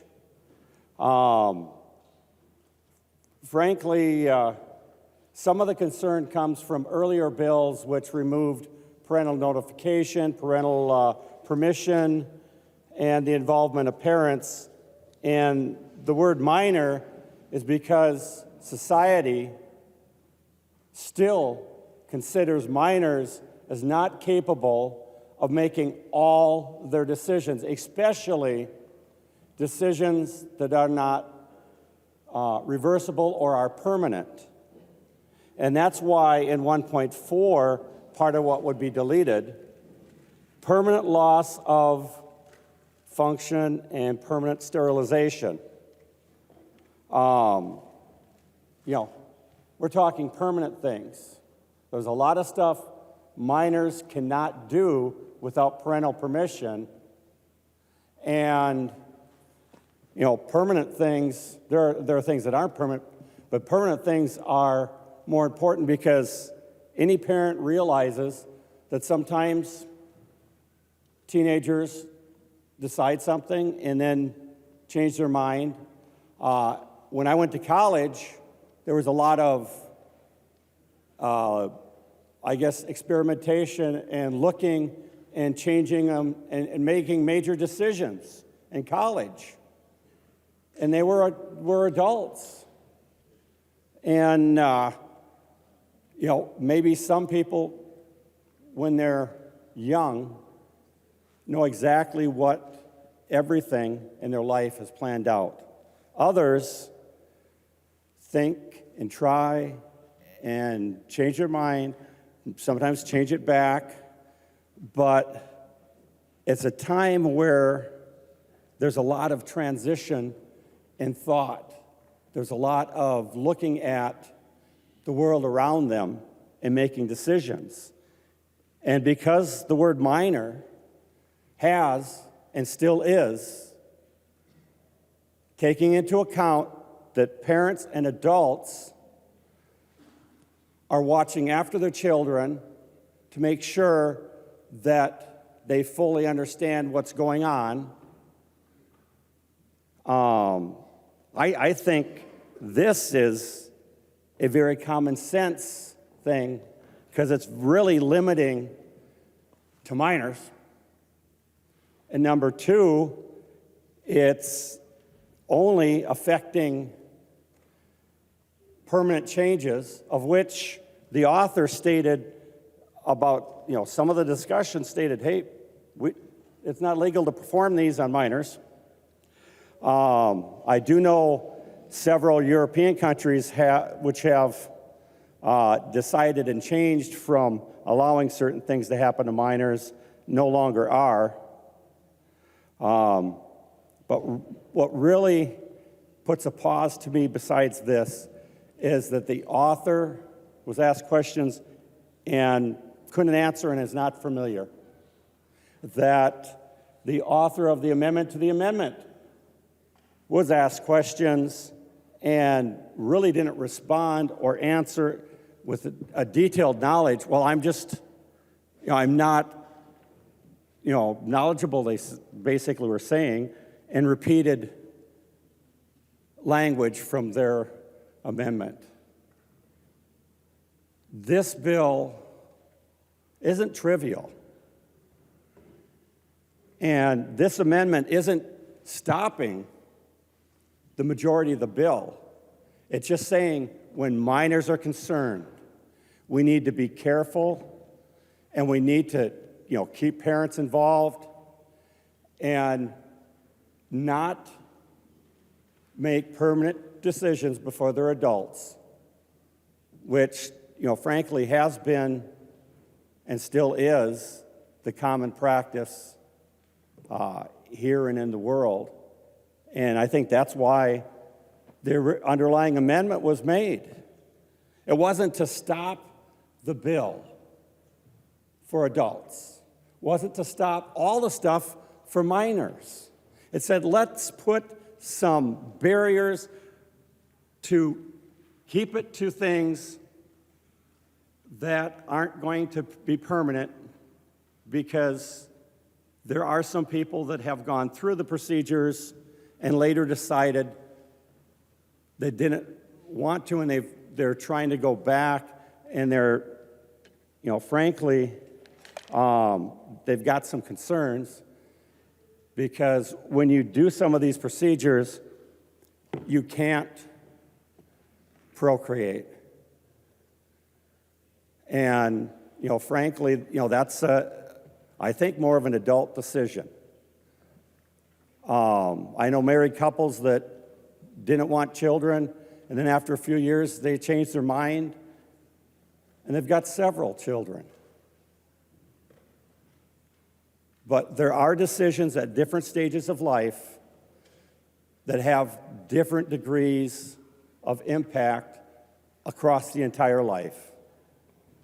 And that's why we actually have, I believe, legal definition of what a minor is, because we realize that.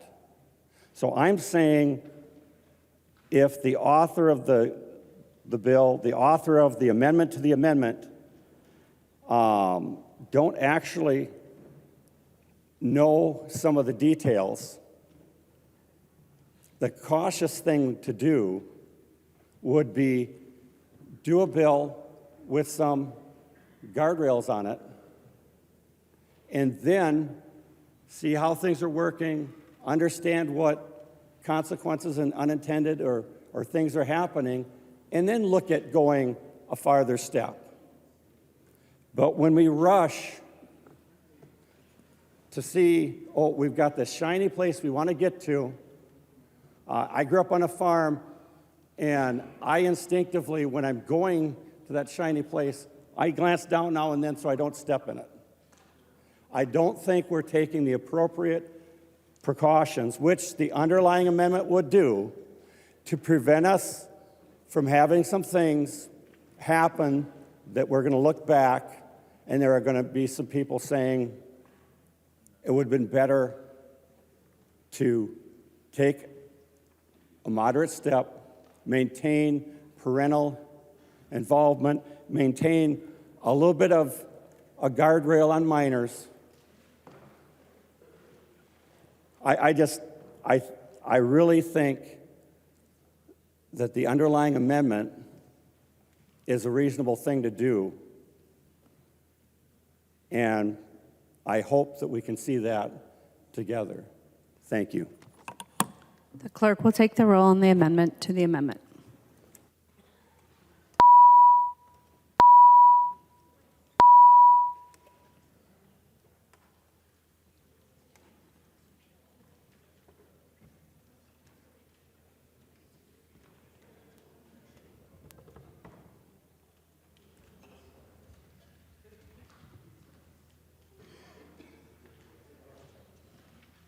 The clerk will call the names of the members who have not yet voted. O'Neill. O'Neill, no. O'Neill, no. Pryor. Pryor, aye. Pryor, aye. The clerk will close the roll.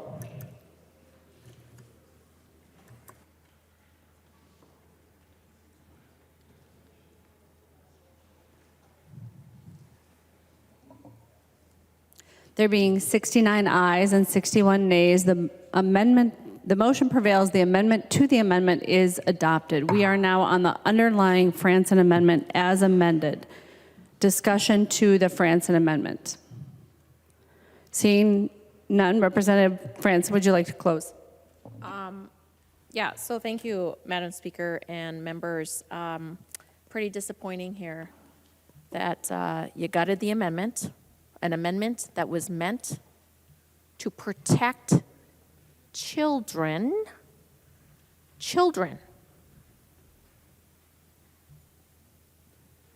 from being permanently sterilized, having a loss of sexual function, permanent change to their bone density and the structure of their bones. It's pretty sad that you voted to not protect children. You know, children can't even stay home alone until they're 16, 17 years old, like overnight. 6 and 7, 8, 9, 10 need to have someone there watching them. Maybe even to 11, 12, and then after that, you slowly ease them into being able to stay home alone. But you think that children can consent to being sterilized, to having osteoporosis, to being chemically castrated.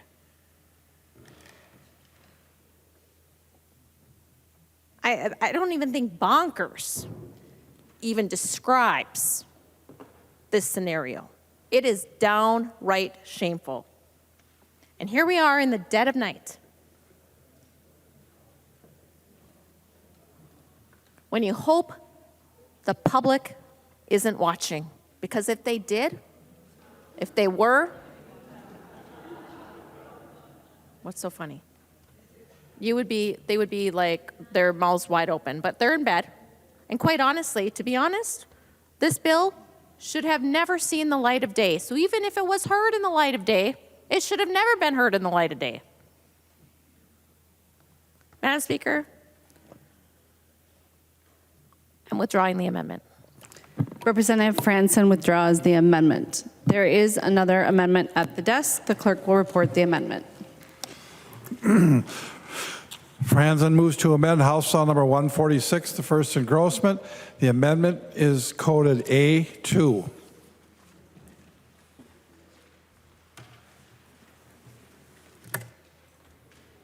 Representative Franson.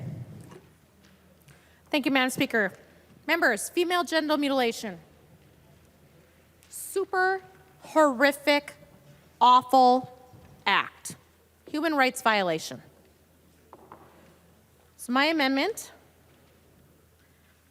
clarifies that gender-affirming healthcare does not include the crime of female genital mutilation. First off, I don't think it's gender-affirming healthcare we're doing, but for purposes of the bill in front of us. But let's just talk about what female genital mutilation is. Maybe you don't know. In this body, what was it, 2017, 2018? This body voted to protect girls from being mutilated.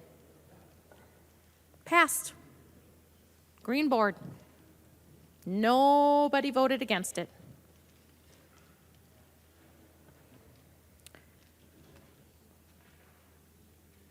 But I feel that under House File 146, we could create a scenario, and by we, I mean those who vote for this bill, could be creating a scenario where girls could be brought over to the state of Minnesota under the guise of gender-affirming care, simply to be mutilated because it's their culture.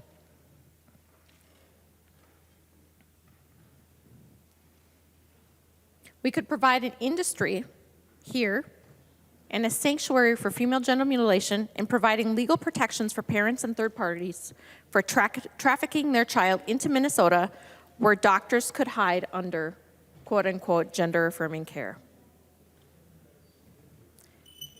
With female genital mutilation, kids are mutilated. They can never come back from that. They can't consent, and internationally, it is known as torture, human rights violation.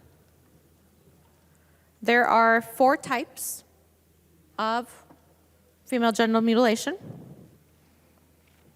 Type 1 is the partial or total removal of the clitoral glands and or the prepuce, clitoral hood. Type 2 is the partial or total Madam Speaker, removal of the clitoral Representative glands. Pinto. Madam Speaker, point of order. State your point of order. Madam Speaker, I rise to point of order under Rule 3.21. I'm prepared to offer advice. Please state your advice. Madam Speaker, Rule 3.21 prohibits a proposition from being introduced on a subject different from the matter under consideration under the guise of it being merely an amendment. The subject of the amendment here is a crime from Chapter 609. It does not relate to the subject under consideration, which is medical care and the application of the state's laws to the same. It is therefore prohibited under Rule 3.21, and I ask that you find the point of order well taken. I find the point of order well taken. Representative Franson. Representative Franson requests to appeal the ruling of the Speaker and requests a roll call. She didn't even say that, but I knew she was going to say that. I do see 15 hands. There will be a roll call. Representative Franson. Thank you, Madam Speaker. My amendment clarifies what is and what is not gender-affirming care. And that's what we were going through, okay? That is what my amendment is. That's what it does. Should be a very easy yes vote. We should want to, a very easy no vote, yeah, but okay. So that is that. So I don't know why we would want to have this issue before us right now. The member from Olmsted, Representative Quam. Thank you, Madam Speaker. And on the germaneness. What? We're on the, Yes. the ruling of the Speaker. Thank you, Madam Speaker. And my advice is both the amendment, the underlying amendment, and the amendment to the amendment have crime in it. And the underlying amendment, before, if or if not, the underlying amendment, or I mean the amendment to the amendment was applied, would still have female genital mutilation listed. So the discussion of definition especially when it was brought up in the point of order was crime and medical care. I would think the discussion of different types and the definitions is absolutely pertinent to the underlying procedure, whether it's a crime or not, and would help the members to understand. So clarifying what's in the amendment and clarifying so we understand the medical versus crime, I think are really at the core of the debate on the amendment to the amendment. So if we're not allowed to actually know the details, how can we truly make the best decision? Thank you. Just want to be clear, there was a Franson amendment offered, the A2, and originally there was an amendment to the amendment filed, but the amendment to the amendment was withdrawn. So this is just on the debate of whether the A2 itself, the underlying amendment, is germane. The member from Wright, Representative Hudson. Thank you, Madam Speaker. Members, honestly, I don't care whether you uphold the ruling of the Speaker or not, because either way, you're making our point. I really appreciate this point of order brought by Representative Pinto, because what he's pointing out is the Venn diagram between what you call gender-affirming care and what statute calls crime. That's what just happened. A crime on the books, according to what Chair Pinto just said, qualifies as gender-affirming health care under the intent of this underlying bill. That tells us everything we need to know about the debate we're having tonight.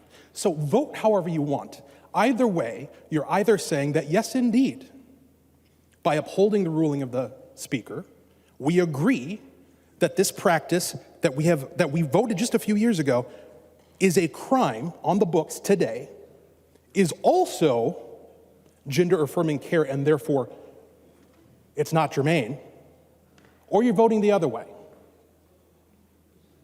and saying that, no, we might as well go back and repeal the prohibition on female genital mutilation because that could qualify as gender-affirming care.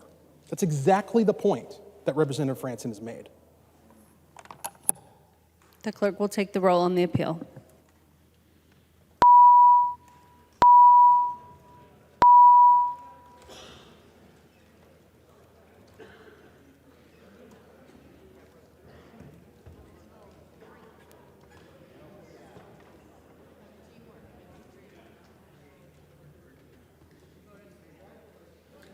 The clerk will call the names of the members who are voting remotely. O'Neill.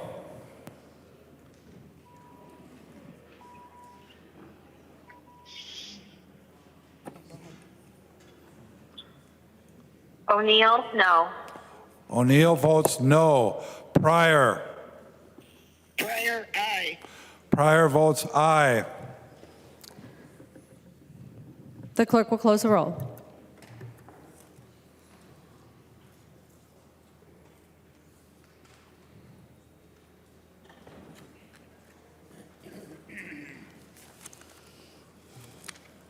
There being 69 ayes and 61 nays, it is the judgment of the House that the ruling of the Speaker shall stand. There are no further amendments at the desk. The clerk will give the bill its third reading. Third reading, House File Number 146. Third reading. Discussion to the bill. The member from Anoka, Representative Niska.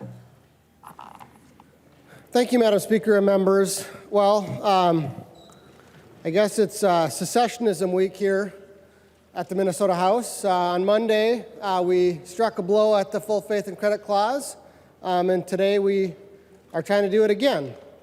Again, the full faith and credit clause is the part of the Constitution that, as Justice Ruth Bader Ginsburg wrote in 1998, has the animating purpose of taking the several states from independent foreign sovereigns and making them integral parts of a single nation. We do that by saying that we're going to honor the judgments, the court orders of other states, But on Monday and again today, I guess, we found the places where we're not going to do that anymore, where we as the state of Minnesota are going to put our decisions, our laws, above our constitutional order, where we are, as legislators, are going to say, it doesn't matter if we swore to uphold the Constitution of the United States.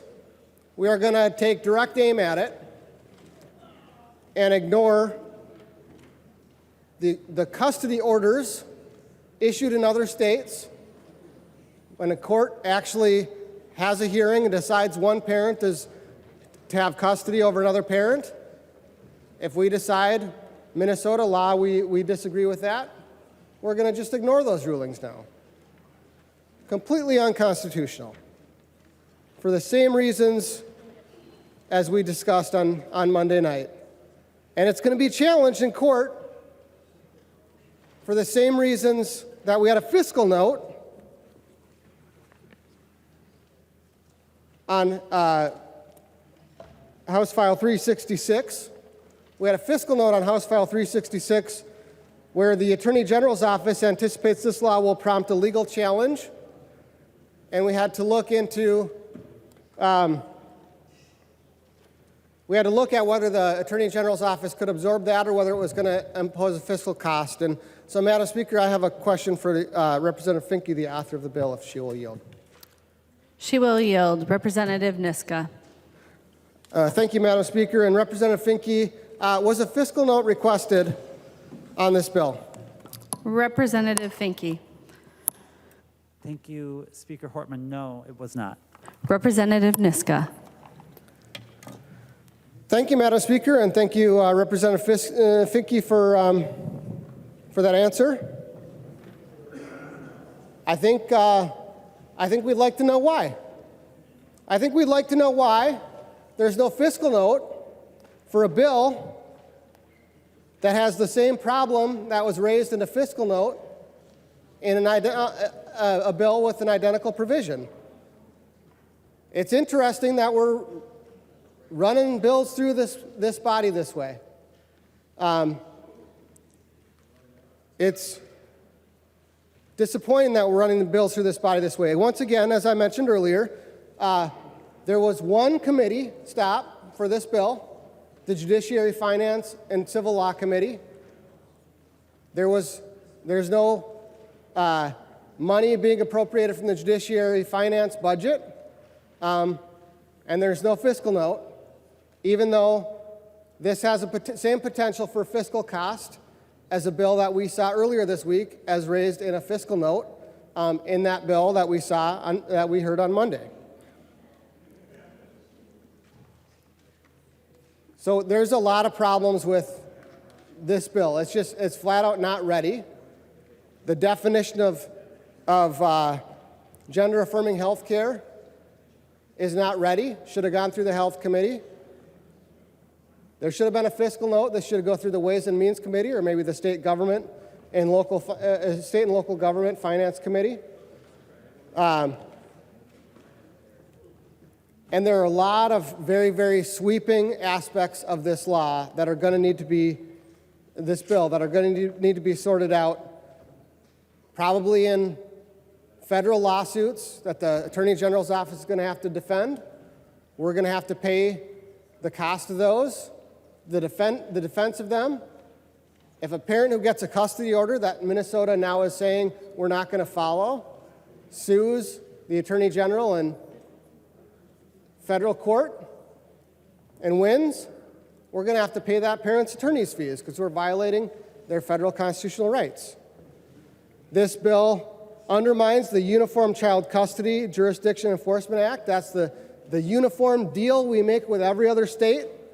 Every other state has enacted that law except for Massachusetts. This is a law that's intended to prevent parental kidnapping, to promote uniform jurisdiction and enforcement provisions in interstate child custody and visitation cases. And now we, as the state of Minnesota, are saying we don't like that deal anymore. We decided some other states have done some stuff we don't like, so we're going to pull out of the deal. But more fundamentally, what we're doing tonight is we're pulling out of our federal deal. We're pulling out of the deal that we made, that we have, as a state, stood proud on the side of our national union, our constitutional union. You can go around this building and find all kinds of stuff about the proud history Minnesota has of standing up for our Constitution. There were some states that tried to break away. Minnesota stood for our Constitution, stood for that we're a single nation, that we don't get to just tell other states that we don't care about their laws. But that's what we're doing. We're going in the wrong direction tonight. Minnesota is going in the wrong direction. We're flouting the Constitution. And we're doing it in a way that's reckless. It's going to cause legal challenges, and it's going to get kids trapped in the middle. It's a bad bill. Vote no. The member from Hennepin, Representative Kraft. Thank you, Madam Speaker, members. I'm happy this bill is before us, and sad and angry that it needs to be. I speak today as a parent, as a father. There's been a lot of strange things said tonight about this bill, but I think it's really quite simple. I ask those of you that are parents to think about your child or children. For me, it's almost impossible to express how much I love my kids. I'd do anything for them, as I believe almost any parent would. Now, think about your kid receiving medical treatment that is absolutely critical to their well-being, to their health.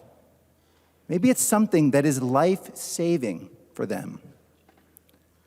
And now imagine that the government comes in and forces you to stop that care. Puts your kid at risk. What would you do? How terrified and frantic would you be to get your child the care they need? How could a government do this? It's appalling. I think it's shameful. And yet it's exactly what's happening with bans on gender-affirming care in too many places, including just next door in Iowa and South Dakota. We have a chance tonight to send a very different message, that Minnesota is a safe place for trans youth, for trans adults, and that parents have the freedom to get the health care their kids need. Please join me in sending that message. Vote green. The member from Meeker, Representative Gilman. Thank you, Madam Speaker. Members, I am a parent. Thank you. I just want to take a little step back and just talk about the youth and how our youth have been impacted, not only in Minnesota, but across our nation in the last few years, and just talk about foundation for our children. I had parents that got divorced, and if we look at the national average of divorced families across the nation, it's between 35 and 50%. It can even be over 50% in Christian homes. So I talk about how does the church show up? How do believers show up? How do people show up and love one another and love our kids? Well, I was 9 years old when my parents got divorced, and I'll tell you what, my foundation was freaking rocked to the core of my being. Nothing made sense anymore. Everything that I knew and trusted to believe true, safe, and sound was decimated. I didn't know what it would be like to live in one place in a weekend and back in a home with a different set of rules the following week, and how you had to prepare your mind and your body to go back and forth, and things that my parents had to say no to and yes to. And in the midst of that time, some pretty horrible things happened to me as a little girl. And I can't imagine today if those same things happened to me and I went to a counselor what the outcomes would be. So I think about our kids. I think about 2020. I think about 2021 and how our sweet children, grandchildren, neighbors down the street, how they went from their foundation of school, getting on the bus, everything that was normal to them. And maybe some of those kids did have, divorces or a death of a parent or a death of a grandparent. And their foundation was rocked. And then all of a sudden, they all got these, they all got to do school on their computers. They got exposed to doing some fun things through TikTok and, connecting, finding their community again. And it was different. Our community was different. The way that we showed up in our lives was different. And again, going back to their foundation and the things that were introduced to their lives, their little innocent, sweet lives, has forever changed their landscape. So, in looking things up, I'm just gonna also just talk about a couple things that I found today. Very alarming and concerning in California. So if you go to PlannedParenthood.org and you look under gender-affirming care, it talks about their services. So our gender-affirming hormone therapy services include feminizing hormones, and it gives the therapies included, I can't even say the word right now, I'm so sleepy. Another hormone for masculinity of testosterone.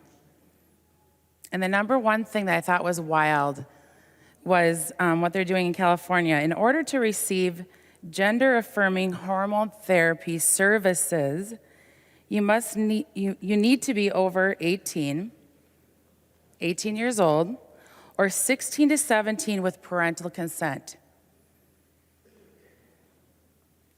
And there are special consents for these services. So then I looked under that.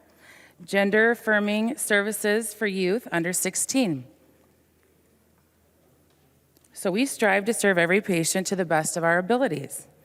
We are not currently able to prescribe puberty blockers or gender-affirming hormone therapy to youth under 16. This is in California. Transgender and gender-diverse youth are welcome to access the rest of our services using birth control, STI testing and treatment, and more.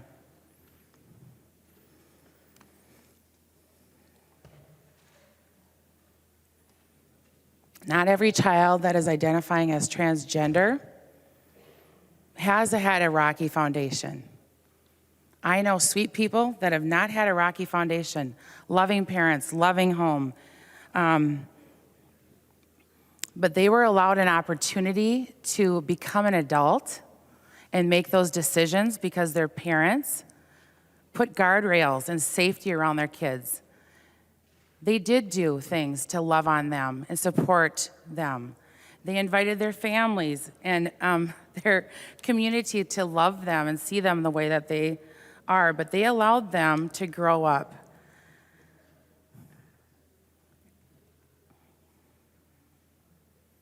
Again, I'm going to go back to PlannedParenthood.org. What to expect on your first visit and beyond. In most cases, your clinician will be able to prescribe hormones the same day as your first visit. No letter from a mental health provider is required. Now I'm going to flip over to gastric bypass surgery that adults have, okay? That process, and I know some dear friends of mine that have done this, could take 6 months to a year to have happen in their lives. And it starts with, going to see their doctor, assessing if they would meet the requirements for that surgery, and there's many different factors included in that. They are required to go get counseling, work with a nutritionist, support groups, and talk about the risks, rewards. The follow-up and the prognosis of that surgery it's It's not as, the outcome is not always there. And that takes time. Whereas on your first day going to get gender affirming care, 18 years or older in California, you can, with no letter from a mental health professional, be given hormones the same day. Baseline lab work is drawn, and then follow-up appointments are made by you, not them. You have to request follow-up appointments, even though you'll have the hormones. All services are confidential except in cases of abuse. And that's the foundational piece I want to get back to. Children are a gift from God to parents. And there are divorced parents all across our nation. And I'm saying, my concern is if one parent is on board, the other one is not on board. We're seeing this across the nation with lawsuits and different things like that. How can we help our kiddos out? So just to kind of go back and just revisit a couple more things because I care about our kids, and this is why I'm standing. I'm not standing to be disrespectful, demeaning, hurtful, hateful, not seeing anyone. I see the youth. I care about kids, and they need space. So again, there's lots of services available, from information on surgeries to changing your name, referrals, therapists, information on hair removal. Again, but the most alarming part, again, is, and they're already doing this in California, is anyone 18 or older who's able to provide consent can start their hormone therapy. Anyone 16 to 17 has to have a parent or guardian consent, unless they're emancipated. People 15 and younger who have periods can come to us for birth control options to stop your period. And again, that's through birth control. Follow-up appointments, once you start your lab work, and this is the part that is, I've been in the medical field, and just understand lab appointments, different things like that. But you'll start your hormone therapy, you'll go in after 3 months, 6 months, and then a 12-month follow-up to check in to make sure you're getting the desired effects and not having negative side effects. My dear friend in California, who's in her 30s, has said doing the hormone therapy, there's nothing that could have prepared her for that.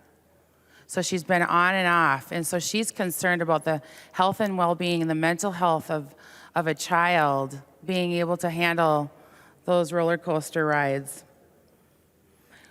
Another resource that's offered is fertility resources. Preservation of sperm and egg banking. It's not usually covered by insurance at this time, but we can discuss fertility with you and share options for fertility preservation. Are we going to do that in Minnesota? Are we going to consider with our youth, the youth coming into Minnesota, to talk to them about their eggs and preserving their sperm and eggs? There's vocal coaching options, and again, that's not covered by insurance. Please, members, let's give this more time. Let's give our kids spaces to be kids. No disrespect to anybody who spoke on any grief or things they've experienced or people that they've known that have lost children that have been dealing with this, but I'm telling you what, we're gonna lose a whole lot more to a crazy lifestyle of their foundation being rocked if they don't have the full scope. And also the chemicals that are involved in the process, understanding that cancer and all the risks that are involved, it's not just sterilization. Their life expectancy is going to be different. Thank you so much. The member from Hennepin, Representative Robbins. Thank you, Madam Speaker and members. I rise in opposition to this bill. This bill will make Minnesota a sanctuary state for gender-affirming care for minors throughout the country. The bill has many problems, but the bottom line is that it will put into statute a new individual right to gender-affirming care and a new definition of gender-affirming health care that is not supported by science. It will also put minors throughout the country who come to Minnesota at potentially grave harm, and it undermines the long-established constitutional principles of parents' right to direct their children's upbringing.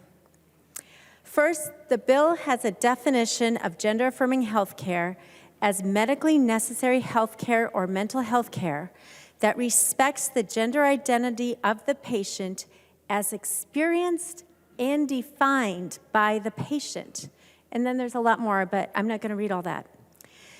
Given that the bill's definition demands that healthcare practitioners provide care that respects the gender identity of the patient as experienced and defined by the patient, this bill is going to limit the ability of doctors to practice medicine according to their best professional judgment and their Hippocratic oath, which says, "Do no harm." The doctor's ethical and legal responsibility cannot be delegated to the patient members. In what other area of medicine do we say that a doctor has to treat someone based on the patient's self-diagnosis, let alone a minor's self-diagnosis?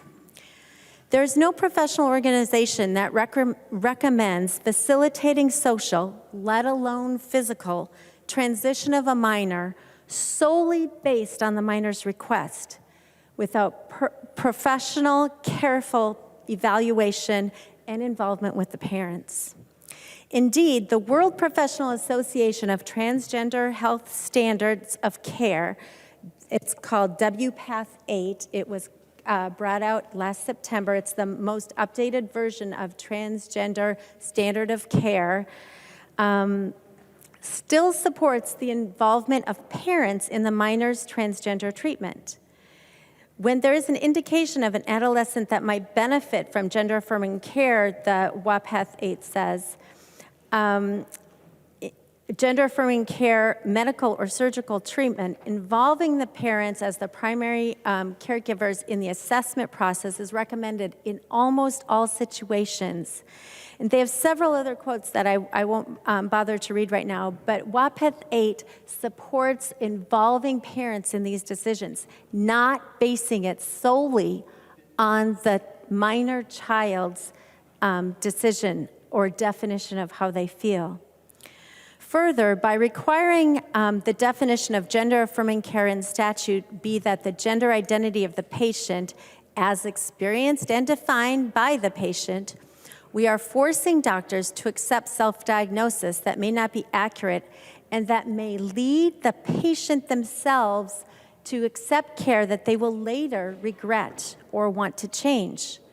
Indeed, 80 to 90% of children who experience gender incongruence eventually desist. They stop experiencing gender dysphoria if they do not transition. There was a recent survey of 237 detransitioners, over 90% of which were original females, and they said 70% of them, 70% said that their gender dysphoria was related to other issues. 50% said that transitioning did not help, and 60% regretted their decision. I'm going to go through a little bit of the recent literature on this issue, and I just want to say at the outset that I got a lot of this material from two practitioners in the field. One is Dr. Stephen Levine. He's a clinical psychiatrist and professor at Case Western Reserve University who has supported gender dysphoria in treating patients for many years. He also has served on the Standard of Care Committee for WPATH, which is the advocacy organization I talked about earlier. The other one is Dr. Erica Anderson. She is a transgender clinical psychologist who's been a board member at WPATH and was the first transgender president of USPATH. Since 2016, she has focused primarily on children's and adolescents dealing with gender identity issues.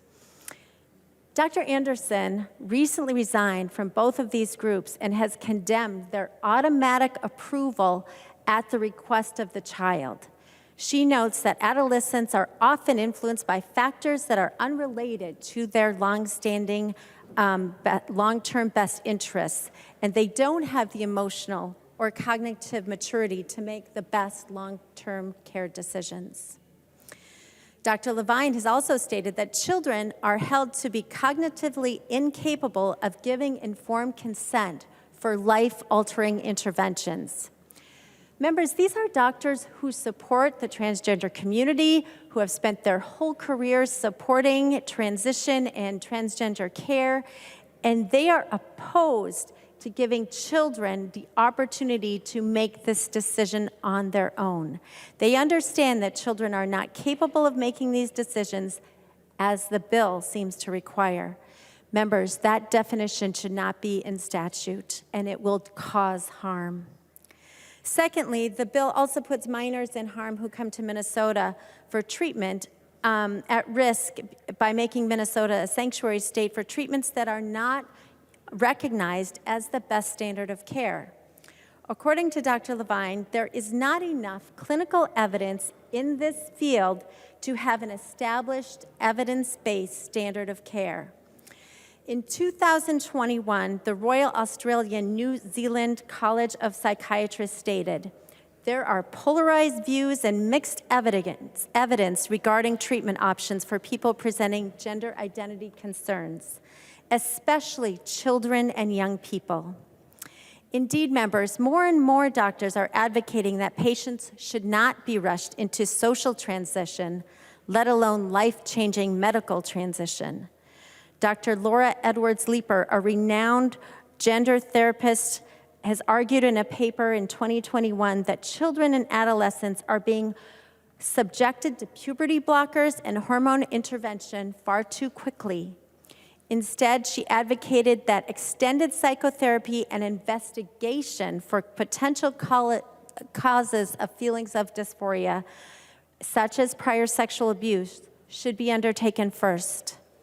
Around the world, as our colleague Representative Quam suggested, countries who have been ahead of the United States in using puberty blockers, cross-sex hormones, and surgical interventions are now changing course.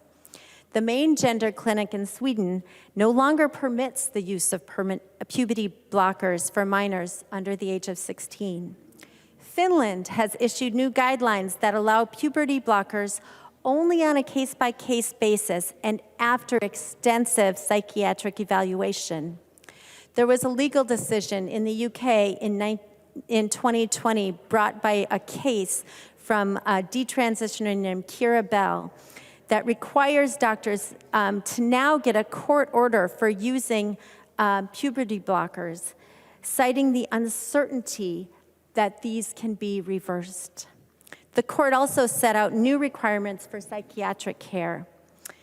Another study in the UK in 2020 showed that children who are given puberty blockers had reduced bone density, and their normal growth was interrupted, and they showed no improvement in their psychological well-being.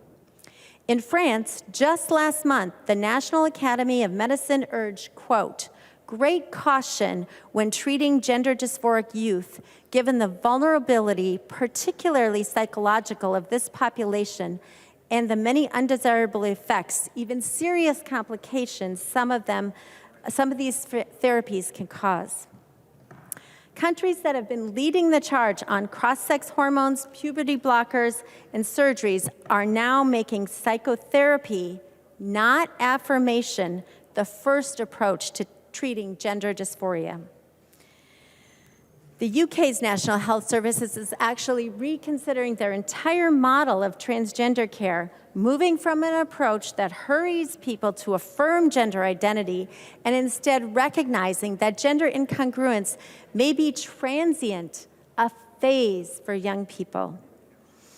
Finally, my colleagues, as we have stated, making Minnesota a sanctuary state and allowing courts to take custody of these children is undermining a long-established substantive due process right for parents under the 14th Amendment. Parents have the right to direct the upbringing and education of their children, as well as their right to exercise care, custody, and control of their children. These rights have been affirmed and reaffirmed by the U.S. Supreme Court in Meyer versus Nebraska in 1923, Pierce versus the Society of Sisters in 1925, Parham versus JR in 1979, and Troxell v. Granville in 2000. Parents' authority to make decisions for their children were clearly stated in Parham. The court found that parents possess what a child lacks in maturity, experience, and capacity for judgment requiring to make life's difficult decisions. They also found in the court decision that a child's disagreement with a parent's decision does not diminish the parent's authority to decide what is best for the child.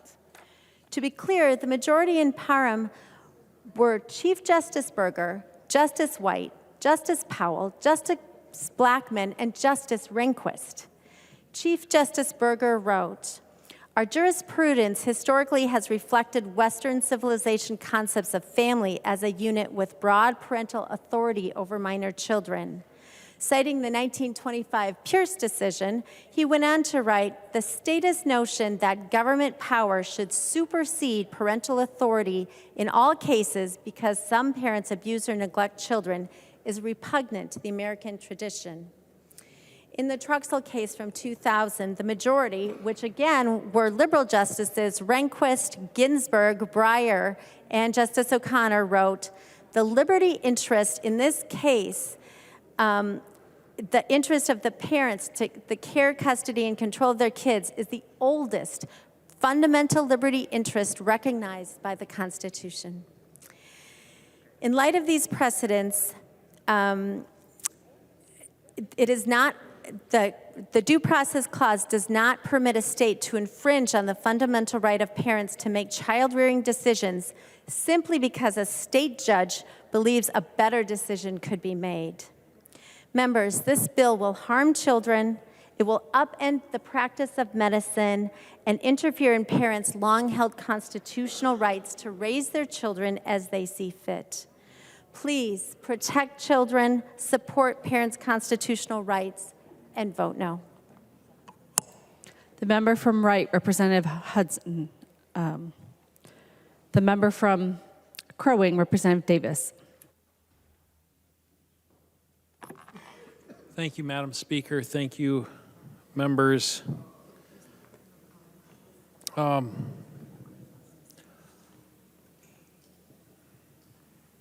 we got a real serious subject before us here tonight, this morning.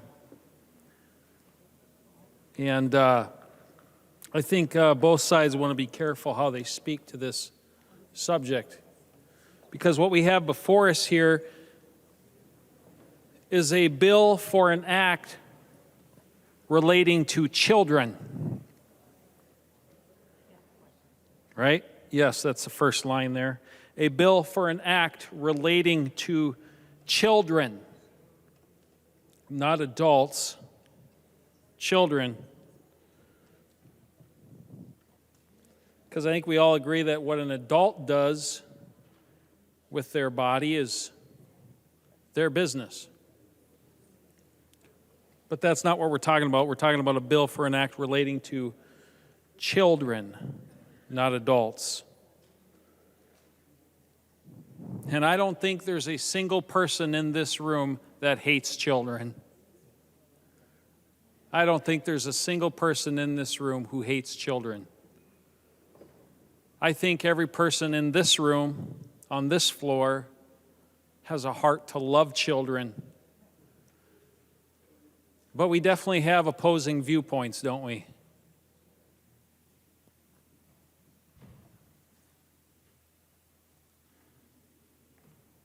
A representative even said that they were happy with this bill tonight.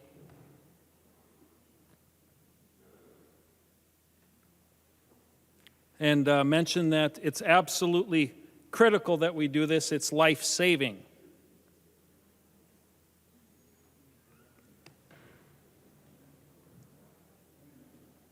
We also heard that they would do anything for their child because they love their child. Love protects. I agree with all of that. I'd take a bullet for my child.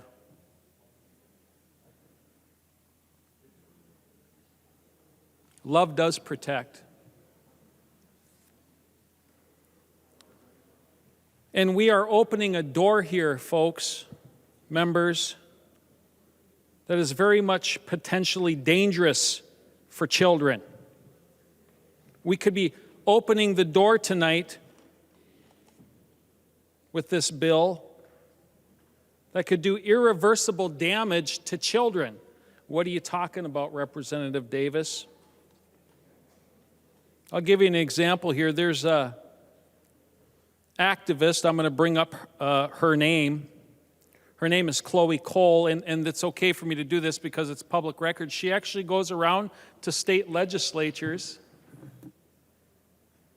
trying to convince state legislatures not to pass bills like this one that we're hearing here tonight.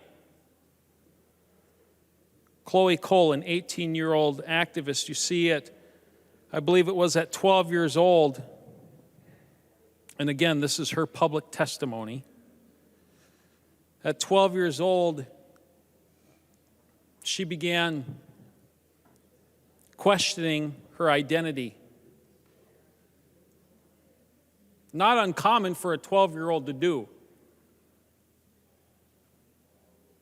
I mean, we don't have to do a show of hands, but how many of us at 12 years old or 13 years old or 10 years old, at one point, we questioned something about our identity?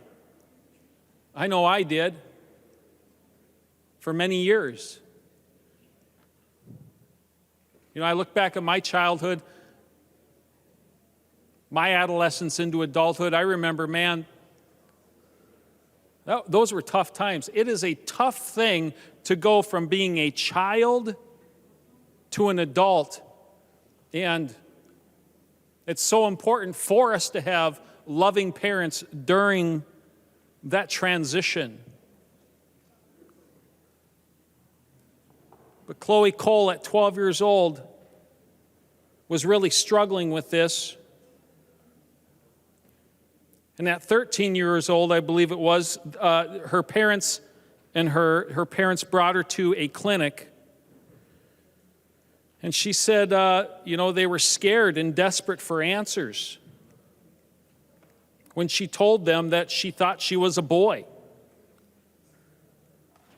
and that their decision to sign off on transitioning her was forced under extreme duress. The gender clinic presented, this is what Cole said, the gender clinic presented my parents with the classic false dichotomy of, would you rather have a dead daughter or a living son? I got to tell you, me hearing that, I would be filled with fear. Well, no, I don't want to have a dead daughter. And so that's what the parents were told. And so they began putting their daughter at the expertise of the clinic that she should be on hormone therapy. And so they started her on hormone therapy, putting her on puberty blockers and testosterone at just 13 years old. And she testifies that she had unbearable side effects. At 16 years old, at 15 years old, fast forward 2 years later, those puberty blockers and that testosterone was not enough. She made the decision to have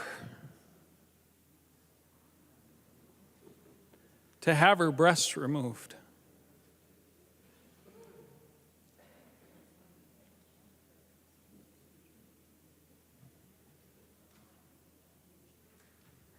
And I don't know about on this House floor, but I know some people that right now would tell me, yeah, good.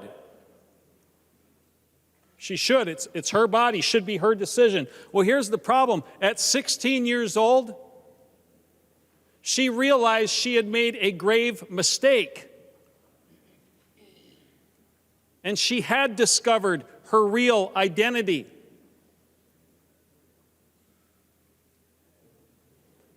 See, she had this realization, and I'll quote someone much wiser than I, and he's probably not real popular here, but he said this: "He who made them in the beginning made them male and female." Those are the words of Jesus. And Chloe Cole came to this realization that I'm a female. I'm a woman. I'm not a boy. You can read about her story. It's all over the internet. And now today, she can't go back on that decision. What's done is done. In fact, now she's tormented with thoughts of, if I can have a child, which she doesn't know if she can because of the puberty blockers and the hormone therapy. It may have sterilized her. She's not sure. But if she does ever have her own child, she'll never be able to breastfeed that child. And again, we have a bill before us that is an act relating to children.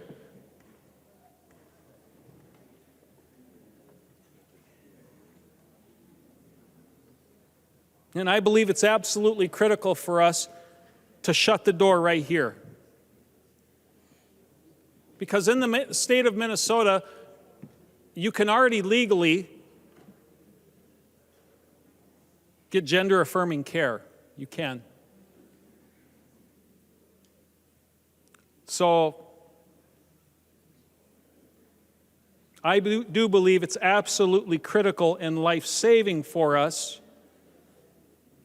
to shut the door on this legislation right here, right now, tonight, members. See, love does protect. You know, I've heard from the other side of the aisle a lot. I've heard this statistic, this fact that the human brain doesn't even finish developing until right around the age of 25 or 26.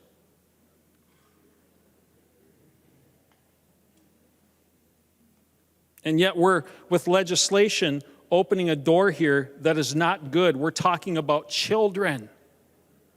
I want to protect children. Because children can become adults and change their mind, as in the case of Chloe Cole, who wasn't even an adult yet, and she had this realization.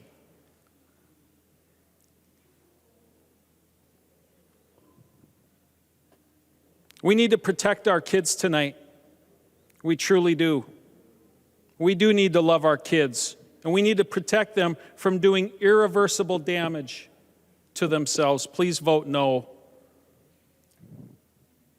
on HF 146. Thank you, members. The member from Wright, Representative Hudson. Thank you, Madam Speaker.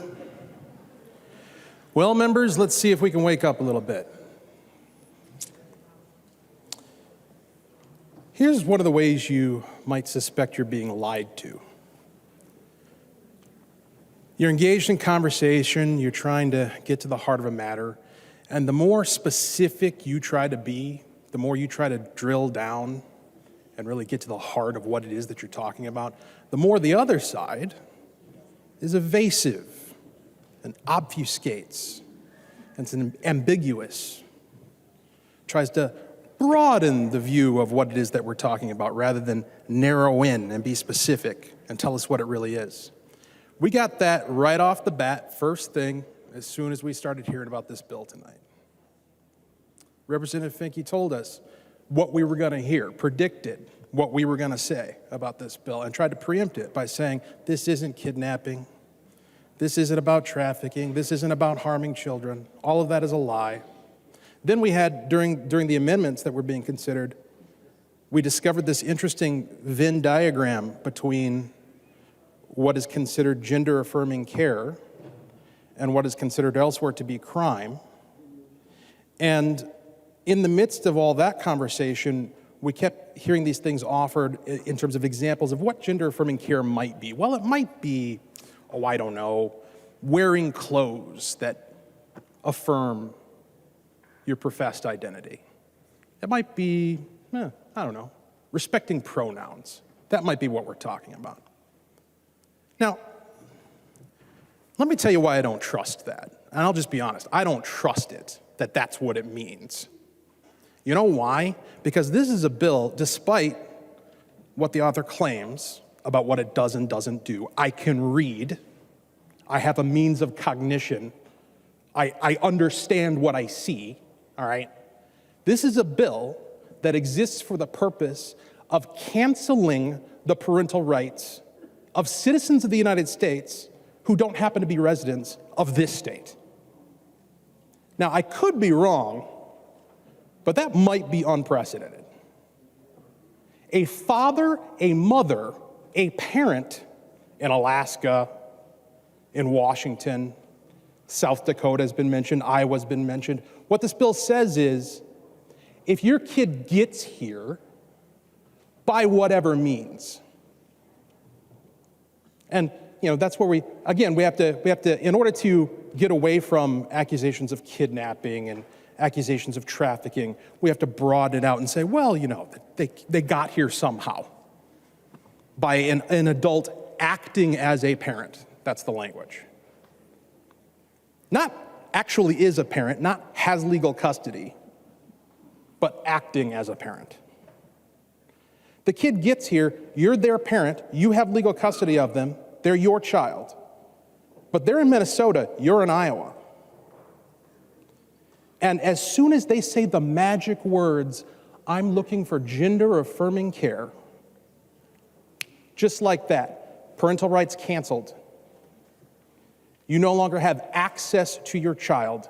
You no longer get to lay claim to the rights that you have under the laws of the state in which you reside and in which your child is a resident, visiting recently to the state of Minnesota. That's what this bill does.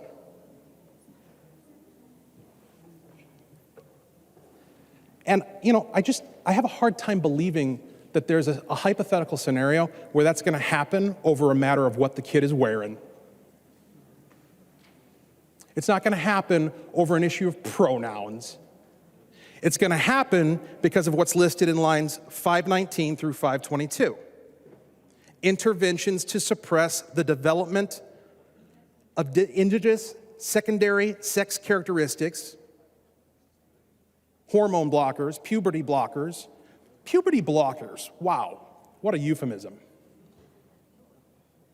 We're going to medically intervene in the natural development of a child. And you want us to accept, and what would you start off with? 29 medical organizations want us to accept that that's ever medically necessary, that that's ever life-saving. It's life-saving to poison a kid. And it is poison. Definition: a substance with an inherent property which tends to destroy life or impair health. You're blocking a natural developmental process that is an impairment of health. It is a poison. That might be cause for a custody dispute. Probably not pronouns, probably not what they're wearing.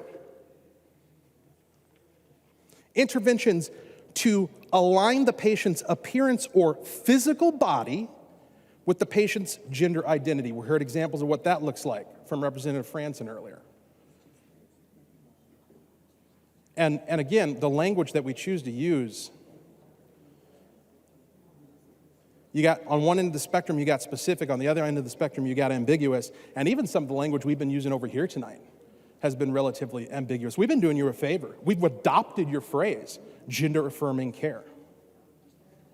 We use euphemisms like surgery, treatment. This is mutilation. What Representative Franson described, here's the definition of that: to injure, disfigure, or make imperfect by removing or irreparably damaging parts. Secondary definition, to deprive a person of a limb or other essential part. Cutting somebody's arm open and taking pieces out of it, chopping pieces off a person to create a facsimile of genitalia is mutilation. That's what it is. And the language we use matters. Being specific is important. If you care about the truth. If you care about health. If you care about the well-being of the children who we're talking about here. And that brings me back to what Representative Kraft had to say. And I appreciate it, although I find it ironic. Evoking family, evoking the relationship between a child and their parent and the love that we feel. It's interesting, you took words right out of my mouth, Representative Kraft, when you talked about parents being willing to do anything for our children.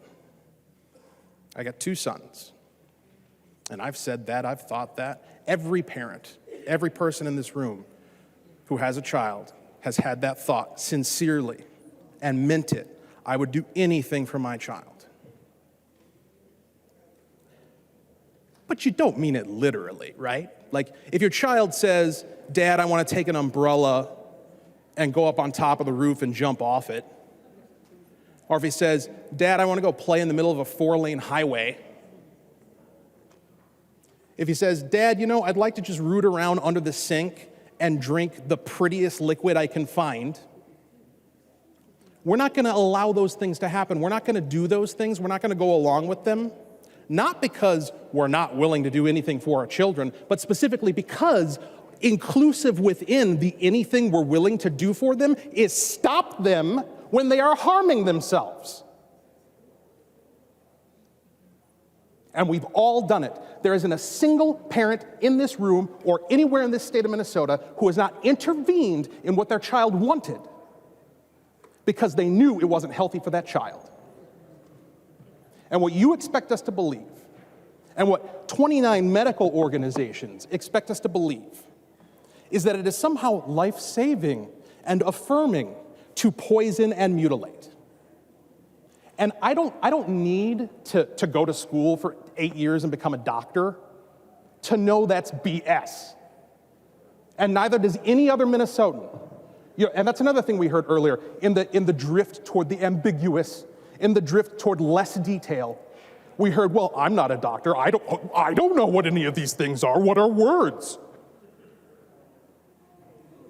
That's where you have to go. You have to go to professions of ignorance in order to defend this. But I can go down the street to anybody still walking around along bars and restaurants and get a clear definition of what harm is.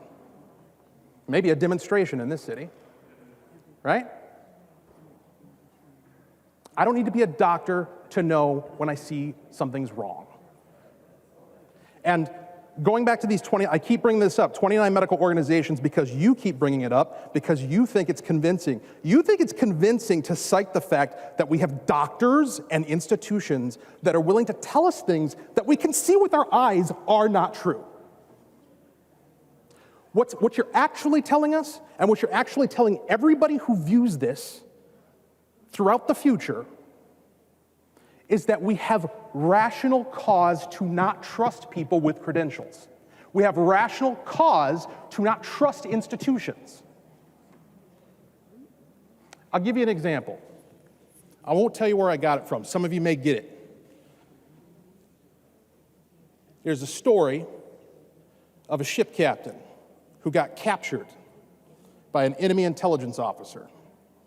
He was held captive and he was tortured. And part of the torture involved trying to break his spirit, trying to get his submission. And the way he went about doing it is he sat and he activated this bank of lights above his head. And there were 4 lights, clear as day, easy to see. 1, 2, 3, 4. And he asked the guy, tell me how many lights you see. And he answered, well, there's 4 lights. He said, no, there's 5 lights. Now I'll ask you again, how many lights are there? He answers again, 4. No, there's not. And then comes the torture, then comes the pain. And this cycle continues. And the game is, we're going to continue to beat you, we're going to continue to inflict pain until you submit to affirm what we both know is not true.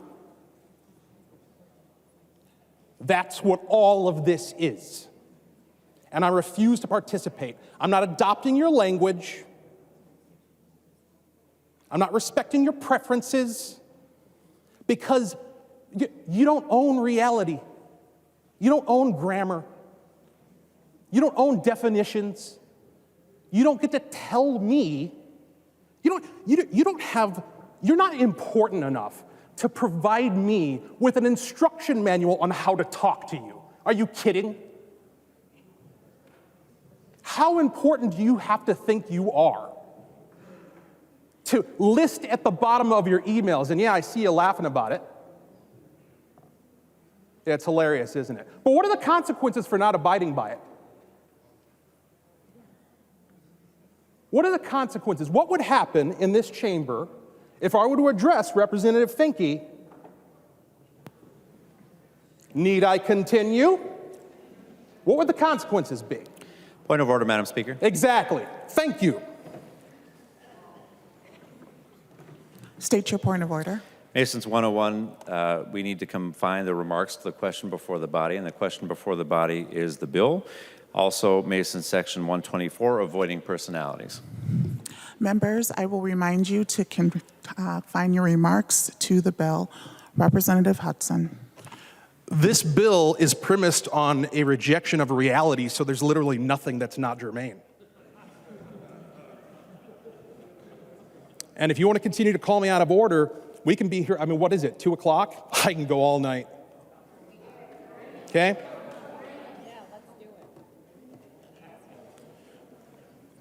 Let's talk about love. Let's talk about children. Why is it that when we say we'll do anything for them, that doesn't include running around in the street? It doesn't include rooting around under the sink for something to drink. It's because we love them. It's because we've adopted the parental mission.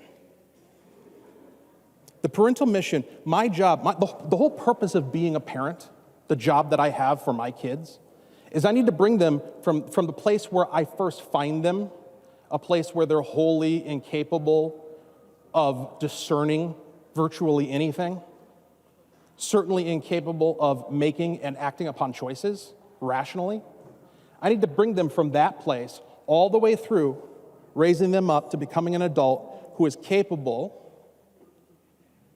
of successfully negotiating reality. And when I talk about reality, I'm not talking about some subjective, ethereal, philosophical nonsense. The reason you don't go play in the street is because of this thing called physics.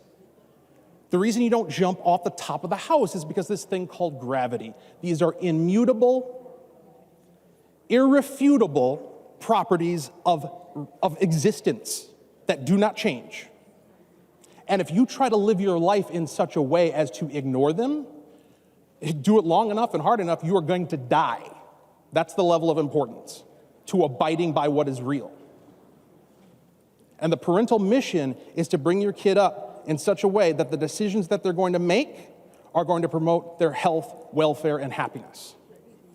That is why South Dakota is passing a law to make these abhorrent practices illegal.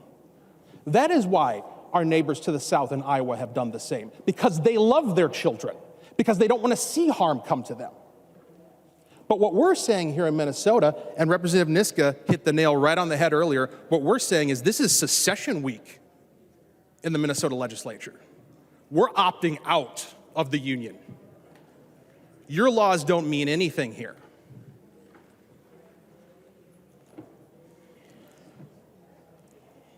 And there's an irony to it. We'll see how long it lasts. We'll see if it lasts. Because you can bet this will be challenged. It is unconstitutional. And I guess we'll find out. I guess we'll find out as a society, as a nation, we already know as a state, but as a broader civilization, I guess we'll eventually find out which side of this debate we're on. Are we on the side of the debate that looks at what is actually in front, that looks at the 4 lights and says, yep, those are 4? Or are we on the side of the debate that insists that lies be affirmed?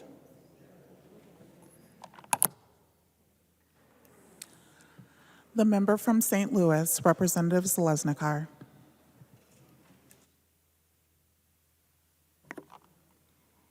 Thank you, Madam Speaker.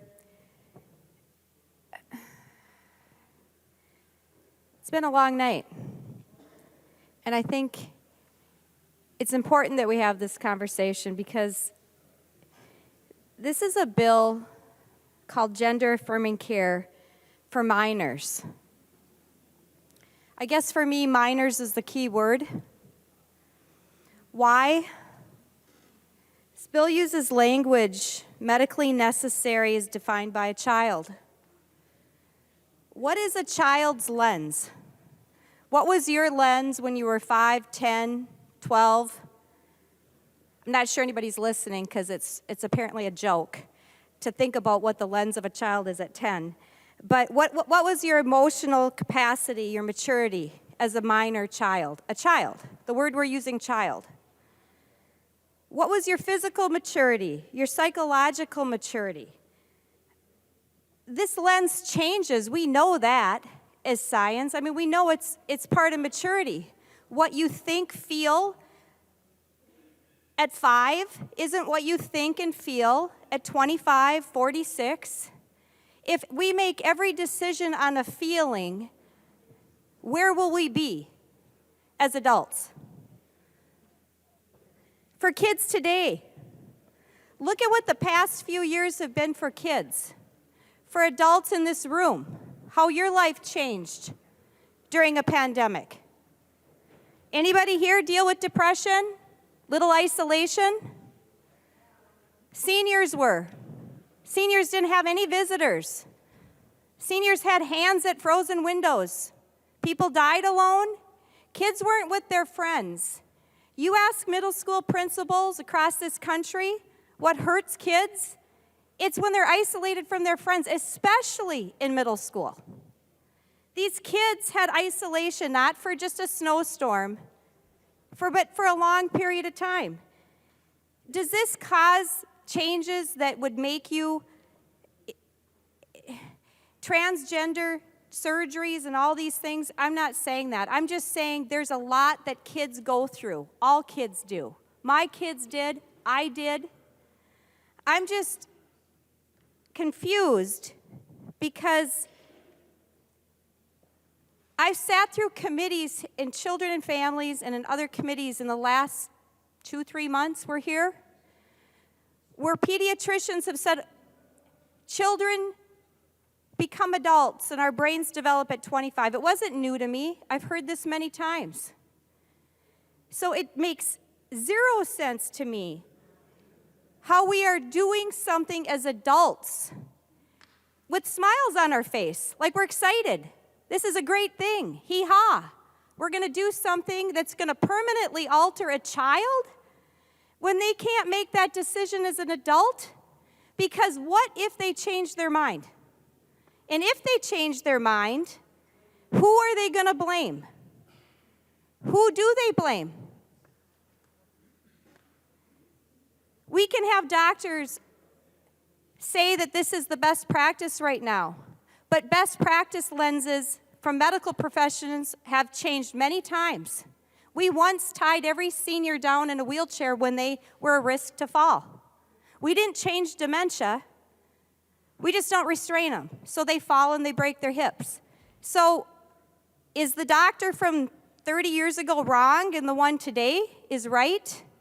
No, the lens just changed of what's acceptable. What's acceptable changed. The disease of dementia never changed. We still have Parkinson's, dementia, congestive heart failure. We have the diseases. We have medical doctors that have different perspectives. This law, though, completely can violate parents. And this is literally a law that doesn't honor other states. that allows somebody that's not even necessarily a parent to bring a child to this state, to have gender-affirming services that isn't how you dress or how you want to be referred to or how you want to do anything else, your hair. It's things that it permanently could alter your body. I've had some of these things permanently done to alter my body. So I can speak from experience. I've had a double mastectomy. I've had Lupron for 2 years to shut down my ovaries because I didn't have a choice. I was ER positive from breast cancer. I didn't almost die from the breast cancer surgery. That was a piece of cake. But what really scares me for what we're doing for children is what nobody talks about. 1 out of 3 hospital deaths right now are from sepsis. You maybe haven't heard about it, but it is a severe infection. These surgeries, I've looked at them, they are absolutely serious surgeries. If you take too much tissue out of your breast, you lose your blood supply. That's what happened to me. A surgeon just took too much out of one side. Wounds tunneled to my ribs, tissue dies, you go sepsis, you have minutes to get to the hospital or you're dead. If you're lucky, like me, I went into a heart attack, pulmonary embolism, blood clots. Doesn't go away the rest of your life. You live with it. But I was 46 and had 8 surgeries after from an infection, not the breast cancer. So I think to myself, how in the world would a child, and I don't know what age that is that this is happening because we can't define what the age is. It's minor children is what I know. But I would never wish on my worst enemy for a child to have to endure the surgical complications that I had from sepsis, which is a risk from complicated surgeries. It just is. It's the reality. It's one of the biggest, if you look on the CDC, one of the #1 risk factors for everybody in this room, let alone a child, if you're going to have surgery, is sepsis. Sepsis kills 1 out of 3 right now, of all ages. Not just old people, 10-year-olds, 5-year-olds, 20-year-olds. It's happening every day. So this isn't something to take lightly. I want the very best for everybody too. And I certainly, as adults, it's a completely different situation. We're talking about adults. We all want to take care of our children and do what's best for your children. All of us do, whatever their situation is. But my suggestion would be to understand the risk factors. If I didn't understand the risk factors for breast surgery, because nothing's talked about sepsis risks. It's not on the little handbook that goes home with you. Make sure you know that if your blood pressure drops to this, you might want to get to the hospital. You don't have any signs. It hits you in 15 minutes. And you go from no fever to 103, and your heart races, and you're basically going into a heart attack. Your systems are shutting down. Children, these types of risks are just as relevant for a child. When you're moving organs around in blood supplies and you're doing something that's this invasive. This is not a root canal. This is a major surgery. So when you're doing hormone blockers, you can't reverse these things. So these are the types of things that we're talking about for kids. For absolute kids. 10, is that an acceptable age? 12, is that an acceptable age? 15? I ask the question. I mean, what is the acceptable age? It's at the discretion of somebody that may not even be the parent that brings them to Minnesota. And who's going to decide who this person is? The bill just seems to me to go against all boundaries of respect that we would have to have the backs of our neighbors, our states, whether or not they practice the same way as Minnesota. we would expect the same respect. We are operating outside our jurisdiction, and I think Minnesotans have to ask, is this what we want to do? If we do that for this, what else are we going to do it for? How many other things are we going to be this state for if we don't agree with another state? And this has language in it to allow people who are not the parent to bring a child that's a minor child to Minnesota. I'm not comfortable with that. And I hope you're not comfortable with it either. This isn't about just people in divorces. This is about somebody that's not even a parent could bring a child into the state to have their body permanently changed. I don't know that it would happen, but it could happen. It concerns me. Children go through many, many phases. And personally, and from the people that have reached out to me, they all believe that's something we have the right to decide when we're an adult. We get tattoos at 18. We drive at 16. We have ages. We don't drink. We're not supposed to do a lot of things at certain ages. But this is something you can never reverse. You can't reverse it. So if you want to choose to do it to wait till you're an adult, that's a whole nother answer than what we're talking about today with minors. And we have a whole nother topic today that's beyond parents making the decision in Minnesota. It's about allowing other people from other states to come to Minnesota, and not even the parent with the child, which to me raises a whole bunch of other questions. So members, I urge you to think about what it is we're doing and look at the fact that Minnesota doesn't need to be a sanctuary state and put ourselves in this type of vulnerable position for the state of Minnesota. Thank you. The member from Todd, Representative Wiener.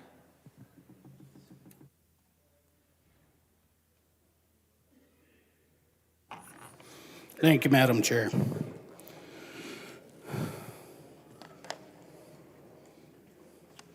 If only my teachers could hear me now. Shakespeare. I would there were no age between 10 and 3 and 20, for there is nothing in between but getting wenches with child, wronging the ancestry, stealing and fighting. Shakespeare wrote those words 400 years ago. In observation that the adolescent brain is not fully mature until about 23 to 25 years old.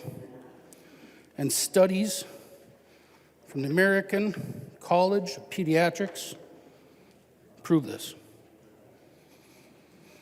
Using magnetic resonance, demonstrating that adolescence, nearly every aspect of the brain is undergoing dramatic changes.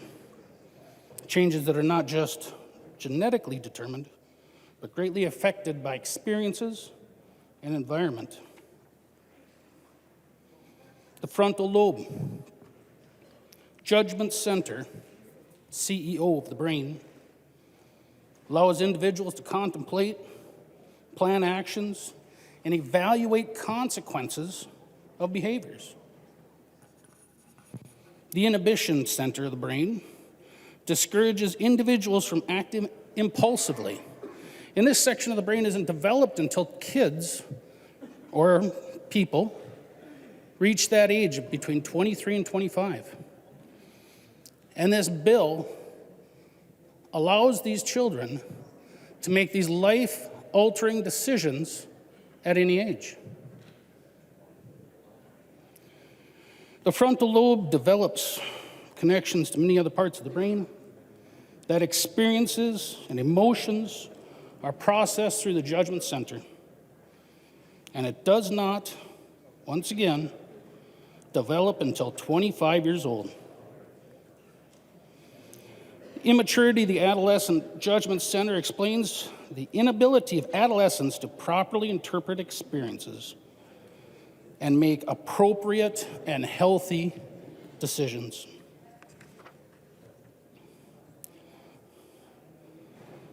And there's many more interesting facts and studies that are included about the adolescent brain and how the College of Pediatricians, someone with a whole lot more experience and knowledge than I will ever have, look at this and say 6th graders who attend science and nature camps, who went without smartphones and digital screen,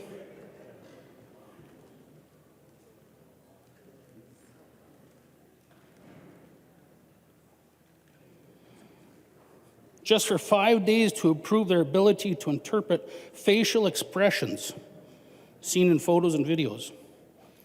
The displacement of in-person social interaction by screen interaction seems to be reducing social skills. Our kids are bombarded with social media, which influences their decisions. But we as parents are responsible to educate and teach them good behaviors. And we all know as kids, we make bad decisions. As a father, I love my kids. And I want what's best for them. And I want what's best for all kids, not just mine. And even this legislative body, we make laws to protect kids from making bad decisions. We have statutes that say parents of a child is primarily responsible for assuring that the child acquires knowledge, skills that are essential for effective citizenship. It's our responsibility. And this is coming from a place of love. It's not coming from a place of hate. I wish all kids the best. And I understand that some kids go through hard times. We all do. It's easy to forget where we came from growing up. But then to think back and go, yeah, I made some pretty bad decisions. I'm sure glad my parents were there to say, well, my parents were pretty stern. And sometimes as a young man, I needed a little bit of physical discipline, which I look back at and it helped me. The amalgama, the Center for Emotions noted above, grows faster in adolescent boys than in girls, and there's more testosterone receptors in the amalgama of girls. The hippocampus appears to grow faster in adolescent girls, and there is more estrogen receptors. So when we have kids who are going through treatment and taking drugs to stop the natural development of their body, this goes against nature itself. We hear all the time about following the science. Follow the science. And yet here we are, flipping science on its head.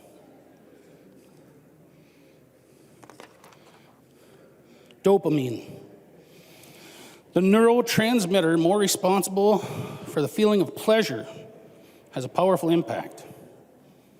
I'm sure everybody's pretty familiar with dopamine. Teenagers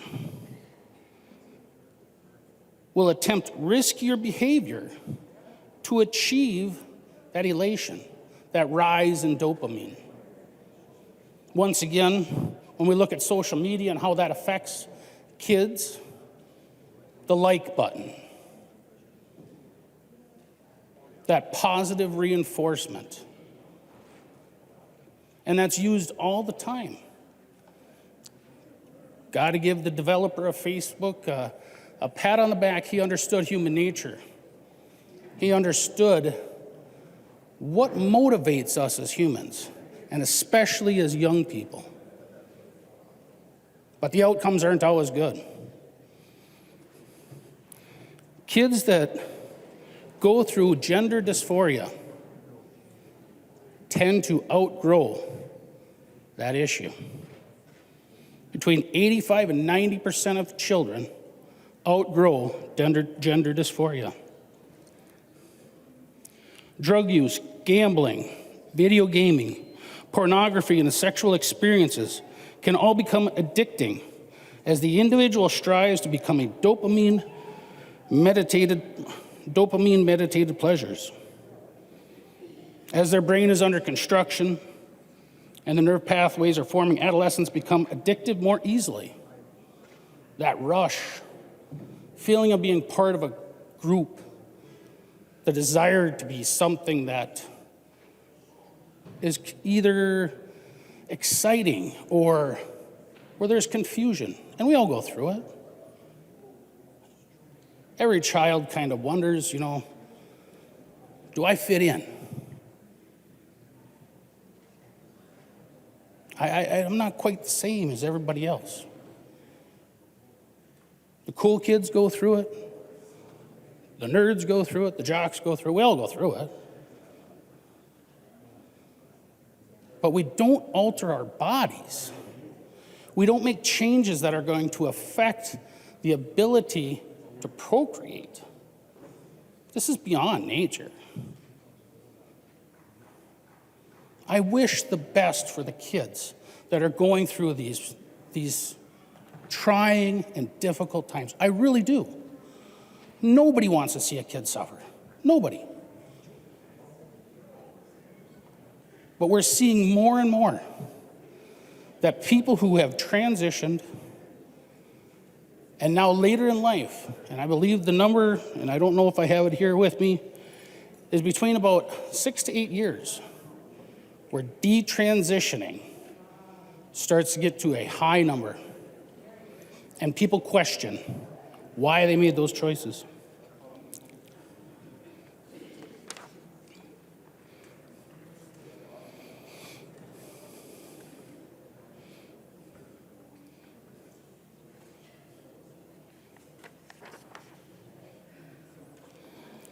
Real life decisions.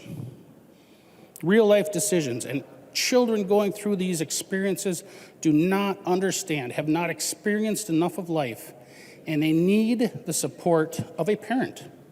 And as I said before, the parent of a child is primarily responsible for assuming that the child acquires knowledge and skills.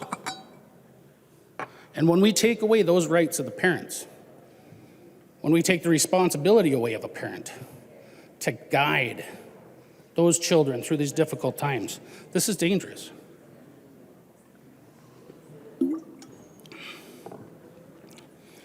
As one might expect, the socio-emotional system often involves intuitive responses that are made rapidly and unconsciously as the individual responds to personal feelings, while the cognitive control system is much more reasoned and deliberate.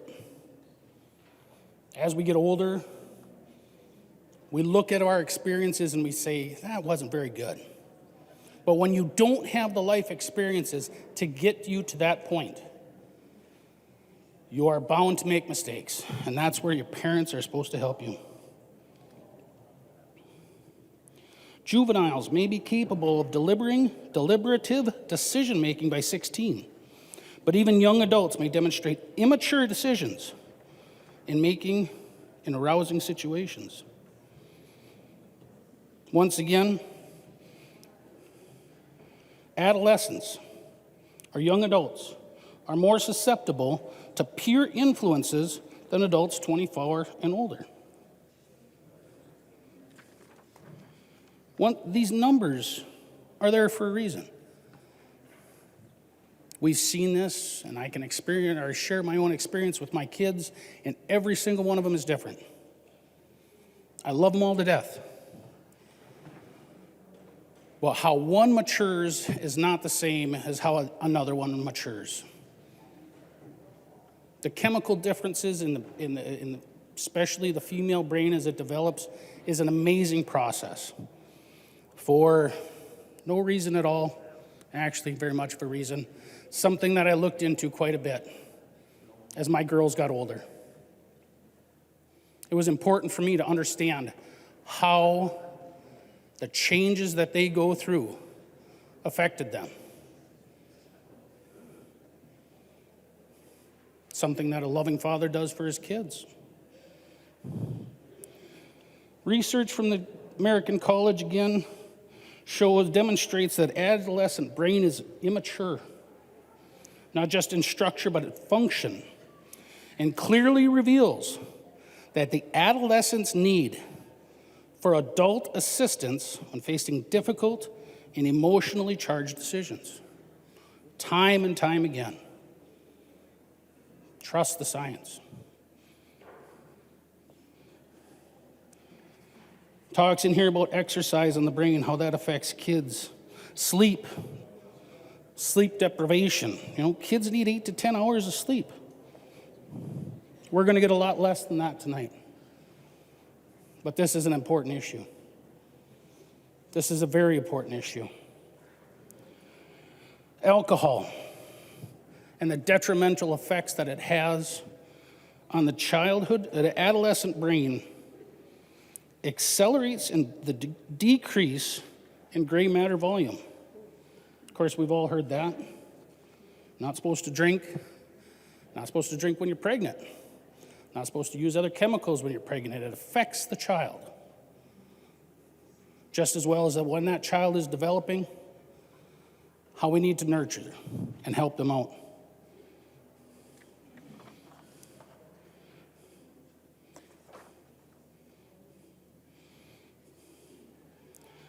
Social connections. This was a point I found really interesting. Because last night when I was thinking, how do we communicate this?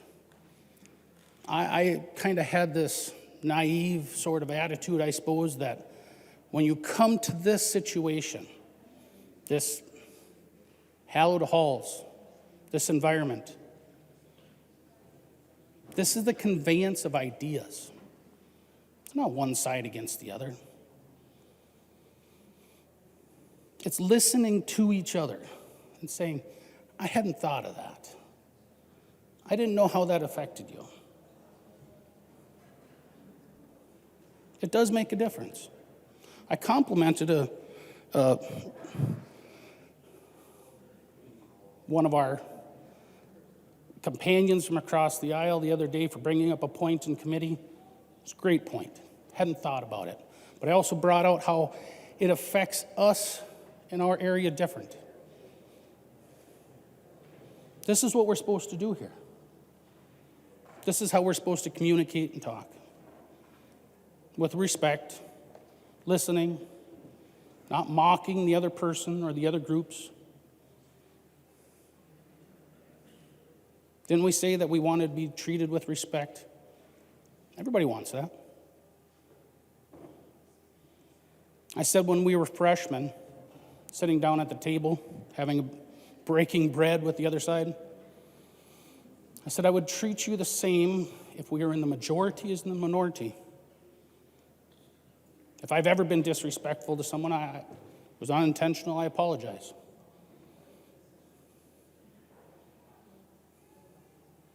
But here we are talking about an issue that will affect future generations. And we've seen this, and we've heard comments about how the decisions you make now affect the next 7 generations. Pretty thoughtful, pretty smart. Great wisdom there. When we stop our own children, when we create legislation which prohibits them from carrying on future generations, that's devastating to a society. Every society that does not grow will die. It's like a business. They say if you're not growing, you're dying.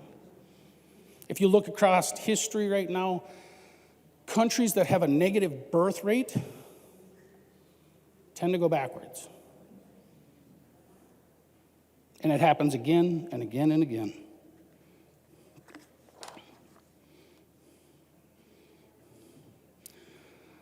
The adolescent brain is prone to seek excitement at a time when the frontal lobe is not mature enough to moderate such behavior.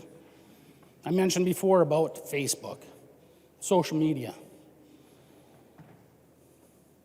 that injection of dopamine into the brain every time you get a like. Almost Pavlovian. When that little bell goes off that you just got mail or just got a like, it triggers your brain. So when our kids are going through this process of maturing and growing up, and those social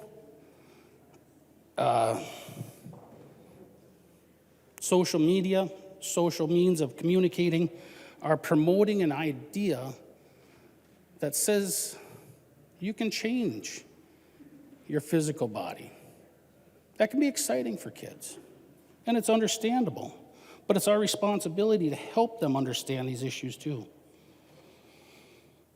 According to this study, making matters worse, modern media portrays high-risk behaviors as admirable, exciting, and even safe, while discouraging parental involvement that would positively modify the behaviors. There's a clear link between high-risk behavior and subsequent depression and even suicide. Nobody wants that for any kids. There's so much information in this study that it's almost too much to share. In conclusion, this study says, the judgment center is immature, often leading to poor decision-making. The dopamine pressure system is in a state of rapid change, leading to higher potential for participation in high-risk behaviors and addiction. Clearly, the adolescent brain are at a time of rapid development and a time of susceptibility. So when we're debating and talking about a bill like this, it's pretty obvious we have to make a well-grounded, a well-reasoned argument why this is good or bad. And it's not something we want to rush into. It's dangerous. I want to go back to a little bit about the laws in Minnesota and how we use our laws to protect children from making bad decisions.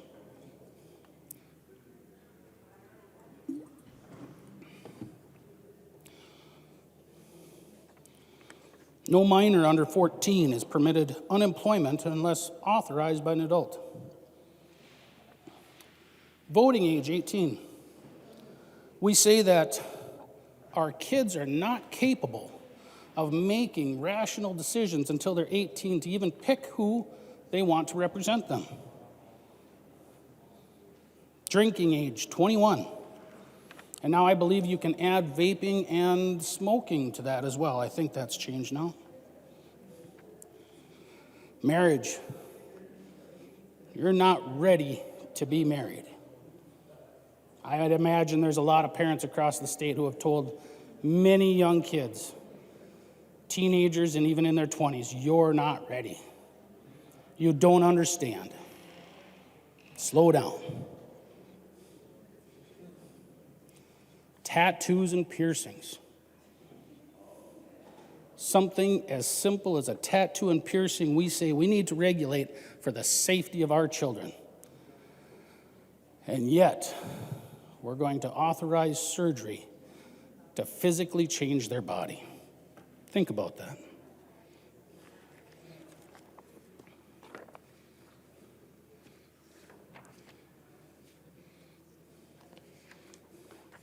I've questioned a little bit. They always say follow the money. And I look at these things, and I do understand there are people, there are kids who are struggling, and my heart goes out to them. But I look at this and I think, who gains more sometimes? Philadelphia Center for Transgender Surgery, cost estimates at $140,000 to transition, and about $150,000 to detransition. Somebody's going to make out like a bandit on this one. And unfortunately, those kids are going to pay the price. not too long ago in this body, and I'll close with this. We heard that a member said they learned everything they needed to know from Mr. Rogers. And I remembered a quote from Mr. Rogers, and I thought I'd share that tonight. He says, "Some are fancy on the inside, some are fancy on the outside. Everybody's fancy, everybody's fine, your body's fancy, and so is mine. Boys are boys right from the beginning. When you're born a baby boy, you grow up to be a bigger boy and then a man. Girls are girls right from the start. When you're born a baby girl, you grow up to be a bigger girl than a woman. Everybody's fancy, everybody's fine, your body's fancy, and so is mine. I think you're a special person. I like your ins and outsides. Everybody's fancy, everybody's fine. Your body's fancy, and so is mine." Thank you. The member from Dakota, Representative Ryer. Thank you, Madam Speaker. I am so proud to be here in this moment. I'm looking around and I know we're preparing to pass legislation that guarantees that transgender young people will be able to have life-affirming care, gender-affirming care right here in Minnesota, and we're looking out for our young people.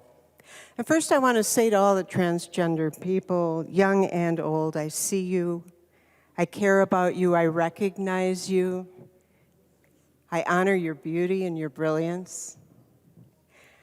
And next I have to say this legislation isn't coming a moment too soon.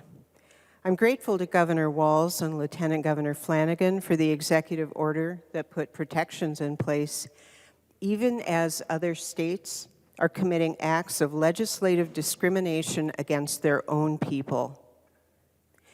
Even as we see lives of transgender men, and especially Black women, taken just because of who they are, and trans men, women, children dehumanized. Even as we see acts of violence and hate-filled speech, again, just because of who they are. It's frightening and it's infuriating. And I can look back some 40 years when, as a young queer woman, I was subjected to threats of violence and hate speech personally. And I think of the many acts of hate my friends and loved ones have endured and still do to this day. And members, my heart aches for the hate that is shown to our trans youth. Imagine how it feels to have adults in your life who should be looking out for you.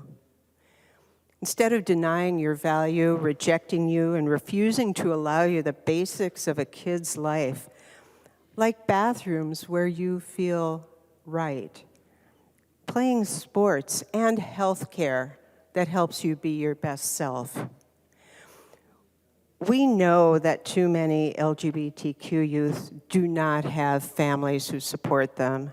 And we know that denial of our trans youth ability to pursue age-appropriate, health-affirming care leads to depression and too often suicide. I don't accept that, and here's my call to action.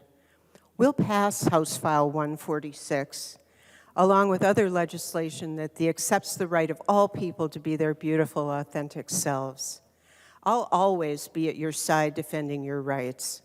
And I call on others, the majority of people in our community, who refuse to demonize people simply for who they are, to speak out on behalf of all who would be harmed, and help open the eyes and soften the hearts of people who perhaps simply have fear of that which they don't understand or haven't experienced themselves. I'll close saying once more to our trans community, especially our trans youth, you are perfect, we believe you, and we love you just as you are. Please vote green. The member from Cass, Representative Knudsen.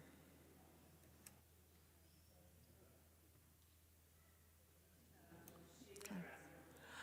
The representative from Isanti, Representative Doubt. Thank you, Madam Speaker and members. Just a PSA.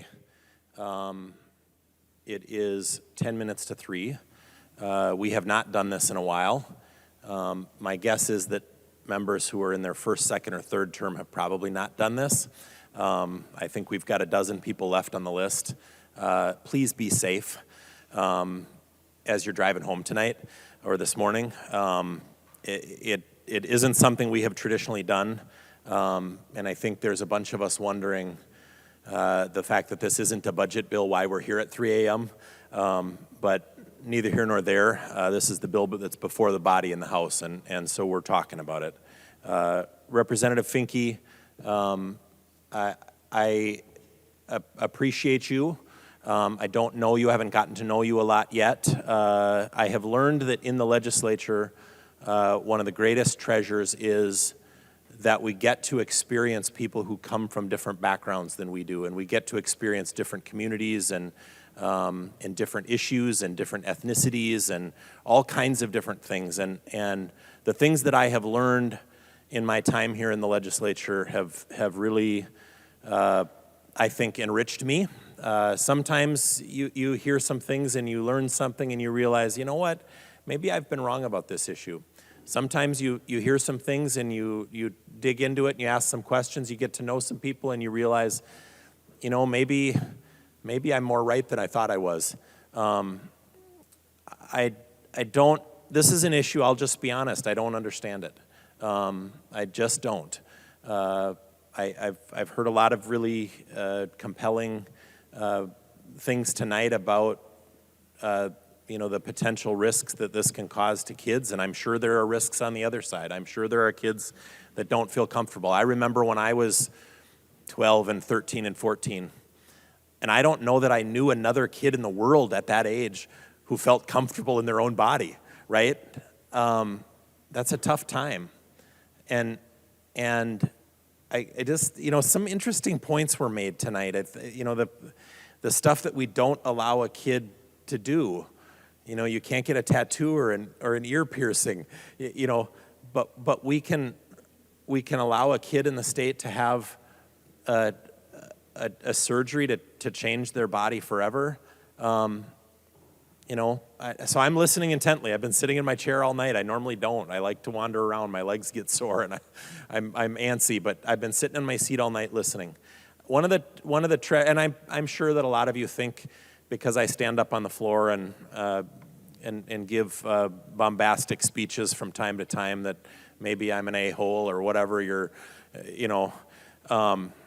But you know what? Get to know me too, and I think you'll probably learn some things about me and my community and my history and my background that will enrich and enlighten you.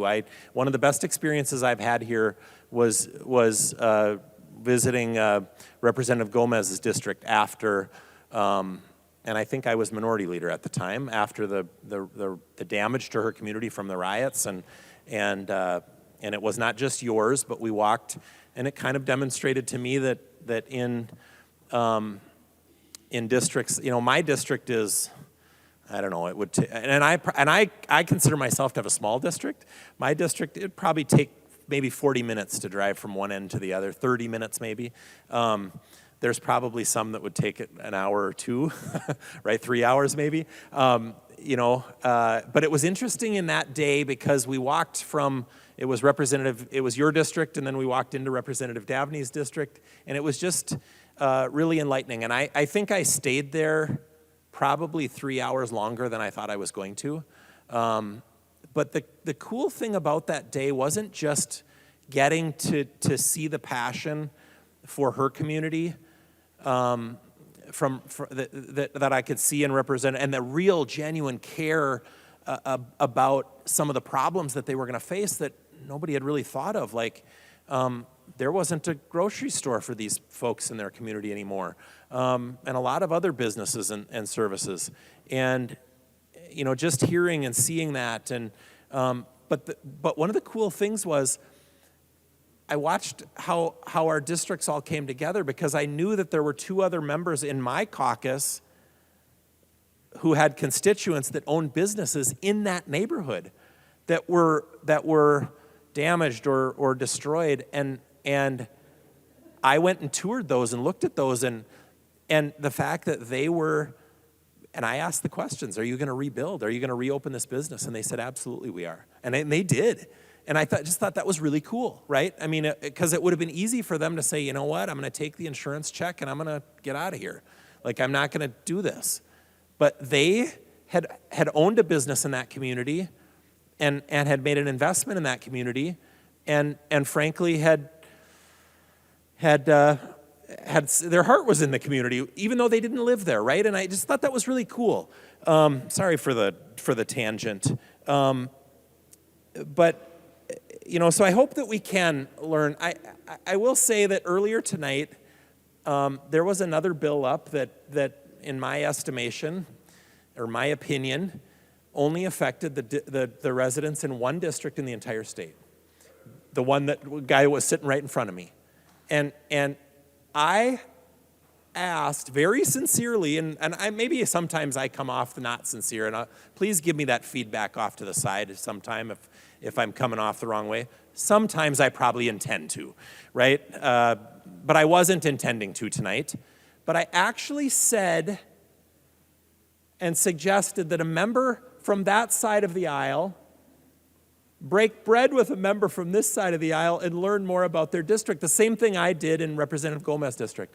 And someone rose for a point of order to call me out of order.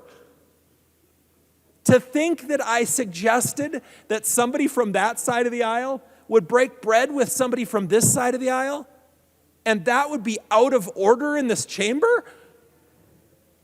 We should require that. We should have a rule that says you have to. I remember Representative Garofalo stood up last year and challenged every member to do it. And that it would be kind of a rolling thing. Once you got somebody that invited you, you had to invite somebody else into your district. So they'd come into your home, or whatever, maybe not your home, but in your district, to a restaurant, to whatever, and learn more about your district. So I want to learn more about this issue, and because I don't understand it. And I do have grave concerns about the lasting impact this is going to have on kids. The day you turn 18, I consider myself to be kind of libertarian too. You want to do whatever you want, knock yourself out. I don't care. I don't believe the government should tell people what they should or shouldn't do when you're 18. But I do think we have an obligation to watch out for kids that are not 18. And I thought it was interesting that these sorts of surgeries are not allowed in the state of California. I mean, that's how radical this sort of thing is, that the state of California wouldn't allow it, right? So I've learned a lot sitting here tonight. But I appreciate, Representative Finke, the very first things that you said, which you were very honest, and you said, this doesn't allow anything that's not allowed, and it doesn't prohibit anything that's not prohibited in the state of Minnesota. That's very true. So I pressed my button here, and I asked one of the pages to bring me a copy of the bill. And I read the bill as I was sitting here. And as I read it, I realized this bill, and pay attention, members, this bill does not impact a single person in the state of Minnesota, a single resident of the state of Minnesota. Does not. Doesn't apply to a resident of the state of Minnesota at all. This bill is about people from other states who might come to Minnesota and what the laws might allow or not allow in their state. This bill doesn't impact a single resident in the state of Minnesota. But here we are, and I struggled with this. I thought, well, we're going to go all night here, it sounds like. We've done that before. You know, kind of, it's kind of a little bit fun, right? I mean, might as well. We're going to talk about important issues. We might as well be here all night. Usually when we do this, we're talking about a budget bill. We're trying to get the omnibus bills out of here. We are staying here all night on a bill that does not impact a single person in the state of Minnesota. A single resident of the state of Minnesota. Doesn't impact anyone, and will not. If you are a resident of the state of Minnesota, this bill will not impact you. It's kind of interesting, we had that earlier bill that also, to prevent a private prison, which we don't have, we haven't had, and we're not going to have. But we had to pass that bill tonight. That's why we're here till 3 a.m. We're doing a whole bunch of stuff that doesn't impact anyone in our state. And the last I checked, this is the Minnesota House of Representatives. We are here to represent our constituents and do the work that they elected us to do. Not a single person in the state of Minnesota will be impacted by this bill. Yesterday, so what is going on? I very sincerely, I'm not questioning your motives. I do understand fully that this bill is designed for other people in other states that might have a law that doesn't allow them to have a surgery. A state, a radically Republican state like California. But the reality is, we had a governor yesterday who had a press conference, and he doesn't have a lot of them, but yesterday he had a press conference about a little library that he was going to put into his office in the outer lobby so people could come and borrow a book, and the only books in the little library are books that are banned in another state. None of them are banned here in Minnesota. A Minnesotan can get them at probably any library. So why did our governor feel that he should spend his time talking about the state of Florida and that somebody there might not have access to a book? Good question. I was on the radio earlier today, or now yesterday, with Chad Hartman, and he asked me about that, and I hadn't really thought about it ahead of time, and I thought, well, my guess is, because I heard somebody chattering the last few weeks about that our governor might want to run for president. And it dawned on me that the governor of Florida is probably the leading candidate for president on the Republican side. And I could only imagine that our governor has a little library in his office because he wants to make statements about what's going on in other states. And while that might be your priority, I don't know that that's worth keeping us here until 3 o'clock in the morning. Because our residents in the state of Minnesota are suffering from the highest inflation in a lifetime. And we have done nothing yet to give them 1 ounce of relief. In fact, we've only passed policies out of this chamber that will make that worse. Crime rates in our largest cities are out of control. You're worried about people not feeling safe in school because they don't feel comfortable in their body? There are people that don't feel safe in your entire community and won't go outside. We're down 500 officers in the city of Minneapolis, and crime rates are out of control, and we're doing nothing about it. Nothing. You want to get a mortgage? Try to get more higher home ownership? Mortgage rates today are more than double what they were a year ago. We've done nothing to give those people help. The fentanyl crisis is killing Minnesotans. By the way, it's killing a lot more Minnesotans than anything even closely associated with this issue. And we're doing nothing about that. Minnesota has a workforce crisis. It's actually creating higher inflation. We're doing nothing about that. We have a mental health crisis. We could do something about that. We're not. Interesting to me tonight, to tie this issue into that, to find out that if you want to have a weight loss surgery in the state of Minnesota, you are required to go to counseling, but not to have a sex change in the state of Minnesota. And not if you are a minor and want to have a sex change in the state of Minnesota. Not required. We haven't done anything to reduce housing costs here in the state. To build a new house in Minnesota costs $40,000 or $50,000 more on average than it does in neighboring states because of our bureaucracy and all of the different agencies and things that you need permits from. We're the 4th highest tax state in the nation at a time when our state has double the highest surplus we've ever had. We're collecting way too much money from Minnesotans, way too much. and they're reeling from inflation, and we've given them no relief. Our nursing homes are in crisis. Many of them are closing. We're finding out that the budget targets have almost nothing to help nursing homes. Shocking.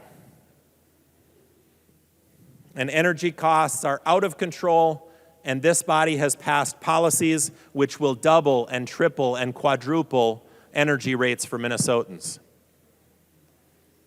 with no meaningful plan on how to accomplish the fairy dust goals that are in the bills.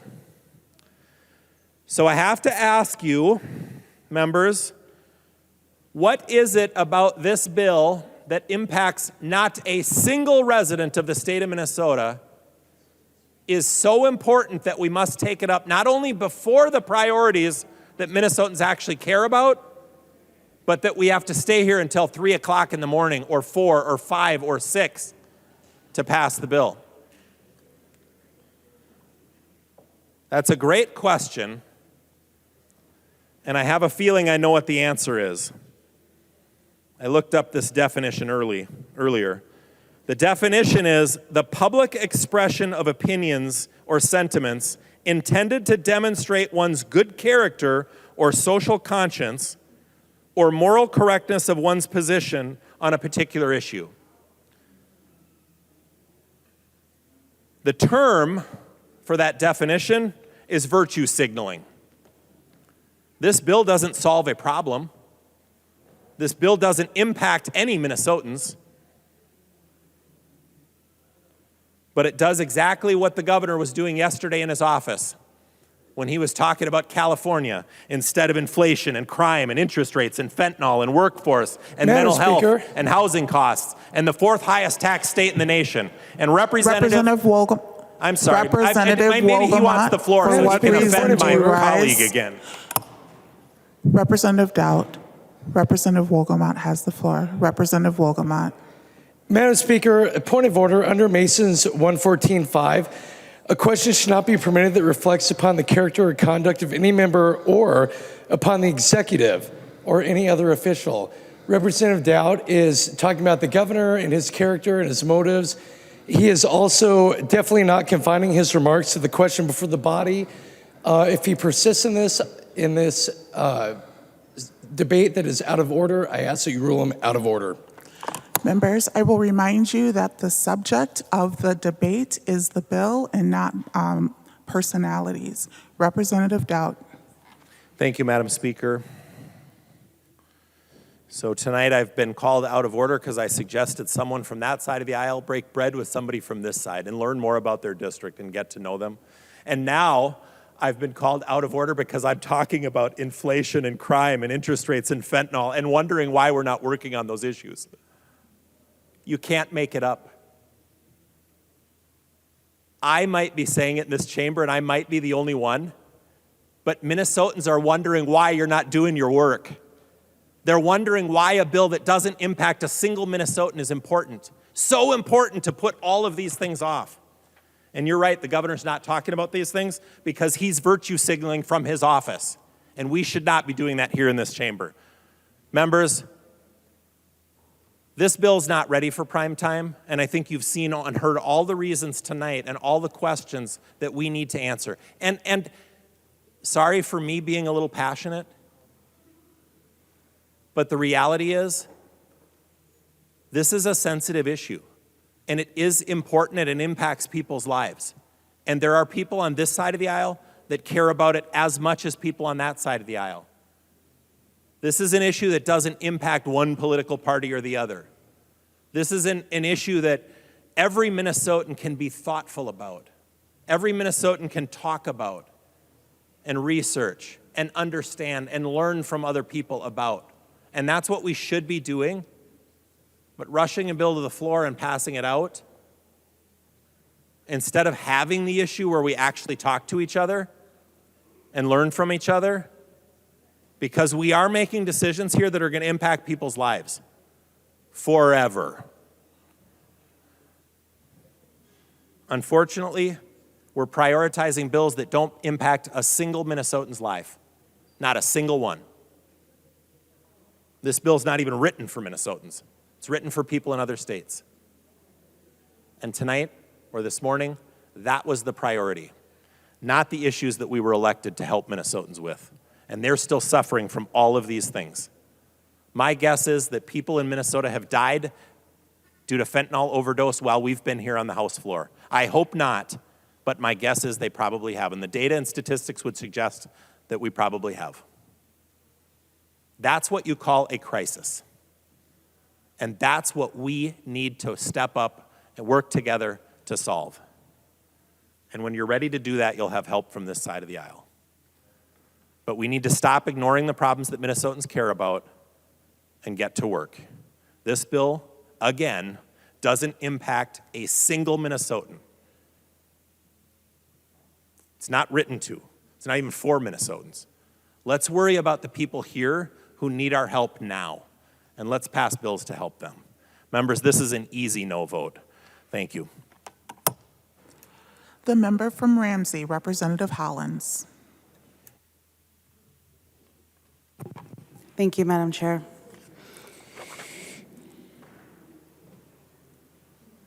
I'm so pleased to be here tonight. I'm also very excited to be standing up because it's very cold, sitting still for a long time. As a lawyer, I feel it's my duty to address some of the concerns that have been put forth today. The full faith and credit clause of the U.S. Constitution requires state courts to respect the laws and judgments of other states. But it does not require a state to substitute the laws of other states for its own laws. This long-standing federal principle is a compromise that allows judgments to receive nationwide full faith and credit while allowing states to protect their citizens' lives and liberties from the arbitrary grasp of foreign laws. I've heard a lot about how not a single person in Minnesota will be affected by this bill. The reality is, this is not the first time that our state has stood against cruel laws from other foreign jurisdictions. Northern states resisted the practice of slavery in their own lands by refusing to return escaped slaves back to southern states.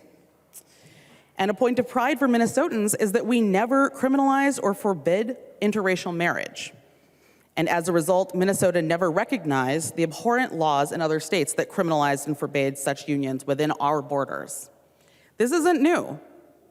We've done this before. Maybe not a single Minnesotan will be impacted by this, but I truly believe that we need to protect the rights of trans Americans, and I am specifically saying trans Americans because they are citizens who deserve our respect, our protection.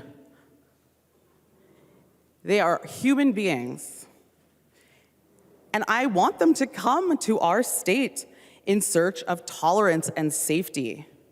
And I urge you to recognize that this is absolutely necessary because the nation is currently in the grips of mass hysteria, a moral panic, a witch hunt to demonize a tiny minority in the pursuit of political power.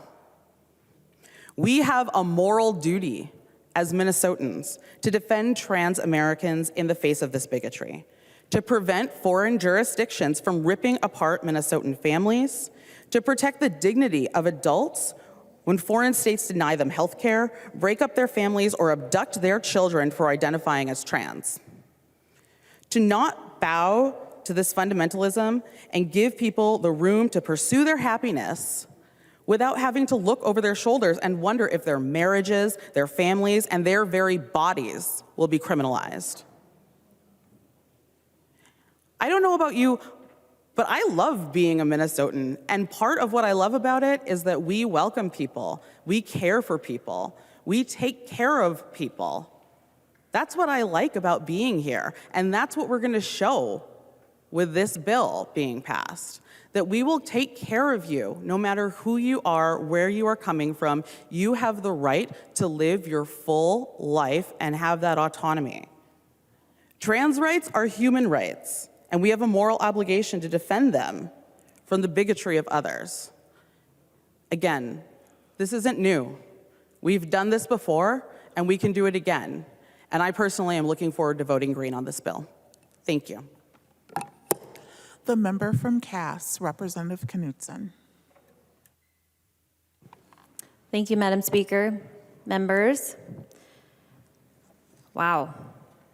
January 3rd, if somebody would have said or asked, what is the craziest thing that you could think of that you would be debating on the House floor this session?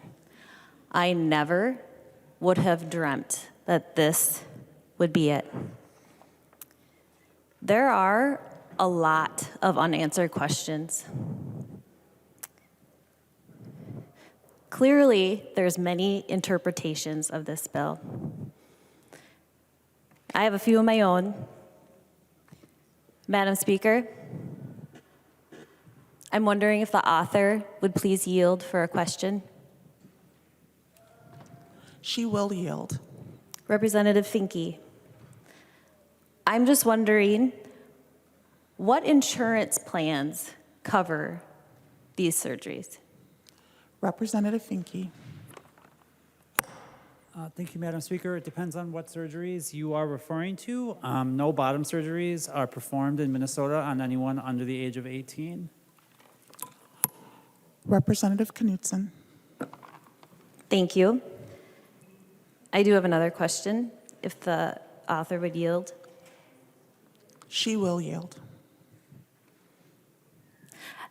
Representative Finke, if we're taking children from other states and we're bringing them here to provide them with these services, who is going to pay for that? Representative Finke.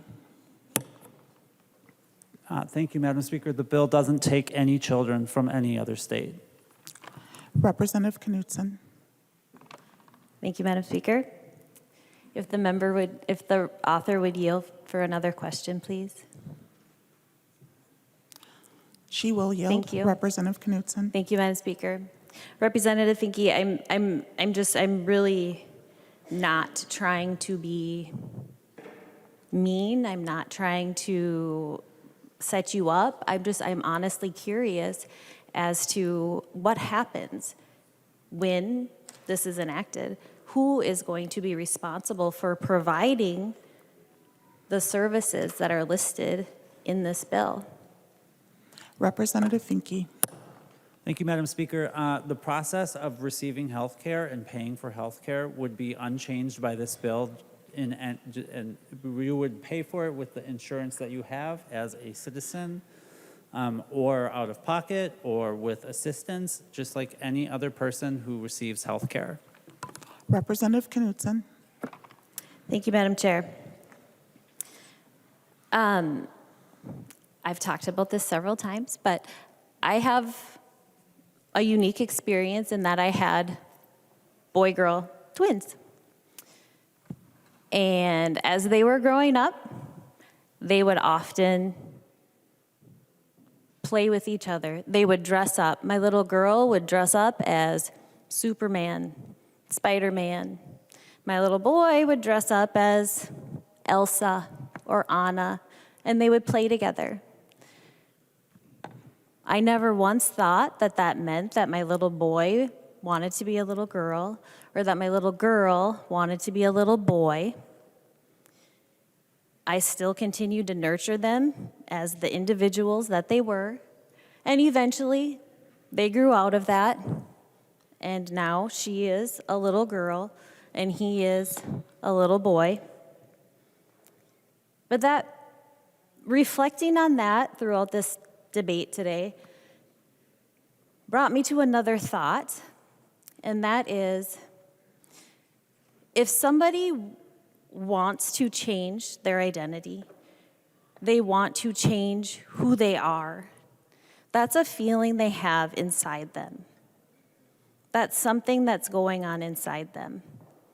They can change their clothes, they can change their appearance, they can change their body parts, they can surgically change themselves, they can hormonally be changed, but that doesn't change who they are on the inside. So how are we addressing that? How are we addressing that feeling that they're having inside? How are we addressing the issues that led to the need for that change? How are we addressing the root of this problem? And I guess that's rhetorical. I'm not really asking that to anybody in particular, but it's just something that I thought of. As a parent, this terrifies me.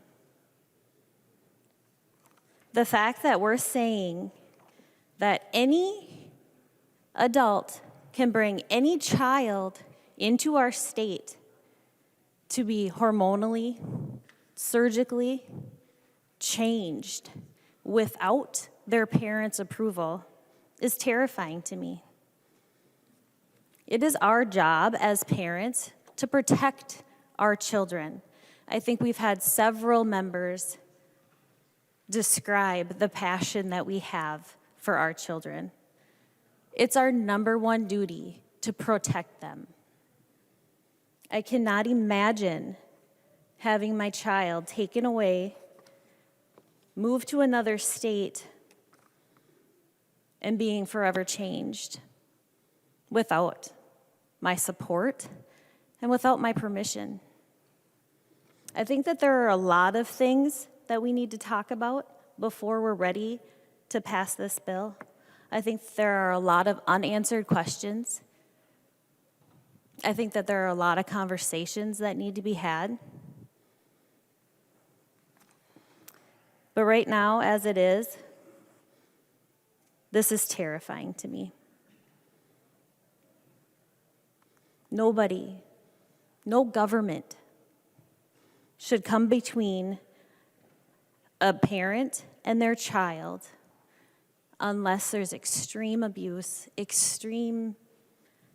we debated a bill a few weeks ago that was making sure that our children are allowed to stay with their parents. If they can't stay with their parents, with a family member. If they can't stay with their family member, within their culture. And those are in cases of abuse, neglect, extreme neglect. The fact that we would think that it's okay to take away a parent's rights because they have questions and concerns about these kinds of procedures, these kinds of lifelong procedures. It's disheartening. Minnesota's not ready for this. We're not ready for this. Parents aren't ready for this. And I really, really hope that we can, at the very least, have some more conversations before we pass this. Thank you. The member from Sasago, Representative New Brindley. Thank you, Madam Speaker. We have had a lengthy conversation tonight, particularly about children who identify as transgender. And I'm just going to add a brief comment to that. And it's specifically when it comes to protecting kids, right? Because for me, that's what this is about. It's about protecting kids. And earlier this evening, there was an interesting, I suppose it was last night now, there was a story, I read it on KARE 11, I don't know if anybody else saw it, but the Hennepin County Attorney, Mary Moriarty, put out a memo that was reported on, and it was regarding a 15-year-old and a 17-year-old, so two juveniles, who committed a violent murder. But these teenagers are not going to be prosecuted as adults. And this is why, and I'm going to quote the article, it says, "The juvenile brain is not fully formed, and youth are more susceptible to impulsivity, ability to consider risk and consequences, empathy, and susceptibility to peer pressure. Therefore, they should be held accountable different than adult perpetrators." There's a different standard. And frankly, interestingly, I get it. On my side of the aisle, we might say, okay, these kids clearly made adult decisions and they need to be held to account for the very adult decisions that they made.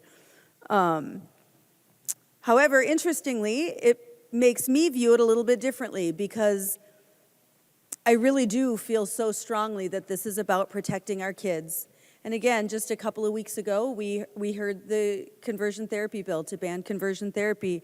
And I voted yes on that. I supported that because for me, that's about protecting our kids. But so is this. And while most of the bill actually has nothing to do with gender-affirming care, very little to do with gender-affirming care, Section 5 is a little concerning because it talks about, quote, an individual's right to receive gender-affirming care. Frankly, the bill probably should have gone to the Health Committee because this is not anywhere else in statute. So if we're talking about a right to a certain kind of health care, that should have gone to the Health Committee. It did not. But it says an individual's right to receive gender-affirming care. And that means any individual, regardless of age. And this right is not currently in law. So this is something new that we need to be aware of. And frankly, I think plenty has been said, and I've said it before, but when it comes to our kids, we should move with extraordinary caution. And from my perspective, that really should focus on those medical procedures that have permanent long-term consequences. I'm not talking about gender-affirming care. I'm not talking about pronouns. I'm not talking about how one is expressing their gender identity. I'm talking about medical gender reassignment, which under the language of this bill is now a right for an individual in this state. And there's been lots talked about on whether or not that's a good idea when it comes to kids. Of course, my position is very clear. We should protect kids. And again, I think it's really interesting that just tonight, this memo came out that the juvenile brain is not fully formed. And youth are more susceptible to impulsivity, ability to consider risk and consequences, empathy, and susceptibility to peer pressure. We've been talking about this a lot regarding the cannabis bill, because it's very well documented that the brain is really not developed until 25. And therefore, we should use extreme caution when it comes to permanent, long-term consequences for our children that they really do not have the ability to process and understand at a young age. Now, I'm going to change course a little bit because, again, most of this bill isn't actually about gender-affirming care. This is part of the statutes. These statutes are based on the Uniform Child Custody Jurisdiction Enforcement Act. It's a big title, which basically means that actually 49 of the states, not all 50, Massachusetts did not pass the legislation, but 49 states chose to pass legislation to conform with the Uniform Child Custody Jurisdiction Enforcement Act. And we did this, 49 states chose to do this, including Minnesota,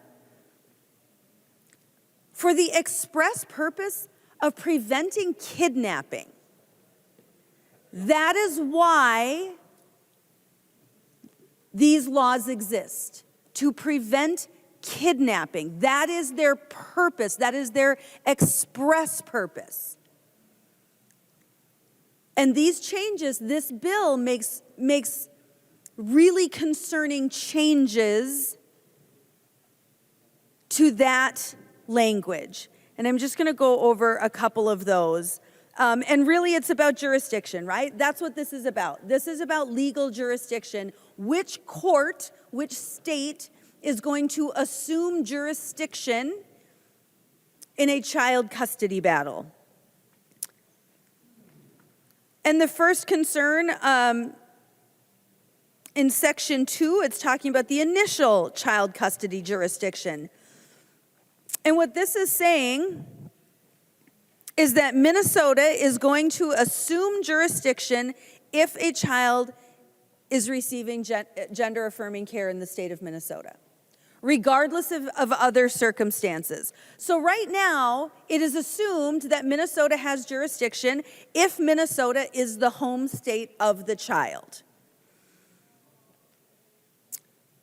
And then there are additional things that fall below the home state of the child.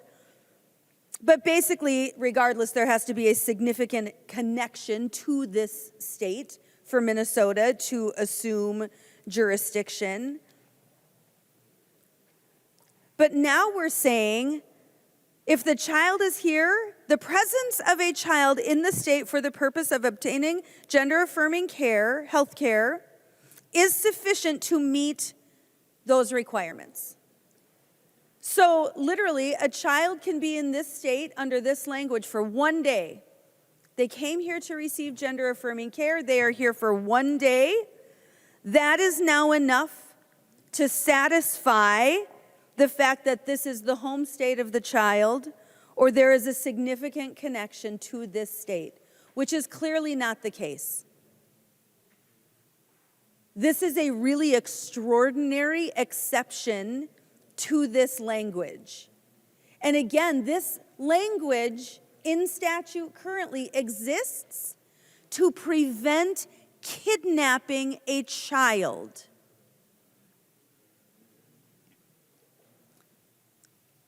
In Section 3, it talks about temporary emergency jurisdiction. Now, emergency jurisdiction is only assumed in emergency, truly emergency situations, extreme circumstances. We're talking about things like abandonment, abuse, mistreatment. Those are the kinds of things that are considered for emergency jurisdiction.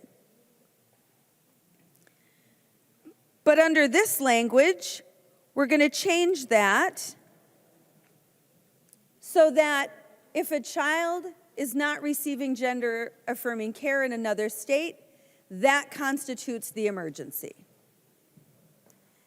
This is a big deal change to custody jurisdiction law.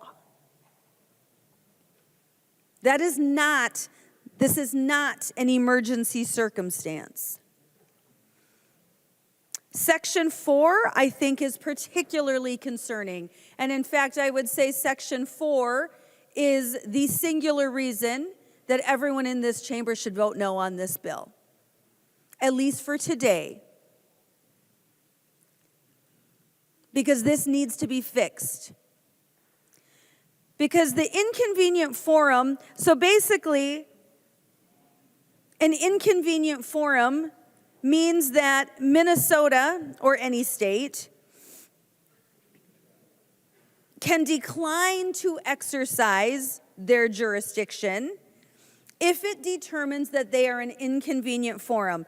And there again are specific reasons why they would be considered an inconvenient forum. But the thing about the inconvenient forum is actually there's quite a bit of discretion for a judge. The court has quite a bit of discretion when it comes to inconvenient forum. But it does say that they shall consider a list of things. And among the things that they need to consider are things like domestic violence. So for example, let's say there is a family in Texas who are in a custody dispute, and there are allegations of domestic violence involved in this custody dispute.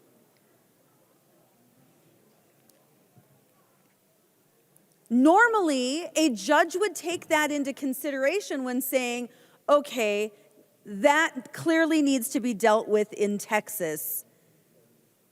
They've got the court records, they've got the history, whatever it may be that exists in Texas that doesn't exist in Minnesota. Minnesota is an inconvenient forum. So under inconvenient forum, the court has quite a bit of discretion in considering things like domestic violence. I would add to that things like abuse allegations. And there's all kinds of things. The length of time the child has resided outside of the state. So for example, maybe the child lived here for a year when they were a year old, and maybe the child is 16 now and they've lived in Texas for the last 15 years. Well, they would take that into consideration, right? That would make Minnesota an inconvenient forum. They have to consider things like financial circumstances. Maybe the parent who is in Texas really doesn't have the means to travel to Minnesota and participate in the judicial process here. It just costs too much money. They don't have the financial means to do that. There are lots of different things that a court can consider when it comes to an inconvenient forum. However, under this new language, in a case where the provision of gender-affirming health care for a child is at issue, a court of this state shall not determine that this state is an inconvenient forum. Shall not. Words matter when we are passing laws. This is not may, this is shall. This is now a requirement of the law. If there is domestic violence involved, the court in Minnesota is not allowed to consider that. They are not allowed to consider those circumstances. If this is involving gender-affirming care, they shall not determine that this state is an inconvenient forum. So I go back to the Uniform Child Custody Jurisdiction Enforcement Act. Again, the whole purpose of which is to prevent kidnapping. And now we are putting into law and saying, if you are dealing with a custody issue in the state of Texas, wherever it may be, and you know you're in trouble because there's domestic violence involved, whatever it may be, abuse involved, whatever it may be, the state of Minnesota shall not determine that this state is an inconvenient forum. This is dangerous. This is dangerous. It is enabling parents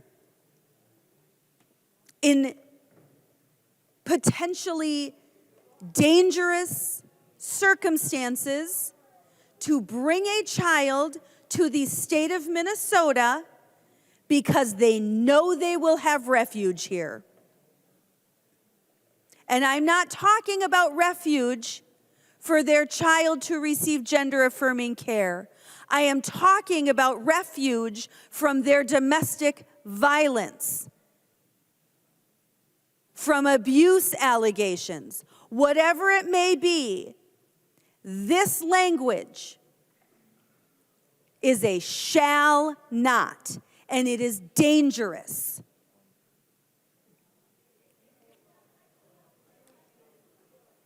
This language destroys the very purpose of the Uniform Child Custody Jurisdiction Enforcement Act. Again, that 49 states have entered into, 49 states have passed legislation to ensure that we keep kids safe.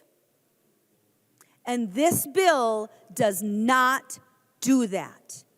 Please vote no. The member from Anoka, Representative Stevenson. Thank you, Madam Speaker. I want to start. There was a question asked on the floor a few minutes ago, and I think it was meant as a rhetorical question, but I'd like to answer the question. And the question followed a member describing the experience of being a transgendered person and said, what is the solution to that problem? How do we get to the root of the solution of that problem? And the answer to that question is that being a transgendered person is not a problem in need of a solution. And if we could all just agree on that across this country, if we could all agree that transgendered people are not problems in need of solutions, we would not need this bill at all. But because that simple fact is questioned by others, we find ourselves here today.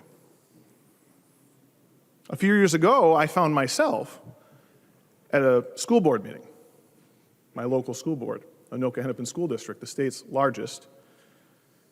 At that meeting, members of our community were asking the school district to consider adopting policies that were inclusive of transgendered students. I am a graduate of Anoka-Hennepin School District. I graduated from Coon Rapids High School in 2002. And when I was a student, the Anoka-Hennepin School District was not a safe place to be if you were perceived to be anything but cisgendered and straight. Slurs and pejoratives were ubiquitous, and violence was common. In the 1990s, the school district had an official policy that homosexuality, quote, will not be taught or addressed as a normal, valid lifestyle. And when the administration of a school district has such a policy, it filters down through the staff to the students, and in particular the students who are not straight, and they are the ones who bear the burden and pay the price. And we did. We really did. And that policy of the Anoka-Hennepin School District, that was just one in a series of laws and statutes and regulations and even constitutional amendments pushed and adopted in states all over the country at that time that targeted the LGBTQ community. The most well-remembered of these were the gay marriage bans that were enshrined in several states' constitutions all across the country in the 90s and the 2000s. And those measures, in turn, were just one part of a long and ugly history in this world, in our country, in this state, and even this building, of using the fear of the other to motivate, to scare, to secure political and cultural power. Back in the 90s, people claimed that gay marriage represented a threat to so-called traditional marriage. In other words, politicians were saying to Minnesotans, these other people and their relationships, they are a threat to you. You should be worried about them. Their existence is a threat to you. Across the country today, in states from Tennessee to Iowa, politicians are seeking to capitalize on fear and misunderstanding to seize political power. And it's those developments that make this bill a necessity. In those other states, politicians are saying to their constituents, be afraid of these other people. They are a threat to you. And just like the discriminatory policies of the 1990s and 2000s had disastrous impacts. This latest round will ruin lives. It will divide us. It will spread hatred and fear. No good will come of it, and it will be yet another shameful chapter in the long history of humans being awful to one another. We have to reject the fear of the other. We have to protect people in our community who are being targeted by those who would make them a tool of politics. And we have done it before here in Minnesota. In 2012, Minnesota was the first state, the first one, to reject enshrining a ban on marriage equality in our state's constitution. And the next year, this legislature enacted marriage equality. And the debate over that bill included one of my very favorite moments in the history of the Minnesota House, or at least the part that I've watched. Then Representative Steve Simon, now our Secretary of State, recounted a story from his faith tradition. In the story, a rabbi is talking to his students. And the rabbi asks, when is the exact moment when night ends and a new day begins? And a student answers, says, Rabbi, I know the exact moment when night ends and a new day begins is when there is enough light that I can tell a cedar tree from an olive tree. And the rabbi says, no, that's not correct. And another student says, no, Rabbi, I know the answer. The exact moment when night ends and a new day begins is when there's enough light that I can tell the difference between a sheep and a goat. And the rabbi says, no, that's incorrect. The rabbi says, the exact moment when night ends and a new day begins is when I can look into the face of a stranger and see the face of my brother. Until that time, until that moment, no matter what time of day it is still night. Only then can a new day begin. A new day. And as always, it is our children who will lead us into that new day.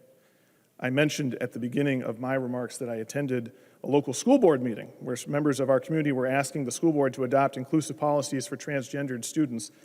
And in that room, where school boards of the past had adopted these terrible policies that had hurt thousands of students, 4 students from Coon Rapids Middle School came forward and asked the district to adopt those inclusive policies, and they had with them a petition signed by 400 of their classmates. When I was a student at Coon Rapids Middle School, there were not 4 students, let alone 400, who would have felt safe advocating for transgendered people. So there is hope. There is hope in our children who see the world with so much more grace and understanding than those who went before. There is hope in this bill, though it results from terrible things happening across the country. There is hope in the votes we cast today. There is hope in us saying together, not in Minnesota. There is hope in all of us saying to all of our people, you are safe in this place. It is safe to be who you are here in Minnesota.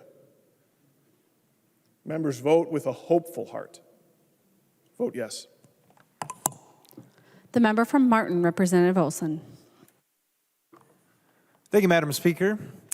So I would like to ask if Representative Hill would yield to a question just so then he has my full attention, seeing as it's nearly 4 o'clock in the morning. He will yield. Representative Olson. Thank you, Madam Speaker, and thank you, Representative Hill. I noticed that you are an author, you're one of the co-authors on this bill, and you're also an educator, and so I assume that you have got some information and some knowledge about young people. I taught middle school, so I know a little bit about 12 and 13-year-olds. But getting into my question, when you're 21 years old, you can run for the Minnesota House of Representatives, you can smoke, you can drink. When you turn 18, you can vote, you can gamble, you can get tattoos, you can get married, you can enter into contracts. If you enter into a contract under the age of 18, that contract is in fact voidable according to our state laws. You can obtain student loans. At the age of 17, you can join the United States Army with a parent signature. You can also get a body piercing under the age of 18 if you have parent consent. And at the age of 16 years old, you can drive a car. Now, my question, Representative Hill, and I thank you for paying attention, according to the language of this bill and your own authorship and your endorsement, what is the age in which a child could obtain some form of alteration of themselves according to not only the language of this bill, but your personal opinions? What is the age in which a child can and should receive these changes that could be potentially life-altering? Representative Hill. Thank you, Madam Speaker, and thank you, Representative. As I signed on to co-author this bill, I did so because I wanted to support young people. I wanted people to feel safe in the state that I'm so proud to live in, and I wanted to support them in their quest should they seek gender-affirming care. Thank you. Representative Olson. Thank you, Madam Speaker. If you would continue to yield to a further question. And this will be the last one. He will yield. Representative Olson. Thank you, Madam Speaker, and thank you, Representative Hill. So if I'm hearing you correctly, and I may in fact not be hearing you correctly because it's almost 4 in the morning, what you're saying is that if a child at the age of 3.5 were to tell you, "Me, boy," you believe that that child should receive some form of gender-affirming alterations in order to make sure that he is in fact, as he states, "Me, boy." Representative Hill. Thank you, Madam Speaker. Thank you, Representative. As in any health care, that decision will be made in consultation with that child's family and with his health care provider. Thank you. Representative Olson. Well, I appreciate that, but in fact, this has nothing to do with parents. This, in fact, has nothing to do with parents, and it doesn't include them whatsoever in these conversations. So that is an incorrect statement. And it does not say one word about a potential age in which a child, according to the Minnesota statute, is an individual under the age of 18. There is no guardrails whatsoever. No guardrails whatsoever. This is a dangerous bill. I am of the opinion that if you are 18, if you are able to go to war, you can make all sorts of decisions about yourself. But before then, we have a responsibility to ensure that we're looking out for our children. When you're 18, do what you want. I'm okay with that. I'll do what I want. But when you are a child, we have the responsibility of ensuring that when a child just says, "Me, boy," at the age of 3.5, we are not allowing that individual to make decisions that the state of Minnesota will not even allow you to do in the form of entering a contract. You're never going to let a 3.5-year-old take out a loan in order to buy a car. That will not happen. That contract would, in fact, be voidable. But this is life-altering decisions, and we're saying, go for it.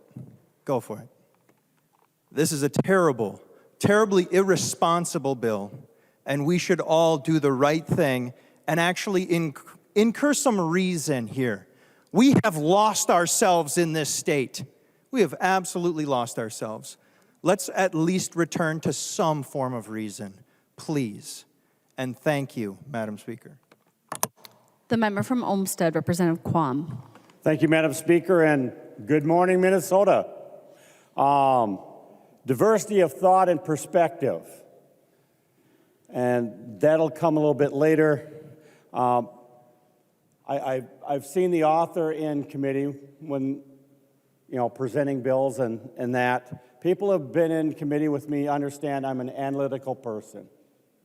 I've traveled to several continents, interacted with many different cultures and people, and I'm used to, my mind works at trying to see the different perspectives so I can understand situations. And also, I have my personal guidelines, rules, however you want to define it, but I do not mirror them onto other people because we're all individuals. And when looking at a bill, whether I'm minority or majority, a bill comes before me, I automatically try to look at it and rotate and look at it different perspectives, because my job is to make sure to avoid unintended consequences, weaknesses, and issues. And that usually is the majority of what I'm talking about.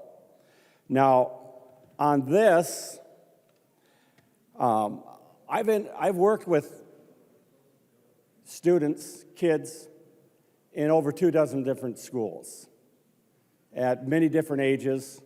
Some of them across many years, so I see how they change. And, frankly, sometimes it takes years. Sometimes it seems like they change every week. And a lot of that's because in puberty, it's a very chaotic time, and it's a fluid and changing time. And this bill,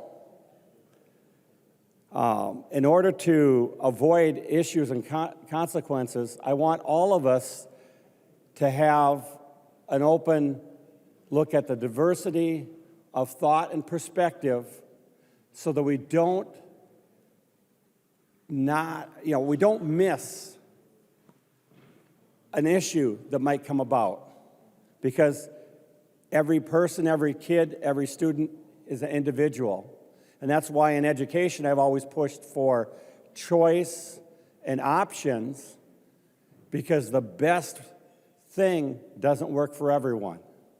So universal absolutes are difficult. And frankly, and I think I've talked in committee on this before, gender fluidity is not unidirectional, because some individuals change and then they decide to change back. This bill doesn't take into account that some of the treatments and procedures are permanent, so that they aren't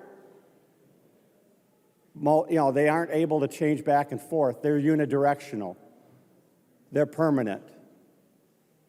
And I would hope that you could look at perspective-wise. We've had a lot of discussions of adults and children, but look at perspective-wise and realize that absolutes are always going to have exceptions that happen to individuals. We tried with some amendments to avoid some of the absolutes. But I heard in the questioning during third reading, the author say the bill doesn't take any child from any other states. And I look again at the calendar of the day, because I trust our staff and their prep work. And on the second line, a bill for an act relating to children. And if you read more, it's children not from Minnesota, from the debate. So I'm not debating that we take up this bill or not. I'm just saying, think about the different ways, the possibilities, and I think you'll notice that this bill isn't ready.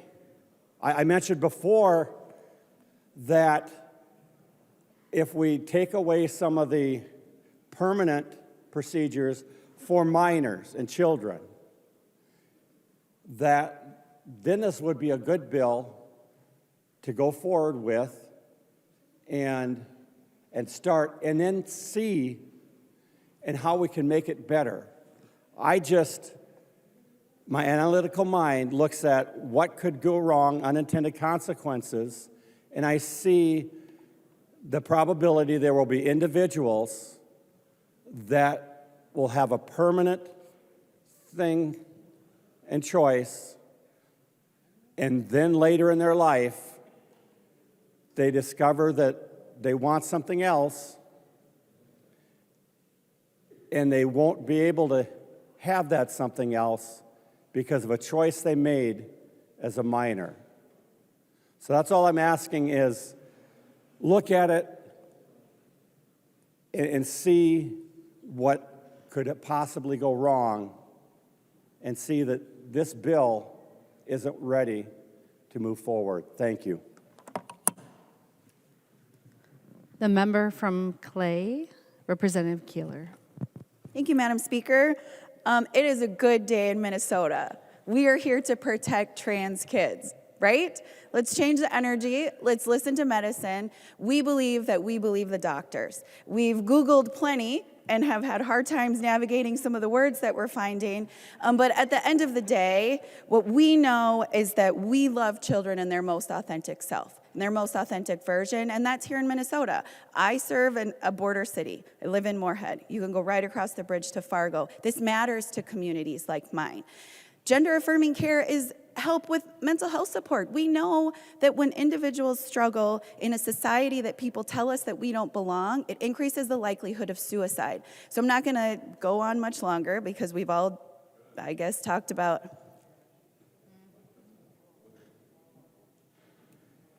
Members, please be quiet during the debate so that other members can be heard. Representative Keeler. And good, I will go on. Thank you. So it's important that we understand that the risks that we have here is that we're trying to protect kids. We're trying to be a state that says we love you. And then when we do that, it increases the likelihood that they may stay here, that they may build their families here, that they may begin to love Minnesota like we love Minnesota. We talk a lot about worker shortage. We talk a lot about what's going to make people leave Minnesota and go to other states. And I believe that this is an investment in love. This is an investment in our kids. This is an investment in what we believe is true and authentic. So I am excited to vote green today. Thank you.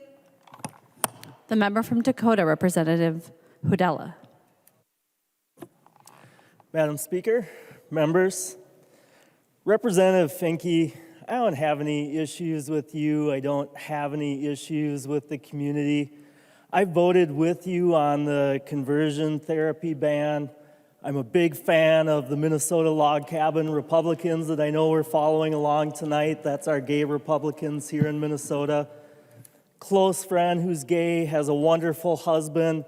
Wish him nothing but the best. I wish you nothing but the best. You should have all the happiness in the world, every right, every opportunity. Members, Point of order, Madam. just want to, express your views on the legislation, and please refrain from engaging with personalities in debate. Representative Hudella. Madam Speaker, what I'm getting at is where I do have an issue is when we drag the kids into this. That's where I draw a line. And this legislation tonight talks about conversion therapy, and under that conversion therapy is chemical and surgical life-changing things for kids, for minors that do not have the emotional capacity yet to make those decisions that are going to affect them the rest of their lives. It's just unconscionable. This bill is clown world. It's beyond clown world. It's clown universe. Our side is going to have to come up with a whole new meme that has the little clown drawing with the Milky Way behind it. It's that far out there, and it's just shocking to me and sad that when this passes, and it will pass, that a non-parent from outside of Minnesota could bring a minor child to our state and they would require parental consent to remove a bunion, but not a breast. I encourage members to vote no. The member from Goodhue, Representative Altendorf. Thank you, Madam Speaker. Thank you, members. I know, obviously, this is early or late, whatever you want to look at it, but this is important. This really is an important bill, and we are here all night long to protect our kids. We are here for the children that don't have a voice, and we are here for Minnesota, for the citizens that do not approve of this going through. Madam Speaker, Could I ask the author, Representative Finke, to yield to a question? She will yield. Representative Altendorf. Representative Finke, when you first introduced the bill, you had said this is not controversial. That's what you had said in your opening statements. You said gender-affirming care is not controversial, and I'm just wondering if you could maybe expand on that, and why is this not controversial? Representative Finke. Thank you, Speaker Hortman, and for the question. I think that's I'm really grateful for that question. In my opening remarks, I said that gender-affirming care is not controversial in medical spaces because gender-affirming care is medical treatment for a medical diagnosis that is called gender dysphoria. It includes providing medication that all medications which cisgender children use at very young ages for various different diagnoses. There are reasons that cisgender children use puberty blockers. There are reasons that cisgender children use estrogen and estradiol and testosterone. All of these are medically necessary for multiple diagnoses, including gender dysphoria, and every major medical organization in the United States understands that gender dysphoria treatment via these medically necessary prescriptions is good. It is an uncontroversial thing to say in medical spaces. Members, due respect to our colleagues requires that we not speak while they have the floor. Representative Altendorf. Thank you, Madam Speaker. Thank you, Representative Finke. I heard you say right now that this is not controversial in medical facilities. And Madam Speaker, if you could ask Representative Finke to yield to another question. She will yield. Representative Altendorf. Thank you, Madam Speaker. So my next question, Representative Finke, is are you aware that in Sweden in May of 2021 that they have ended puberty blockers in that country? And then also in England in July of 2022, the National Health Service is closing England's sole youth gender clinic in England. I'm wondering if you're aware of those medical facilities in different countries that have embraced transgender care and now, after having it for many years, are turning away from these practices. Representative Finke. Thank you, Speaker Hortman. Yes, in my opening remarks, I did specify in the United States, but yes, I am aware of those changes, and I am aware of the reasons that those changes have been made. Representative Altendorf. Thank you, Madam Speaker. May I ask Representative Finke to yield to one more question then? She will yield. Representative Altendorf. Thank you, Madam Speaker. Representative Finke, I heard you just say that you are aware that they closed and that you know the reasons. Could you please elaborate on the reasons why they did close? Representative Finke. Yes, they closed the access for politics. Representative Altendorf. Thank you, Madam Speaker. Okay, the answer was it was for politics. I didn't hear it. Okay, I'm sorry, I didn't hear it. Okay, thank you. I do think it seems that there was other issues going on besides politics, and that's something that we need to look into, because if other countries have tried this, they've been doing it longer than we've done it here in the United States, longer in Minnesota, and they're obviously having problems to the point that they needed to close. That is certainly something that the state of Minnesota, and I believe our taxpayers, would want to make sure that we as state legislatures are examining that and making the best decisions for our state. Just to speak a little bit about the age and about the children, because this truly is about children. This is about protecting children. And I know I hear many people say, you know, We respect trans kids, gay, straight kids. We all do. We want the best for each other. There's just no doubt about that. But when we are talking about medical practices, whether they are chemical, that permanently change our body, or they're surgical, that permanently change our body, we absolutely, as adults and lawmakers, need to make sure we're protecting our children. I just want to give a simple example. It's been discussed here tonight several times. To drive a car, to have a driver's license, you have to be 16 years old. You have to be 16 years old. So at some point, adults examined that age that they needed to be 16 and why. I would argue that if you were a 12-year-old, you physically would not be able to drive that car. Your legs would not be long enough. Your arms would not be long enough. You might not be able to touch the pedals. Physically, you are not ready to drive that car. I also would argue that emotionally, you are not ready to drive that car. You might not have the thought process needed to process through what you have to do when you're driving a car.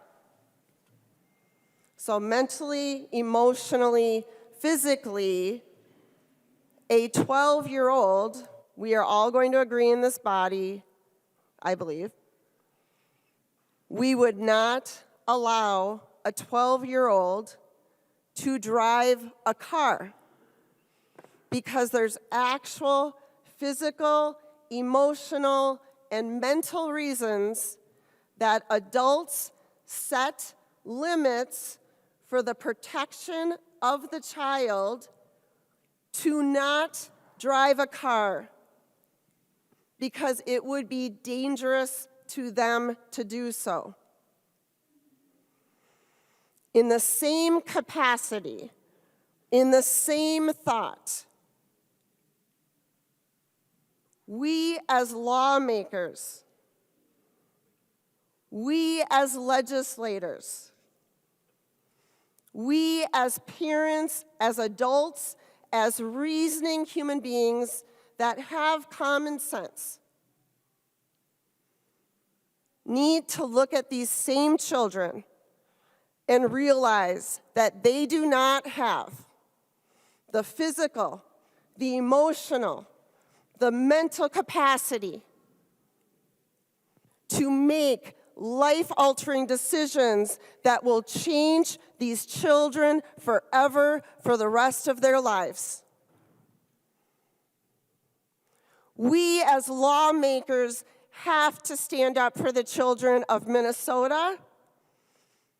And in this case, in this bill, we have to stand up for children all over the United States that would possibly be brought here because this is what this bill does. This bill is about bringing children from other states to Minnesota, and we are asking our state to protect them, to protect the adult that brought them here. This is unconstitutional.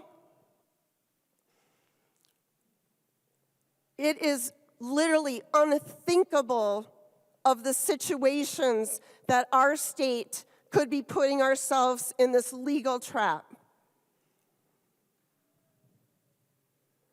We have to stop kidding ourselves that this is about children, that this is about protecting children, that we have to give them this transgender care. Just like we would not let them drive a car until they're 16, We should not be allowing a child to go through the transitioning process until their brain is fully developed, which is 25. This is not saying we will not let them transition. This is saying you will do it when you are an adult, when your brain has developed that you can make this decision on your own. To all the transgender kids, I see you, I hear you, I feel you. To all of the transgender kids that went through transitioning, to all of them that regret it years later, 6 to 8 years later, I see you, I hear you, I feel you. And today, I ask this body to vote no against a bill. We stayed up tonight to talk to you tonight because there are going to be children that are going to come back to the state of Minnesota and sue us. And they are going to watch this video. They are going to watch this video. Vote no. Allow children to be children. And the medical procedures can happen when they're an adult, but not under our watch. Vote no. The member from Douglas, Representative Franson.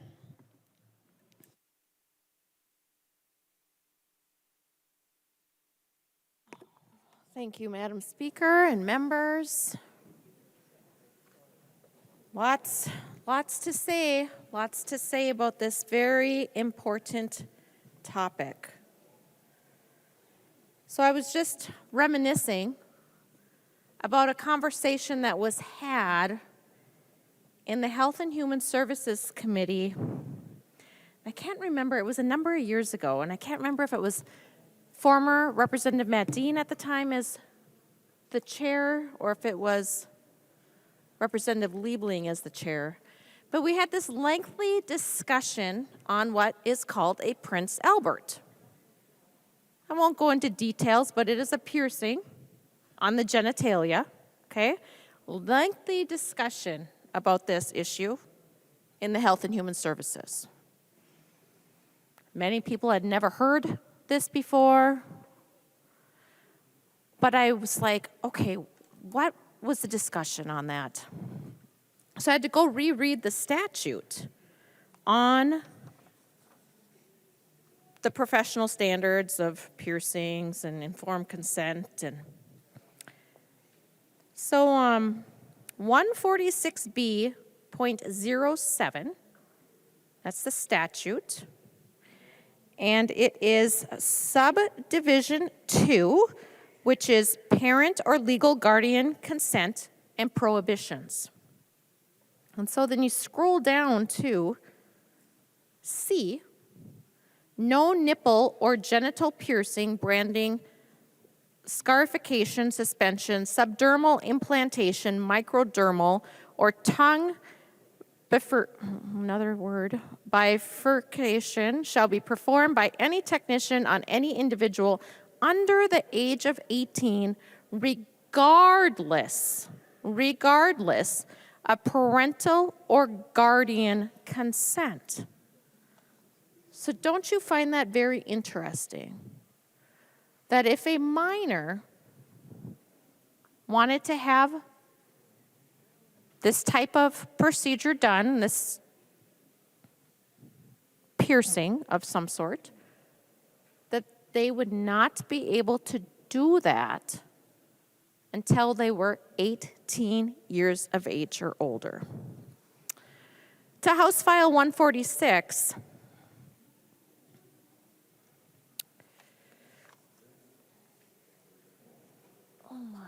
hold on.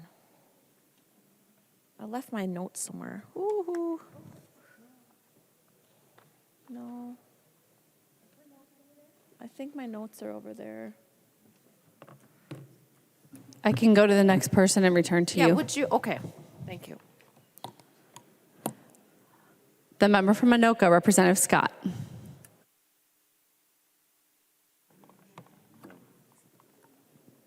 Thank you, Madam Chair. Madam Speaker, I'm not sure what's going on. I'm going to keep this really short because everything has pretty much been said, all the main points of this bill. So I will just say that this bill does not protect kids, and it doesn't protect parental rights.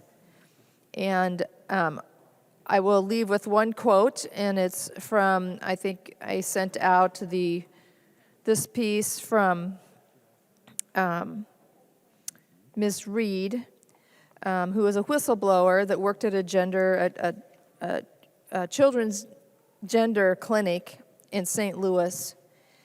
And you probably all are familiar with her, but she's a self-proclaimed queer woman. She says she's to the left of Bernie Sanders. She's married to a trans man, as she describes in the article. But one of the things that I think was really telling about what she said, which is poignant as we wind down here today, is this: the safety of children should not be a matter for our culture wars. Let's not put the safety of children in the middle of what our culture war might be. I will end it with that. Thank you for the debate. Please vote no. Alternating Democrat, Republican right now, so I'll come back to you. The member from Ramsey, Representative Becker-Finn. Thank you, Madam Speaker. There's a lot I want to say about this bill and what is happening in our country right now. But as I was preparing what I was going to say, I realized that the words of writer Sean Fay actually said them better, so I'll share a quote with you. Paraphrasing a little bit. The existence of trans people is a source of constant anxiety for many who are invested in the status quo or fearful about what would replace it. In order to neutralize the potential threat to social norms posed by trans people's existence, the establishment has always sought to confine and curtail their freedom. People are especially vulnerable to the spread of misinformation, harmful stereotypes, and repeated prejudicial tropes. And the latter, unfortunately, are widespread in public culture, just as they have been throughout history. Trans people are discriminated against, harassed, and subjected to violence because of deep prejudices that have been embedded into the fabric of our culture, poisoning our capacity to empathize with and even to accept trans people as fully human. And a lot of the things you've heard today from Republican members are simply not true. And so I do want to talk about what is actually in this bill. This bill does not change what care is available in Minnesota. It does not change, there's no change to health care, how you access it, how old you have to be. None of those things are in this bill. There's no change to health care and what is legally available in Minnesota and how a person would access it. What this bill actually does is provide refuge for people from other states. So, for example, Section 1 states, and this is, I'm trying to summarize these as briefly as possible, but Section 1 says that if there is another state who is going to remove a child from their parent because that parent sought gender-affirming care for their kid, Section 1 says we aren't going to honor that. We are not going to honor taking a kid away from their parent because that parent sought gender-affirming care. That's what Section 1 says. Section 2 is about initial custody jurisdiction. Custody is complicated. There's multiple things that factors that have to be met in order to set up that initial jurisdiction. And the only change in this bill is that to meet one of those elements, the significant connection element, that if you are in Minnesota receiving gender-affirming care, you've now met that one element. You still have to meet all the other elements that are already in that statute. Regarding temporary emergency jurisdiction in Section 3, if it's saying that the kid would already have to be in Minnesota, and has either been abandoned, which we know that for teens and trans young people that sometimes is reality, or it is necessary to protect that child from mistreatment or abuse, which also can happen in homes when kids come out to their parents, unfortunately, or the child has been unable to obtain gender-affirming care. All the other things that are already in our custody statutes are still there. The court still has to make a determination based on the best interests of the child. And further, if there's already a court order that's relevant in another jurisdiction, Minnesota is required to immediately contact that other jurisdiction to try to resolve the issues. As far as the subpoenas, and I think this is actually the part of the bill that maybe other than the pieces about healthcare that has been misstated the most regarding unenforceable subpoenas. All this bill says is that if another state issues a subpoena based on a law in that state that criminalizes seeking gender-affirming care, that we are not going to honor that subpoena. If there are crimes, if there are custody orders, if there are other things that apply in that situation, all those things still apply and would still be honored here in Minnesota. So I wanted to clarify those things because I think it's really important. That's basically the bill. And then also the other sections of the bill are saying that we're not going to extradite someone based on the fact that they came to Minnesota and received care in Minnesota. I mean, that's really all that's in the bill.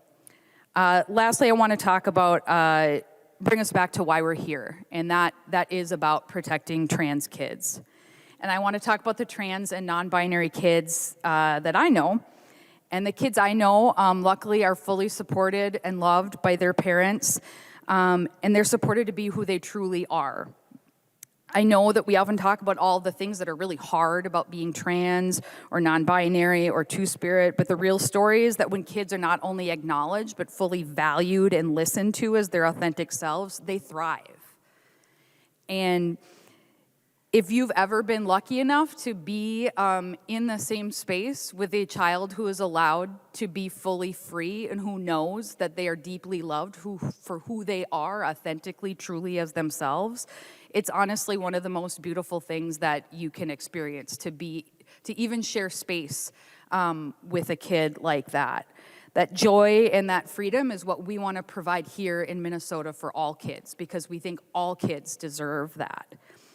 So if you and your family live in Florida or South Dakota or Iowa or any of the places where politicians are trying to make it harder for you to be yourself and making it harder for parents to support their kids, you are welcome here in Minnesota, and that is what we're voting on today. So your kids are welcome here, you are welcome here, and we would love to have you join us in our great state of Minnesota. Vote green, members.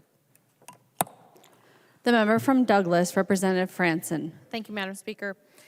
So to House File 146, we're talking about affirming a child. If my child has anorexia or bulimia, are we to affirm, or am I to affirm, my child's belief that am I to affirm my child's belief that their belief is that their body image is correct to them? So anorexia, bulimia, mostly the individuals that suffer from this disorder, these disorders, see their body weight as more than it is. They see themselves as overweight, and they have eating disorders because of it. The answer to that would be no, we would not affirm that. And they would be seen by a psychologist, and they would do some tests. They would do blood count to assess overall health. They check their blood panels, vitamin D levels, thyroid levels, those natures, right? And then the biggest challenge in treating these eating disorders is helping the person recognize and accept that they have an illness. Many will deny that they even have a disorder, okay? And then there's some goals of treating anorexia or bulimia. And people with eating disorders, they often have additional mental health conditions, including depression, anxiety disorders, borderline personality disorders, obsessive compulsive disorders, and substance use disorders. But when I hear members on the other side of the aisle saying, we have to affirm my child, this is what it's about, being a loving parent.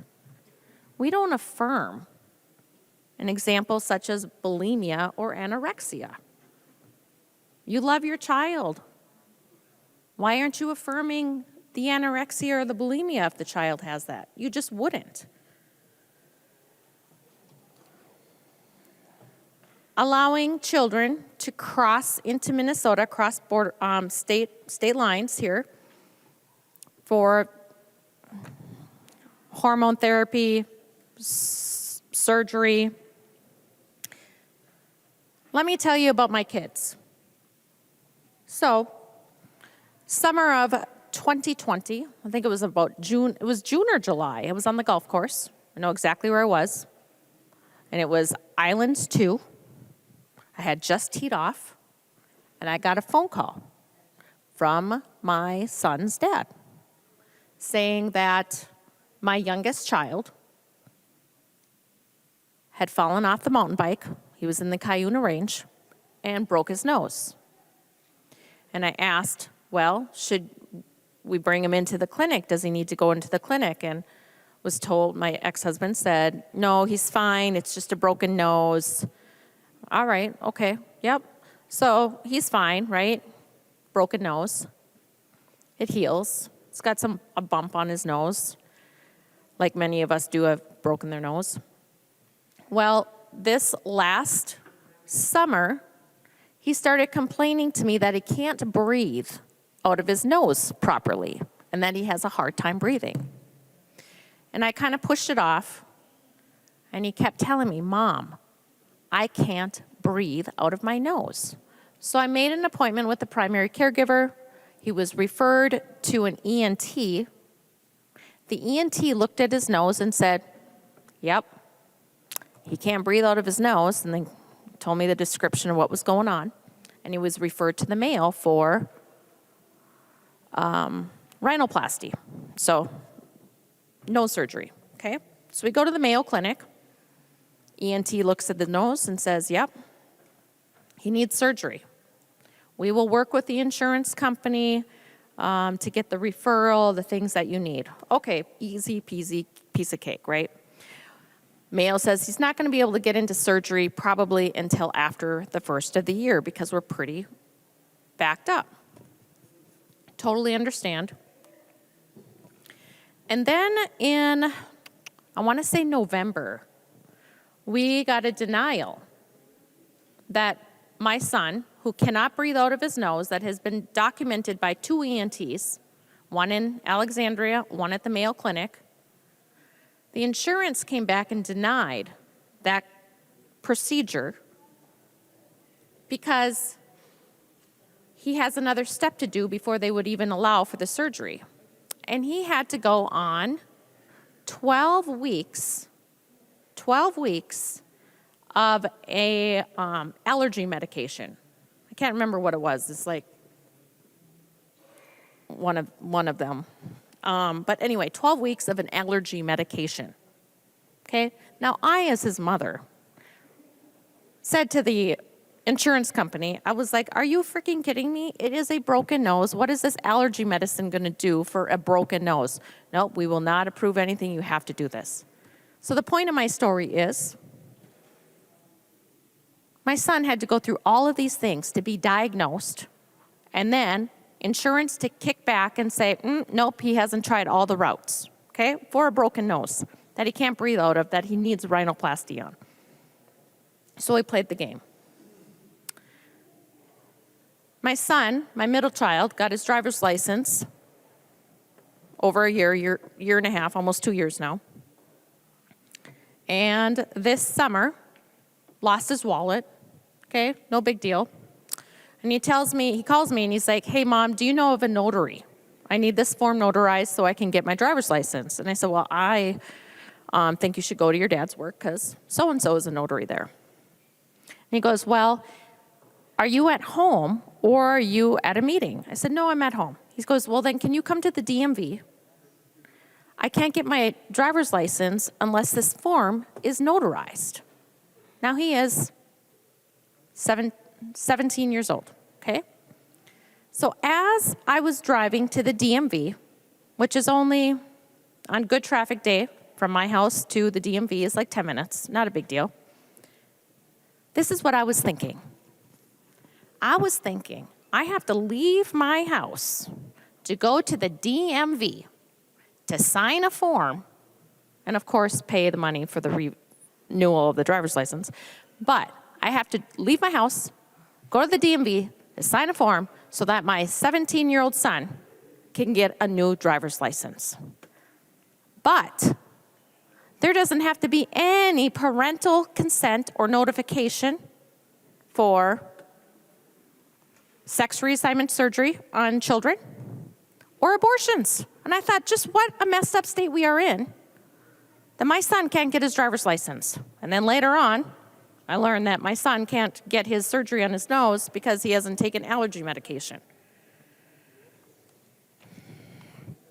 But in this bill, out-of-state children, no matter what you hear from the other side of the aisle, can be kidnapped and traveled across state lines to be castrated. And we talked about the example I used of Lupron, which is used on violent sex offenders.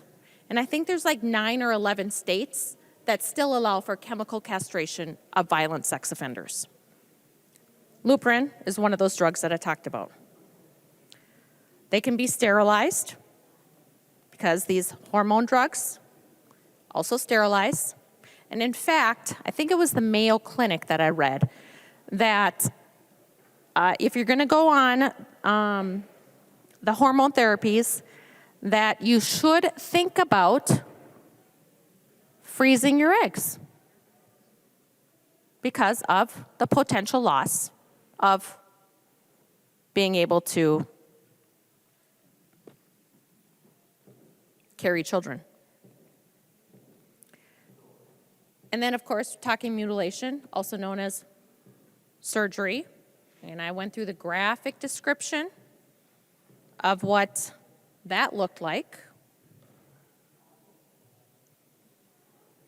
House File 146 sets up a situation where if one or both parents object to pediatric gender-affirming health care, the state would either take custody of the child, take over as the forum for the custody battle, and ignore custody orders from other states.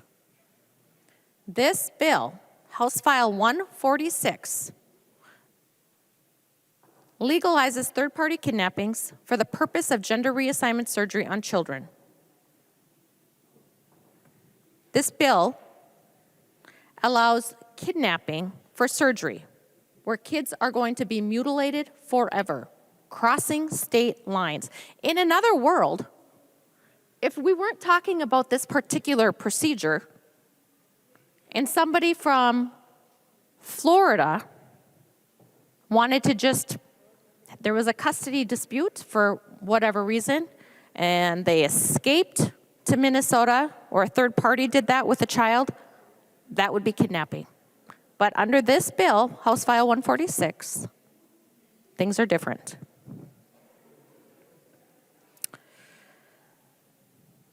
Would Representative Finke yield to a question? Representative Finke is not on the floor. Representative Franson. All right. Would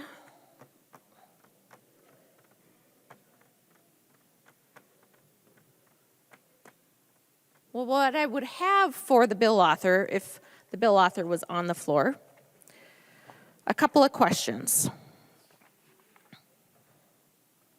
I would ask a question of line 2.22. And that question, line 2.22, reads to 2.24, the presence of a child in this state for the purpose of obtaining gender-affirming health care, as defined in section 543.23, paragraph B, is sufficient to meet the requirements of paragraph A, clause 2, item 1, or item I. My question would be, why does that section not mention parents? That is something that we should know. Why does that section not mention parents? Then, line point 33 reads, the child has been unable to obtain gender-affirming health care as defined in section 543.23. I would ask, why does line 3.3 give custody to judges? What problem is trying to be solved? And then on lines 5.1, reads, in a case where the provision of gender-affirming health care for a child is at issue, a court of this state shall not determine that the state is an inconvenient forum if the law or policy of the other state that may take jurisdiction limits the ability of a parent to obtain gender-affirming health care as defined in section 543.23, paragraph B, for the parent's child. Why does, Representative Finke, would she yield to a question? She will yield to a question. Representative Franson. Thank you, Madam Speaker. Representative Finke, thank you for your patience here. So on line 2.22,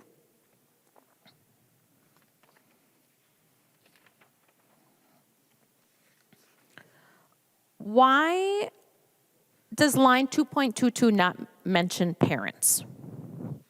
Representative Finke. Thank you, Speaker Hortman and Representative. The reason we don't have, you can't receive gender-affirming care in Minnesota without parental without parental consent. Like over and over tonight, we've talked about this, but there is a standard of care. There is a whole world in which doctors practice, and you cannot receive gender-affirming care if you're a minor without the consent of your parent. Representative Franson. Thank you, Madam Speaker. This bill is going to the Senate. Would it be okay for a senator to offer an amendment to put some guardrails on there that would say that parents would need to, would need to have parental consent then? If Representative Finke would yield to a question. She will yield. Representative Finke. Thank you, Speaker Hortman. The Senate can do whatever they want. Representative Franson. Thank you, Madam Speaker. And often do. If Representative Franson. If Representative Finke would yield to a question. She will. Why does line 3.3 give child custody to judges? What problem are you trying to solve? Representative Finke. Thank you, Speaker Hortman. We are providing space for custody cases to be heard in Minnesota. Representative Franson. Thank you, Madam Speaker. If Representative Finke would yield to a question. She will. Representative Franson. Okay, so I heard your answer, but what problem are you trying to solve here? Representative Finke. Thank you, Speaker Hortman.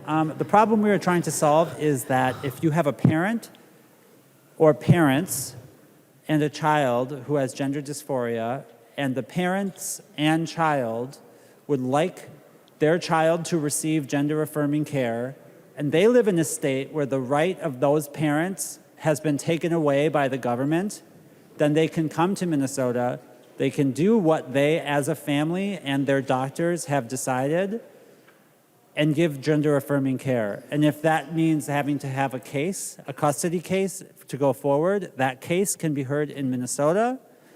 where the best interest of the child will still be the outcome that matters. Representative Franson. Thank you, Madam Speaker. And I'm almost done here. I know we all want to go home.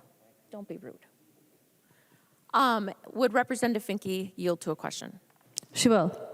Thank you.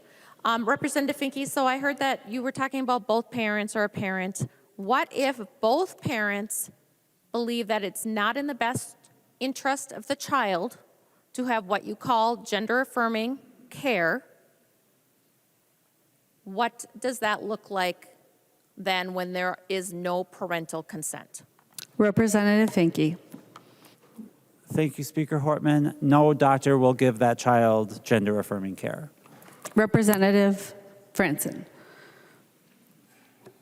All right, thank you, Madam Speaker. That's not what your bill says, because it also allows for a third party, which could be anybody, to bring that child to Minnesota.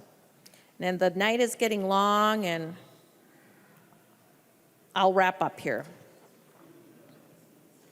Earlier it was said that, quote unquote, no bottom surgeries are performed under the age of 18. But I question, I won't even ask you to yield, but because of time. But what if that child was under the age of 18 and that child said that the intervention they wanted, which is what Representative Finke had referred to as bottom surgery, because in your bill, House File 146, under 5.21, the language reads, well, first off, 5.16, we'll back it up. Gender-affirming healthcare means medically necessary healthcare or mental health care that respects the gender identity of the patient as experienced and defined by the patient. That may include, but is not limited to, and then I'll skip down to line 5.21, interventions to align the patient's appearance or physical body with the patient's gender identity. Nowhere in the bill does it say won't be done under the age of 18. Jazz Jennings, I think that last name was Jennings, was 17 years old when bottom surgery was done. 17. Members, this is a serious bill. It should have gone to the Health Committee for discussions on the off-label use of drugs used to treat cancer patients, or for drugs that are used to chemically castrate violent sexual criminals. And those same drugs now are being used as an off-label to treat kids with gender dysphoria. I really think that we should have had a discussion in the Health Committee on what surgery looks like, what those interventions look like. I ask you to stand up, protect children, put your politics aside, and do what's best, and vote no on House File 146. The member from St. Louis, Representative Kozlowski.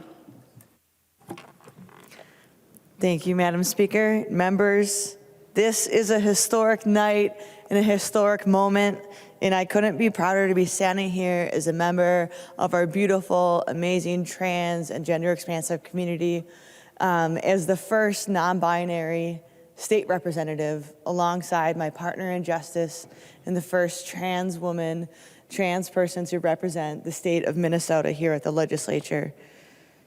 No doubt it is a curious place to be, coming into the chambers where there are literal calls for the removal of our existence, and at the same time, incredibly grateful to be here in the state of Minnesota, where we have some of the strongest cultural as well as legal protections for folks like us. And here in Minnesota, one thing I know is true about our people is we don't slam the door shut. we hold it open, and in fact, we build bridges for everybody else coming behind. And this week, the Human Rights Campaign released a report showing that over 50% of transgender youth ages 13 to 17 have lost or are at risk of losing access to age-appropriate, medically necessary, gender-affirming care in their state, care in which many cases is life-saving and life-extending. Now, anyone who tells you kids don't know who they are or what they want for their gender identity and who they are as people are either not telling you the truth or you don't know trans and gender expansive people, which data also shows that that is probably most likely because most people do not know trans or gender expansive people. And the report also shows that 32% of folks know their gender identity by the age of 10 years or younger. For me, I knew by the time I was 6. Bottom line, a trans child is trans whether you let them transition or not. And folks who claim to want to protect kids, well, that's what we're doing here with the Trans Refuge Bill. And we refuse to be erased and silenced or criminalized anymore. And standing here and listening to the rhetoric in the conversation tonight and the landscape of the anti-trans attacks on our people, it's hard to imagine why that is happening and why this conversation, but I know why it is. And I know that it is because there is a concerted effort to put trans kids, gender expansive kids, in danger, to legislate health disparities and hate with the sole purpose of removing us from public life. And families are terrified. Families who have been here in the chamber with us, families reaching out, wondering how they're supposed to assess their risk of staying in their home states they do not want to leave, who feel like they don't have any other option. And standing here as the grown-ups, as a parent myself, many of us parents in this chamber, we know that bottom line is we need to protect our kids, that we would move mountains to have our communities' backs. And that is what it is we are doing here today and why we are doing that for folks who are not yet or soon to be Minnesotans. And the rhetoric and cries out there are as if there are two sides of this issue, as if both sides are valid, as if gender expansive people are new. In fact, they are not. We heard references to bills we heard recently, and I'll remind you and take you back that two-spirit people like me, Indigenous, Black, and people of color have existed and predated the country that we know as America. Reminder of boarding schools that they first came for two-spirit people, and that's something that my elders reminded me this weekend as I sat in ceremony that we are trying to pick back up because of what was taken and disconnected from us. So tonight we heard a lot that was spewed out there that actually defies science and fact and nature and reality. And I was sitting here thinking about Toni Morrison, who says, if you want to fly, you got to let go of the things that weigh you down. And I think about those things that have weighed me down in my life as stepping into the fullness of who I am as a non-binary and two-spirit person. And I think about how I whispered to my friend, in another life, I would be all of who I am, two-spirit. And they said, why not in this lifetime? And I also stand here, and we're taking in, me and my friend, Representative Finke, a lot about us from people who have never actually used gender-affirming care, from people who do not identify as being gender expansive or trans. And as somebody who actually accesses life-extending gender-affirming care, I want to take you back to what it really is. For many of us, it's different. But for me, it's accessing mental health supports. It includes using and affirming pronouns, which we're practicing here at the state capitol, chest binding, yes, gender hormone treatment, and beyond. And the thing I want to reinforce that Rep. Finke just did is that if anybody tells you that youth are being forced to have surgery without parental consent, that is a literal lie. That is a literal lie we heard from actual doctors today who take care and work with families, who work with parents and guardians and with young people to make sure that there's consent and to make sure that the care is age appropriate and it is evidence-based. And even as an adult who accesses gender-affirming care, it is a discerning process. It is not something that is just handed out. It can be difficult. I also know that there are lots of different ways in which the medications and the hormone treatments, there's a lot of talk about it being permanent. In many cases, it's temporary. And so what I just want you to take away is to stop scaring people, to let go of the lies and let's trust the science and the doctors. And queer, trans, and youth are telling us that this bill that will help to ensure access to gender-affirming care that's already here, safe and legal and evidence-based, will simply protect trans and gender-expansive people, their supportive families, and providers as other states restrict access to this critical care, that our youth are telling us that this is rad, that this is really rad, that we're a place that has really strong protections and we're a place that is gonna make sure that those protections are afforded to everybody who needs it and deserves it and relies on it. And I think that's pretty rad too.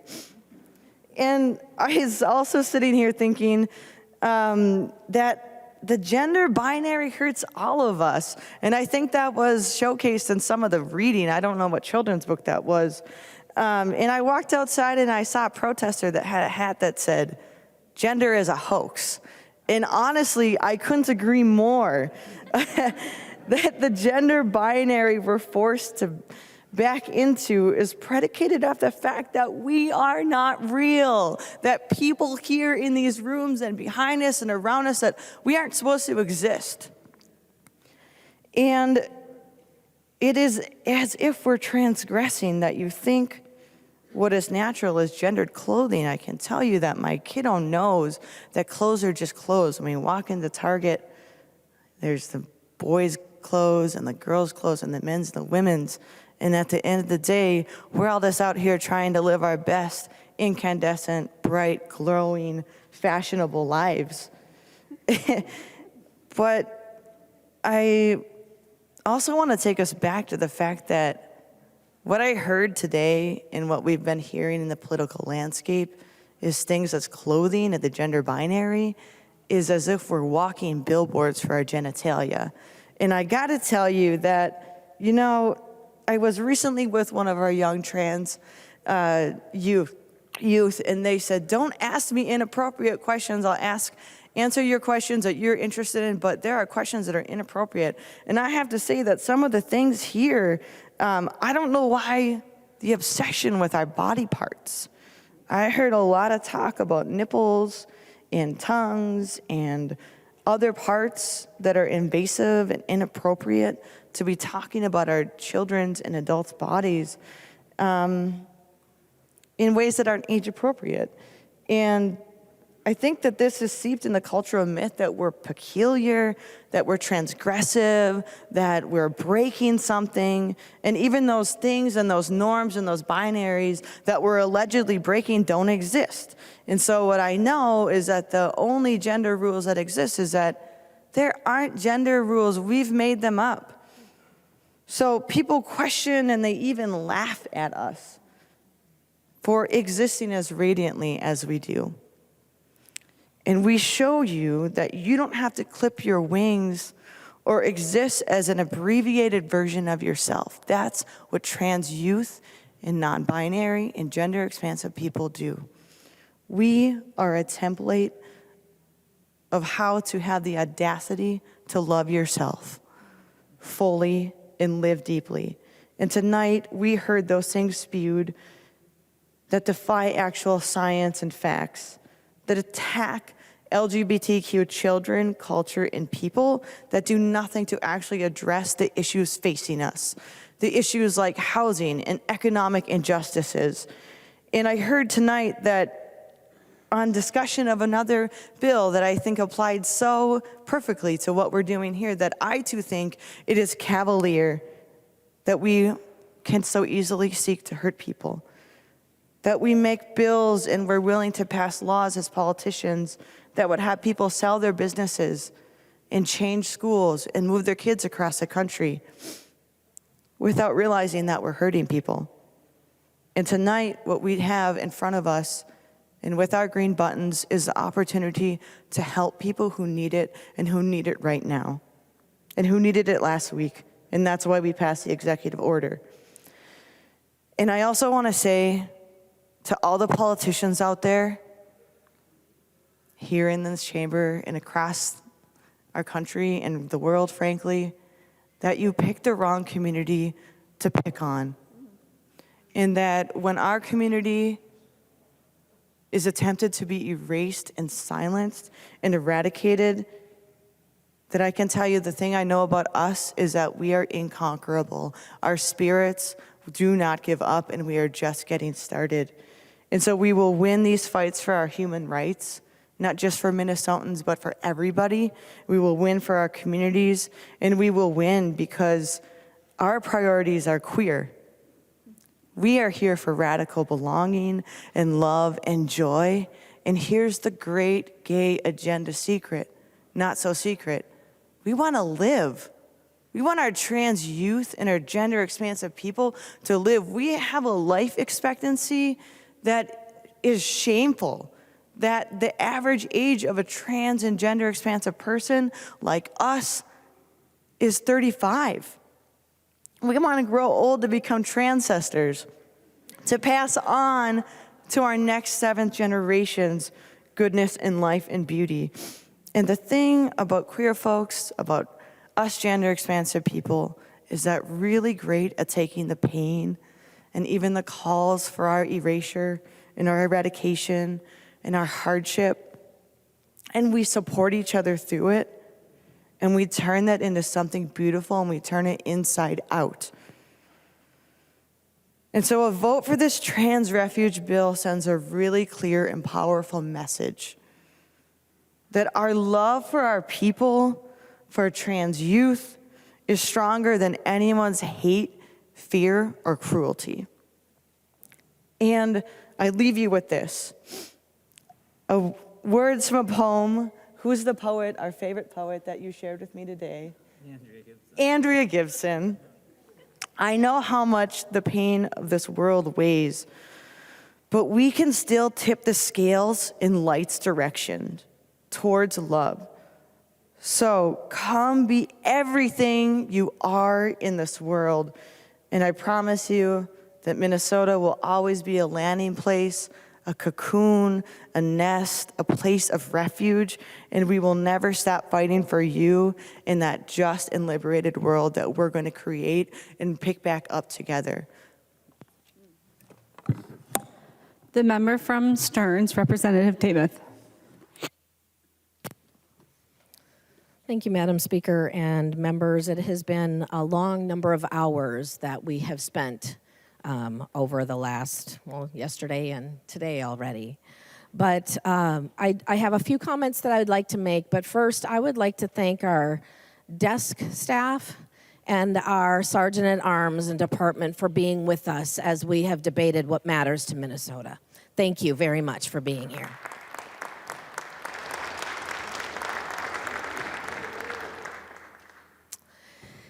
And the discussion that we have had and the bill that is in front of us tonight, this morning, I guess, the bill that is in front of us. When we debate things and we see things differently and we disagree, that doesn't always mean hate, and it doesn't always mean disrespect. And I have to tell you that some of our discussion tonight has been enlightening. It's been things that I have not understood or heard. It has been graphic. And yet, if we're going to make decisions on laws in Minnesota, we have to do that in a way that allows us to understand what the words in the bill actually do and actually mean, because we are policymakers, and that goes on.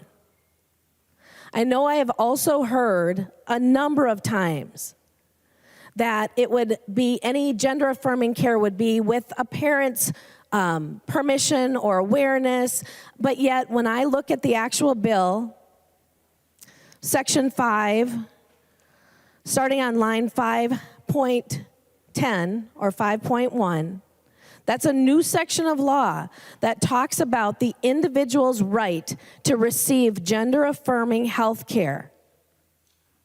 Failure to comply with a subpoena seeking information related to a person or an entity allowing or assisting a child. Members, this bill is about children. This is not about adults making permanent decisions, but this bill is about children, and we need to keep that in mind as we vote tonight, because in no place in this bill did I find an age. I heard it, but it's not reflected in the bill. An individual could be any age, and we need to be very, very cautious about that. But this bill would make Minnesota a sanctuary state for transgender health care, but it does fail to include reasonable guardrails, ages in here. We're talking children. This bill also undermines the rights of parents, and it gives others the authority over these lifelong and life-changing decisions for children. This bill is actually an attack on parental rights. It would give the power to the courts in custody cases where one parent maybe doesn't agree at that time with the gender-affirming care that would be sought. We heard an amendment tonight that was ruled out of order that was very, very germane to this bill. Representative Franson brought forward an amendment that would just have clarified that gender-affirming health care would not include the crime of female genital mutilation as it was defined. And we couldn't even get that guardrail into this bill.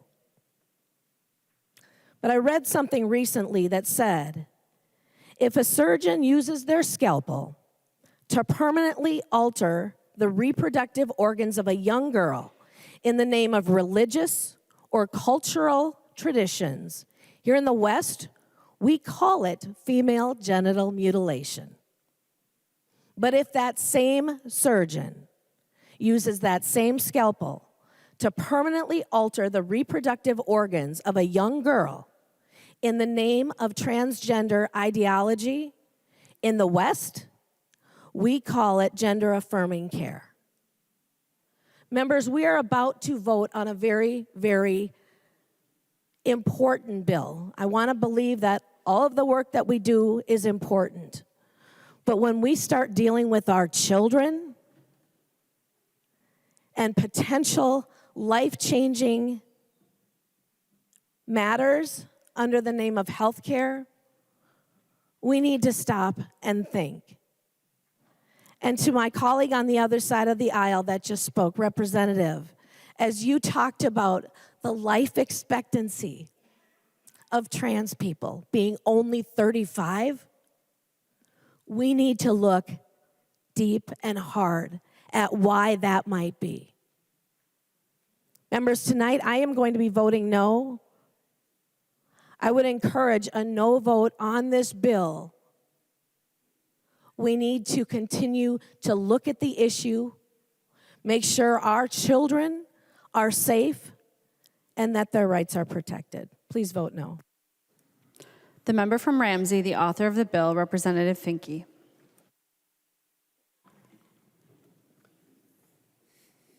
Thank you, Madam Chair and members, and to those who've stayed with us much later than I thought that I would be here. This is my first bill that has come to the floor. This is very much not how I expected this night to go. But I am very excited and grateful to be here, to be almost done, and I promise I won't be too long. But I'm very grateful. I'm feeling very grateful right now. And I just want to say thank you to a few people who have allowed this to happen. I have a list because I need it. I want to thank Representative Becker-Finn, who's not over there. Without you, this bill would not have gotten authored. Before the session started, this bill got 2 research with your help, and you've helped every step of the way. And simply no part of this would be happening without your help.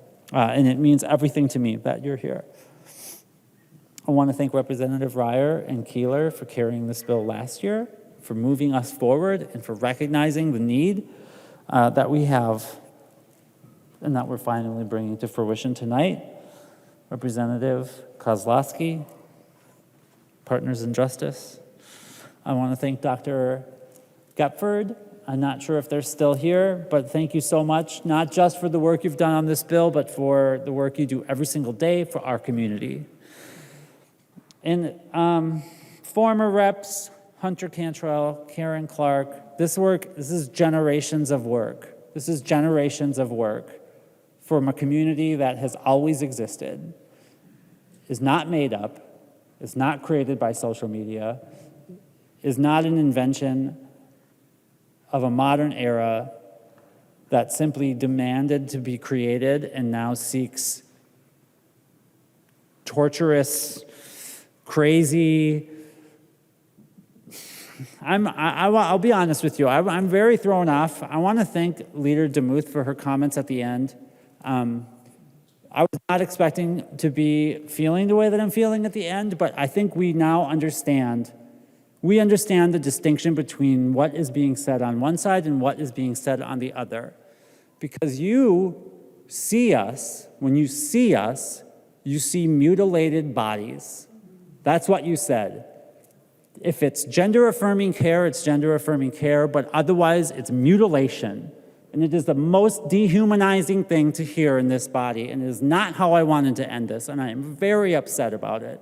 But it's the clarity we need. The clarity we need is that we don't exist as our full, authentic self. We exist as marred, scarred, mutilated creatures who are subhuman. Point of order, Madam Speaker. Please. Representative Davis, state your point of order. Questioning motives. Representative Finke, you can speak to the bill without reference to individual personalities. Representative Finke. I will, I and do believe that Representative Finke was discussing the words in the debate and not the personalities, but we will be on guard.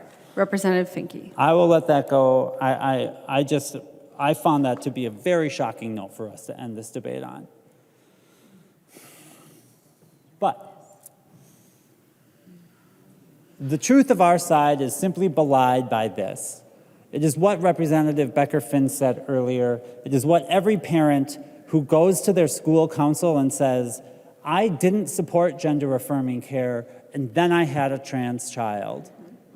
When you see the difference, you know the truth. When you see a child before and after, you realize what it means to provide safety and love and yes, right? All I hear is no, no, no. We are saying yes to who you are, and this happens time and time again. This is what happens. You Representative Hudson, you said I was obfuscating and getting further and further and further away. You want to know what the result of gender-affirming care is? It's just me. It's Leash. It's the people who are here. It's trans people. So when you say, what are we doing to people? Well, you're making people like me. We're just here. You can see us. Is it so hard for you to see? that you have to ban gender-affirming care, you have to attack us, you have to call us against nature, outside of the furthest understandings of reality. Nothing could be more personal. You cannot get a more innate, personal example of what gender-affirming care means than to simply talk to a trans person. And when you say to them what you have said to them tonight, we have heard you. And that's why we need to pass this bill. I'm not going to thank us for the debate tonight.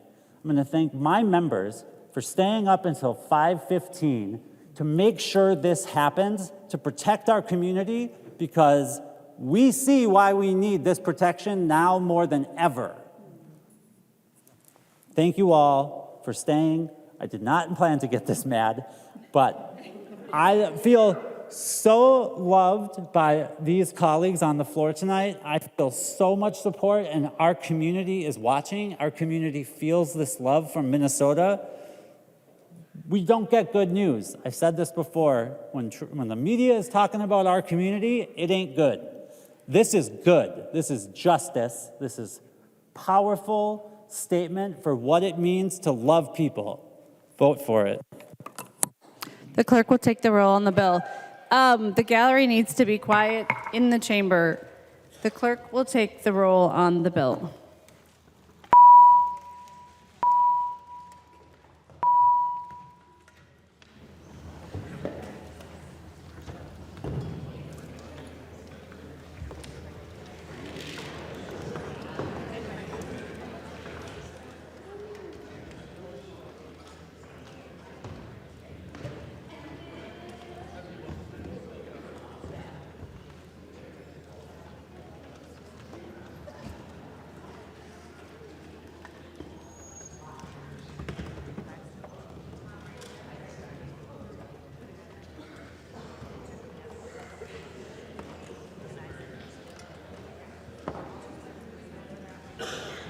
Will the clerk please call the names of the members who are voting remotely?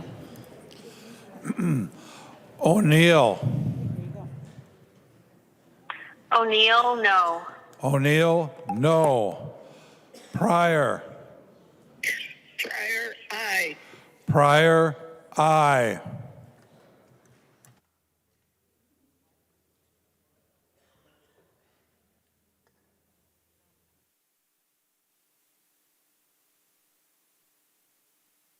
The clerk will close the roll.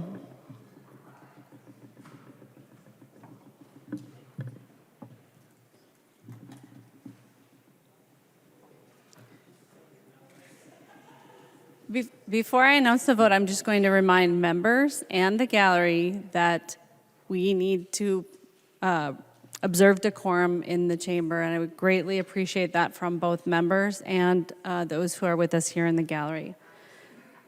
There being 68 ayes and 62 nays, House File 146 is passed and its title agreed to.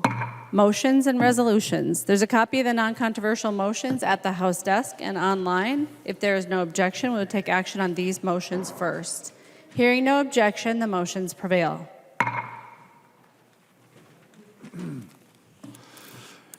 Elkins moves that House File number 1717 be recalled from the Committee on Transportation, Finance, and Policy and be re-referred to the Committee on Taxes. Representative Elkins.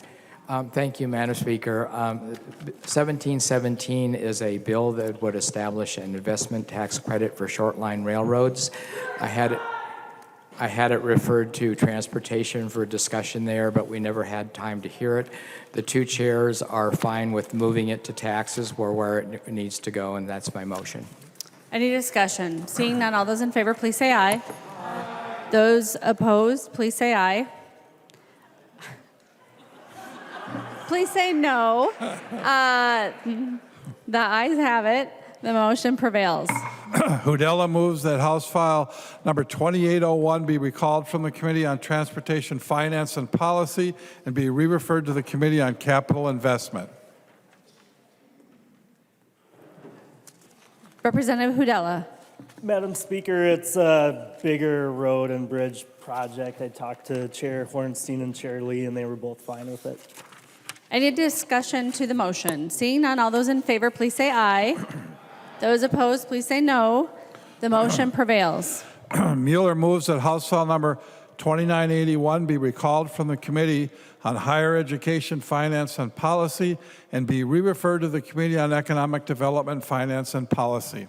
The member from Mauer, Representative Mueller, to your Madam motion. Chair. Yes, this is the bill that we originally thought was supposed to go to higher ed because of the mention of Riverland Community College, but now that we have looked at it farther, that it is a program to have more training opportunities for wastewater inspectors and such. We've decided it should go to economic development. I've talked to both chairs and they are in agreement. Thank you, Madam Chair. Seeing no discussion, all those in favor, please say aye. Those opposed, please say no. The motion prevails.